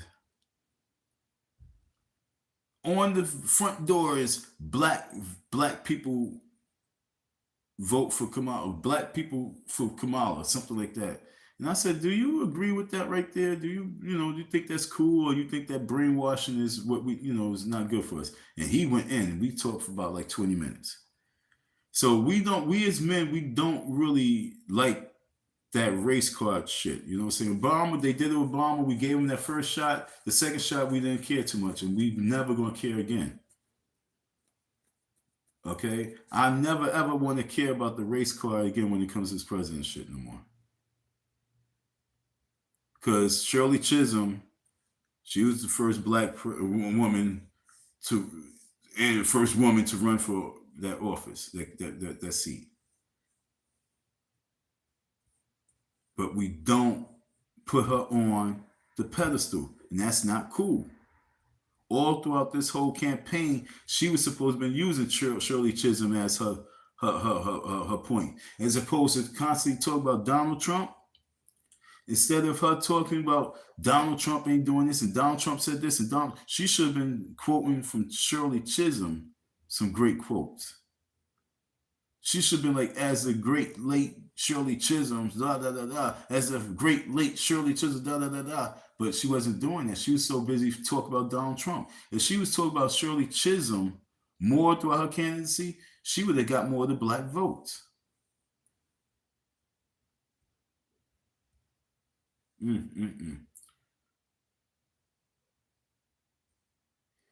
For me, what you saying?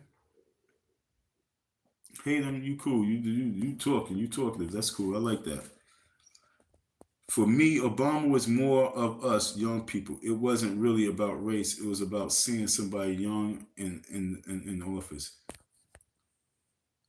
You were sick and tired of older generations running us. Obama was what Diddy is to the music industry. Obama. Obama was what Diddy is. Obama was to the political campaign, to the government, what Diddy is to the music industry. Is this pinned up? Okay.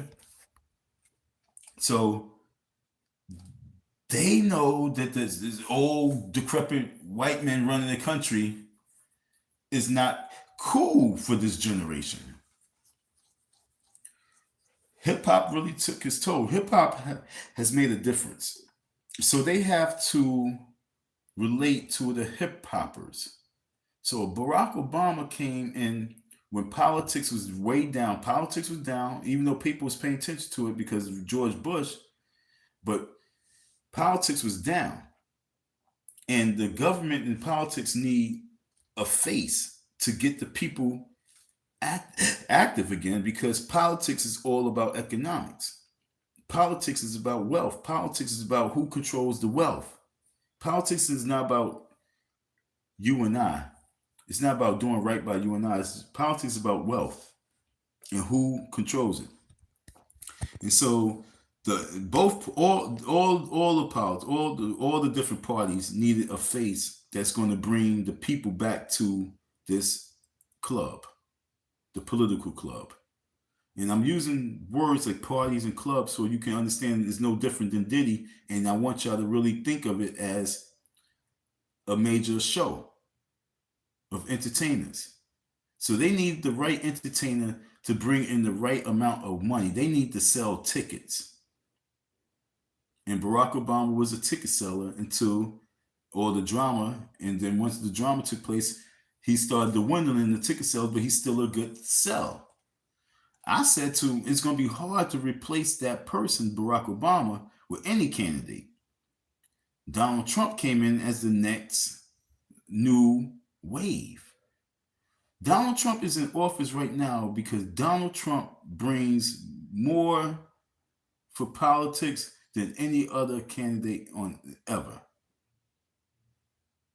Donald Trump's brings to the political process more attention than any other candidate in history. I mean, y'all can dig deep and try and find another one, but Donald Trump brings more attention to the political party.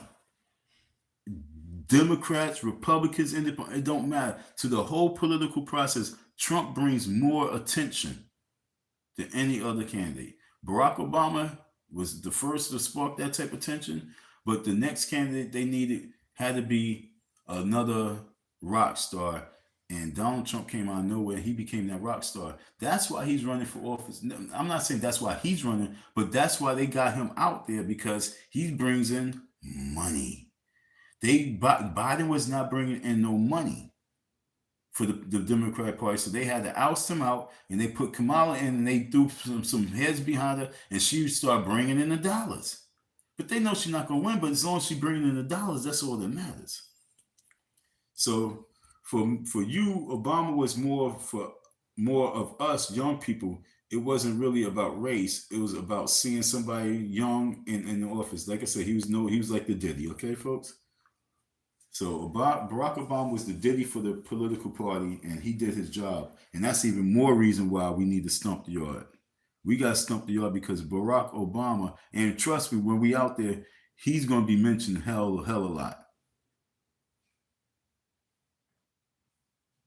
We got to put him on blast as well.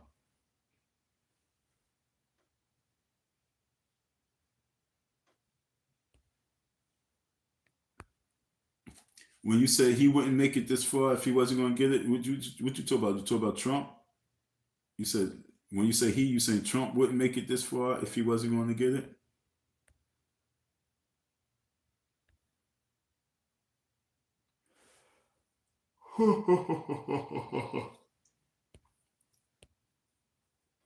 When you say he, who you talk about? Trump?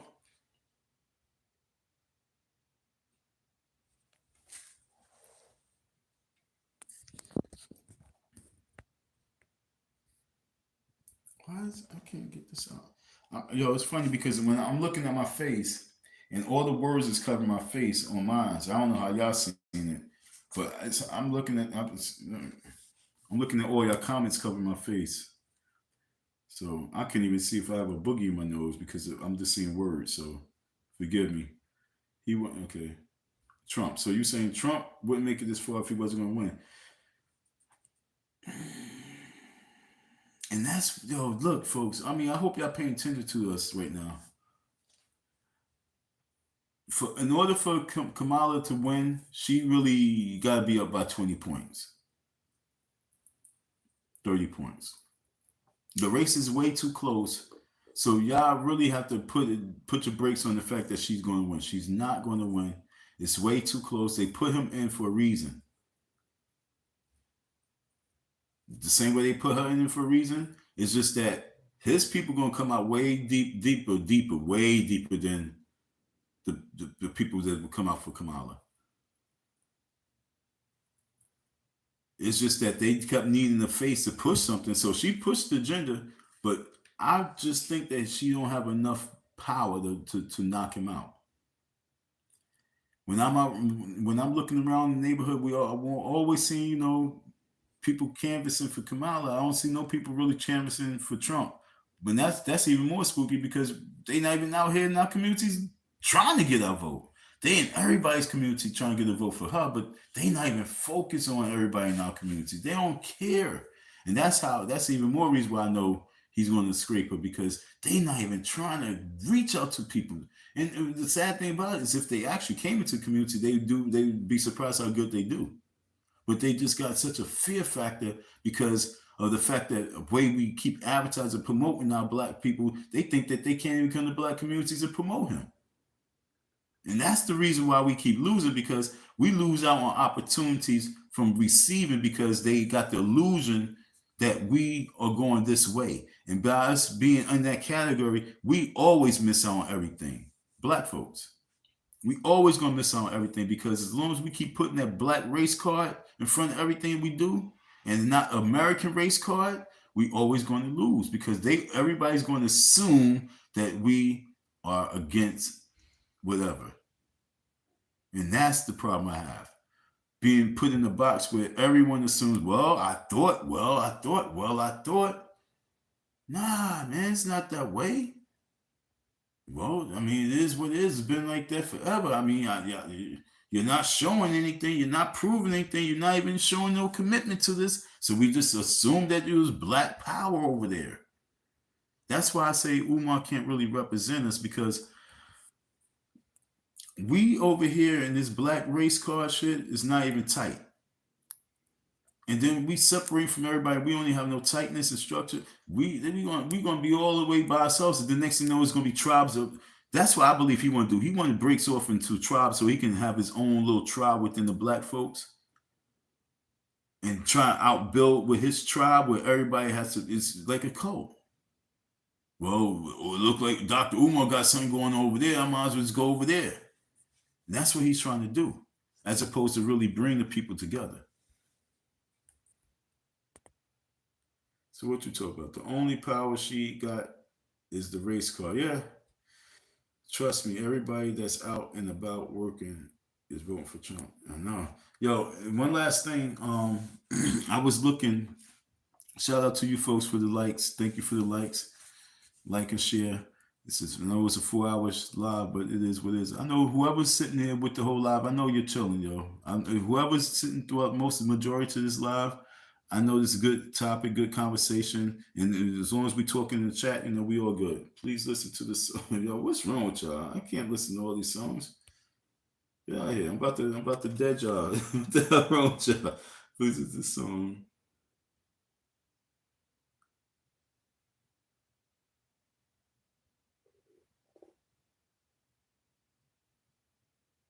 Y'all crazy. Made me lose my train of thought, dude.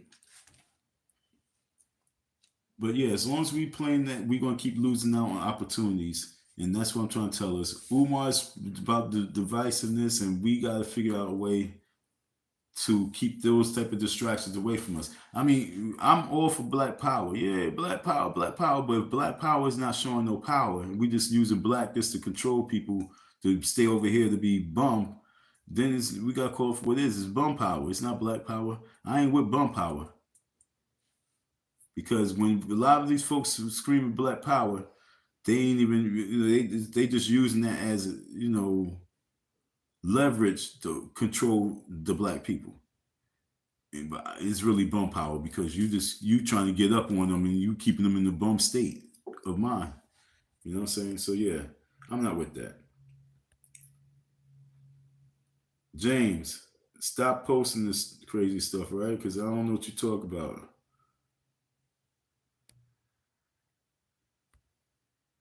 Speak English. If you put something else up there, I don't understand. I'm gonna take you down.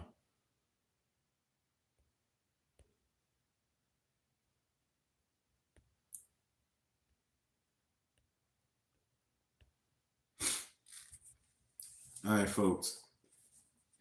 So, with that being said, James, I'm not gonna be able to get to that. Hate him. I don't know what beats you talk about, because I don't know where to go for that. Luhama, I'm gonna check out some more of your music. Thank you for tapping in.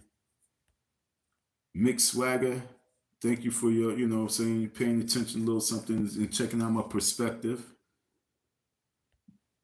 Whoever said they can help me with that paperwork, 215-986-5624. Josh, thanks for, agreeing with me and the way I eloquently try my best to put that shit. You know what I'm saying? Because I want everybody to understand it's not about the support, and it's about strategically winning. The strategically planning. Strategically planning, folks. Kamala represents complacency, where they just can do anything over your face, over your head. Trump represents unity. Ooh, did he say that? That's about to be another topic. Damn it, folks. I tried to get off this line, but he said that. I'm going to prove it. I'm going to prove it. Kamala represents division, and Trump represents unity. Why do I say that? Because if Trump's getting in office, what happened with all the women? What did the women do? They united. When Trump got in office, the women united to go against him. He represents unity. If Kamala's in office, do you know how much arguing and complaining and backfighting the world is going to be doing? You're going to be surprised because they're going to be fighting over this. They're going to be fighting over that. They're going to be mad about this. And abortion is going to be a heavy one. The transgender shit is going to be a heavy one. Money allocating to this and that is going to be a heavy one. So a lot of folks think that she represents people coming together. She represents shit. The complete destruction of man and woman. I know that sounds crazy, but I mean what I say.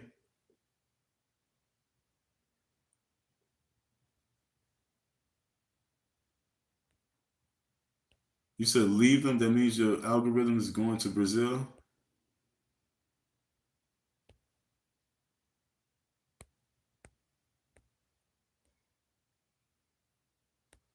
So I said I was going to chop you off, but Hayden said leave you up here, James. So I was going to chop you off, but he said leave them up there. I think he was saying leave them up there. And I don't say my number too fast. And if I am saying it too fast, because you guys are brand new. A lot of people out there, you know what I'm saying? There's a lot of really crazy people that really show me a lot of hate. But last time I'll do it. 215-896. Damn it, sorry. 215-986-5624. We got to build, folks. I would love who's in Philadelphia? I'm in Philly right now.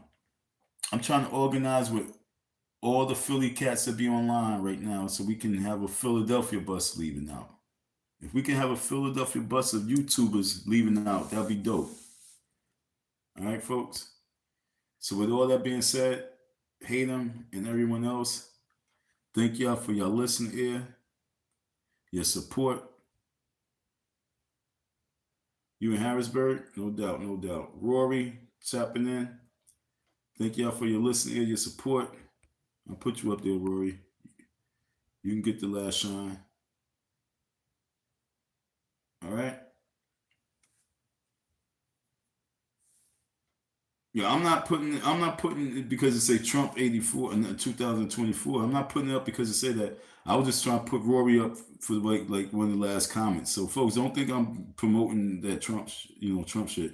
Even though a lot of the soldiers they really for Trump. They really for Trump. This is not me. They really for Trump, folks. No doubt, Rory. That's how we do over here, fam.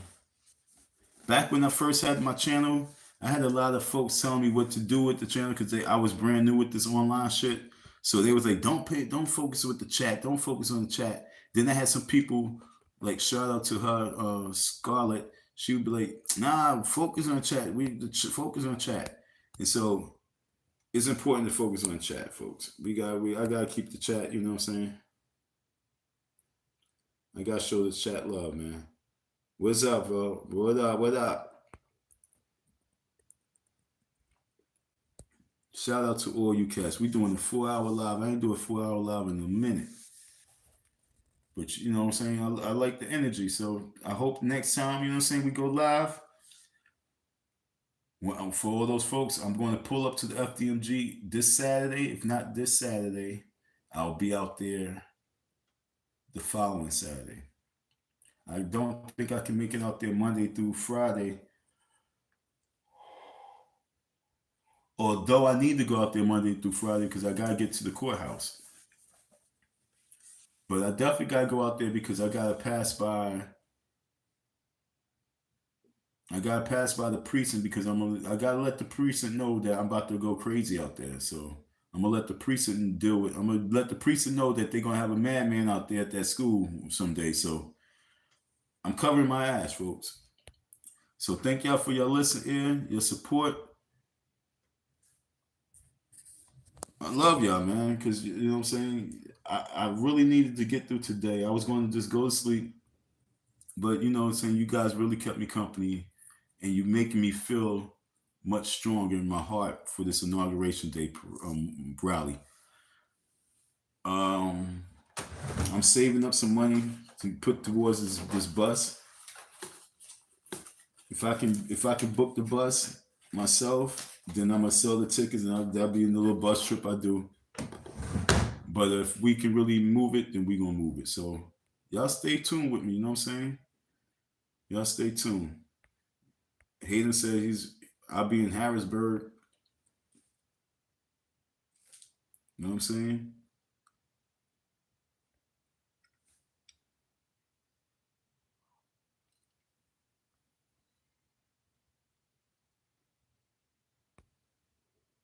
What the hell are you talking about? Hmm? What the hell is BG talking about? Got a plan B that hoe. What are you talking about? Real fast, before I take this off. What are you talking about? Who the hell are you talking about? You talk about Harry, what's the name? This is getting scary, yo. A lot of men don't want to fuck with her. Why men don't want Harris? All right, so you got the last word. You said got plan B that hoe, and I don't know who he's talking about. I'm trying to let it go to 4 hours and 30 minutes before I sign out. All right, so we're gonna sign out at 4 hours and 30 minutes exactly. So anybody want to get your last word in? You got a minute and a half to do so. BG says got a plan B her. Is that the last word?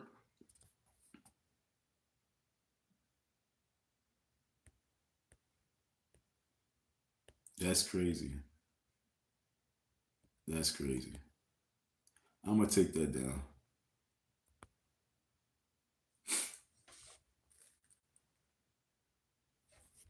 This was a great live. You know what I'm saying? We talked about a lot of things. I don't know how Omar got in there, but he's always going to get into it. You guys was very, refreshing. I like the new cast that we got. You know what I'm saying? Young folks tapping in, tuning in. And you know what I'm saying? Y'all seem to be a crowd that I think I can mess with. So the next time I'll be doing a live, I don't know.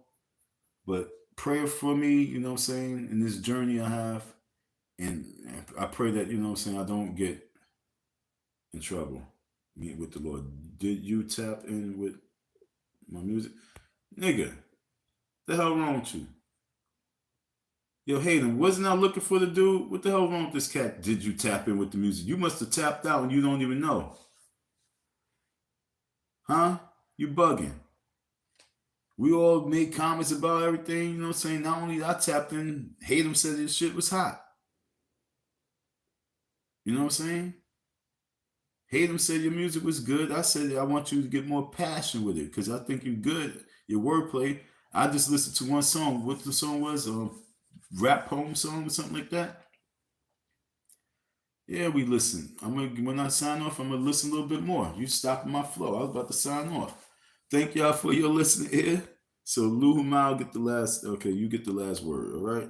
So yeah, we listened to it. We're gonna check it out again. All right. So in lieu of Mal, I hope you subscribe, bro. All right, so we about to sign out. Thank y'all for your listen here, your support. Peace, peace, peace, peace, peace.